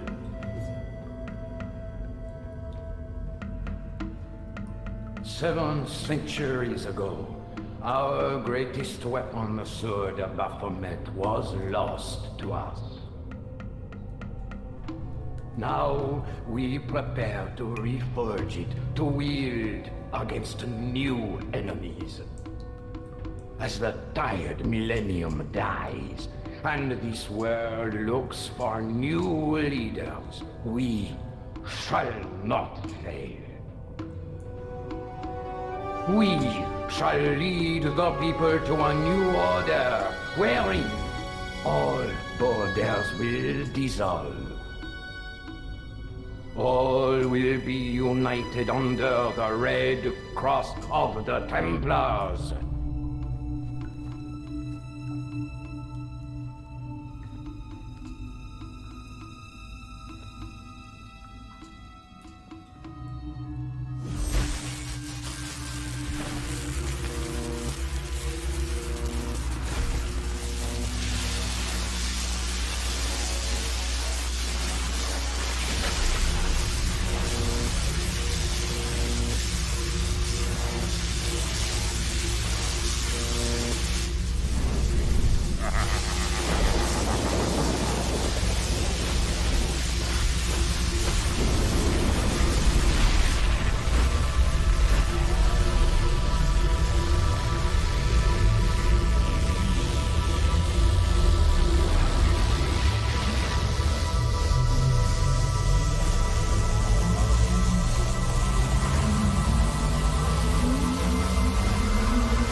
George, we have watched your efforts to stop us with respect.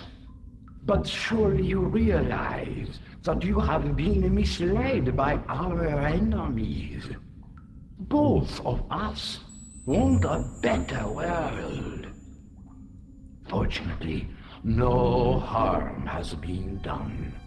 We need determined, resourceful men like you. Join us, George. Join us in true brotherhood. Yeah. True. Wait. Brothers? What about Marquet? What about Pegram and Klausner? You didn't look on them as brothers, only as failures. 3 men dead, and you don't give a damn! George, you know that sacrifices are necessary. Every great undertaking. Join you? I'll see you in hell first. Oh, George, I had great hopes for you. C'est la guerre et l'on kill him.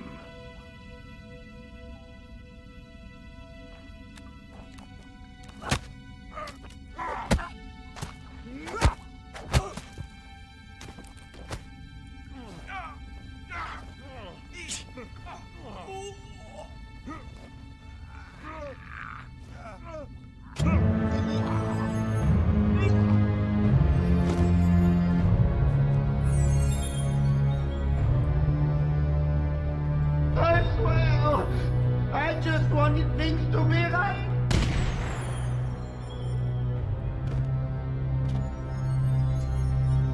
Take them. Kill them. They will not escape.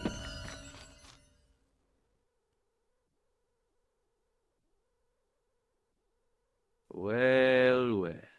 If it isn't the great detective and his beautiful assistant, it's going to be a pleasure killing the pair of you.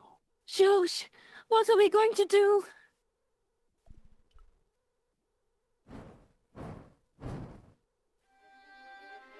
Come on, Nico. We're leaving. You fools! You cannot escape us. Guido!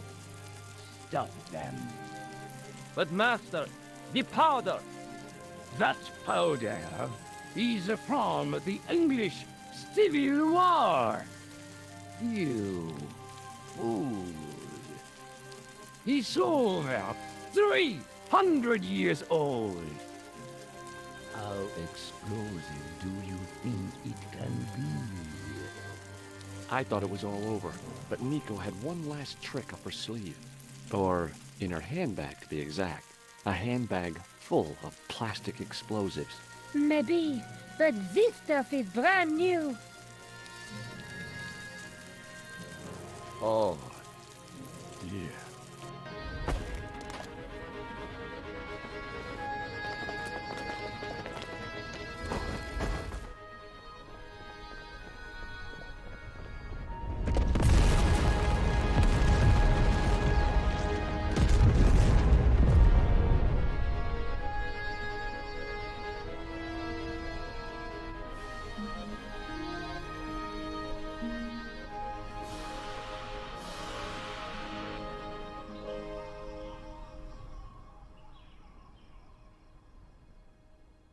You know, you'll never be able to write your story now. I don't care. I've got what I want. Huh? Just tell me one thing, George. Is our life together always going to be this crazy?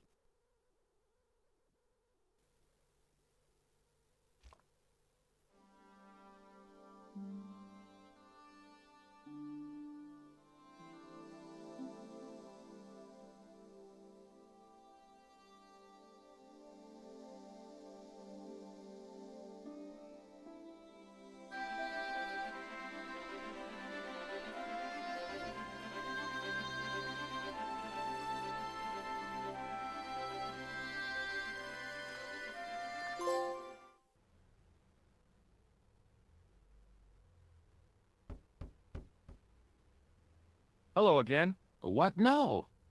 Do you know anything about medieval manuscripts? No more than you, I'll bet. Does this gem mean anything to you? Aha! Is it real? It must be worth a small fortune. You stole it, I suppose. I'm not a crook. Excuse me. Yes, sir? I've got a toilet chain from a bar in Syria. No kidding. A toilet chain? From Syria? You sad man.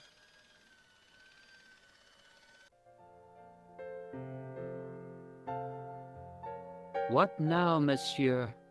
Check out my ID card. Your ID card, monsieur? I don't think so. No, it's Rosso's card. Attempting to impersonate a policeman is a criminal offense, monsieur. Ah, forget it. Thanks for your help, buddy.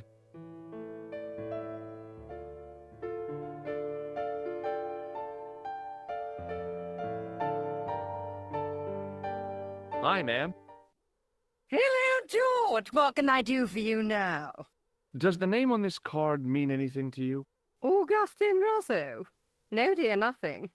It conjures up the image of a Gaulois-smoking, absinthe-drinking French policeman. I'm sure the real Inspector Rosso is nowhere near so romantic. I think you'd be surprised.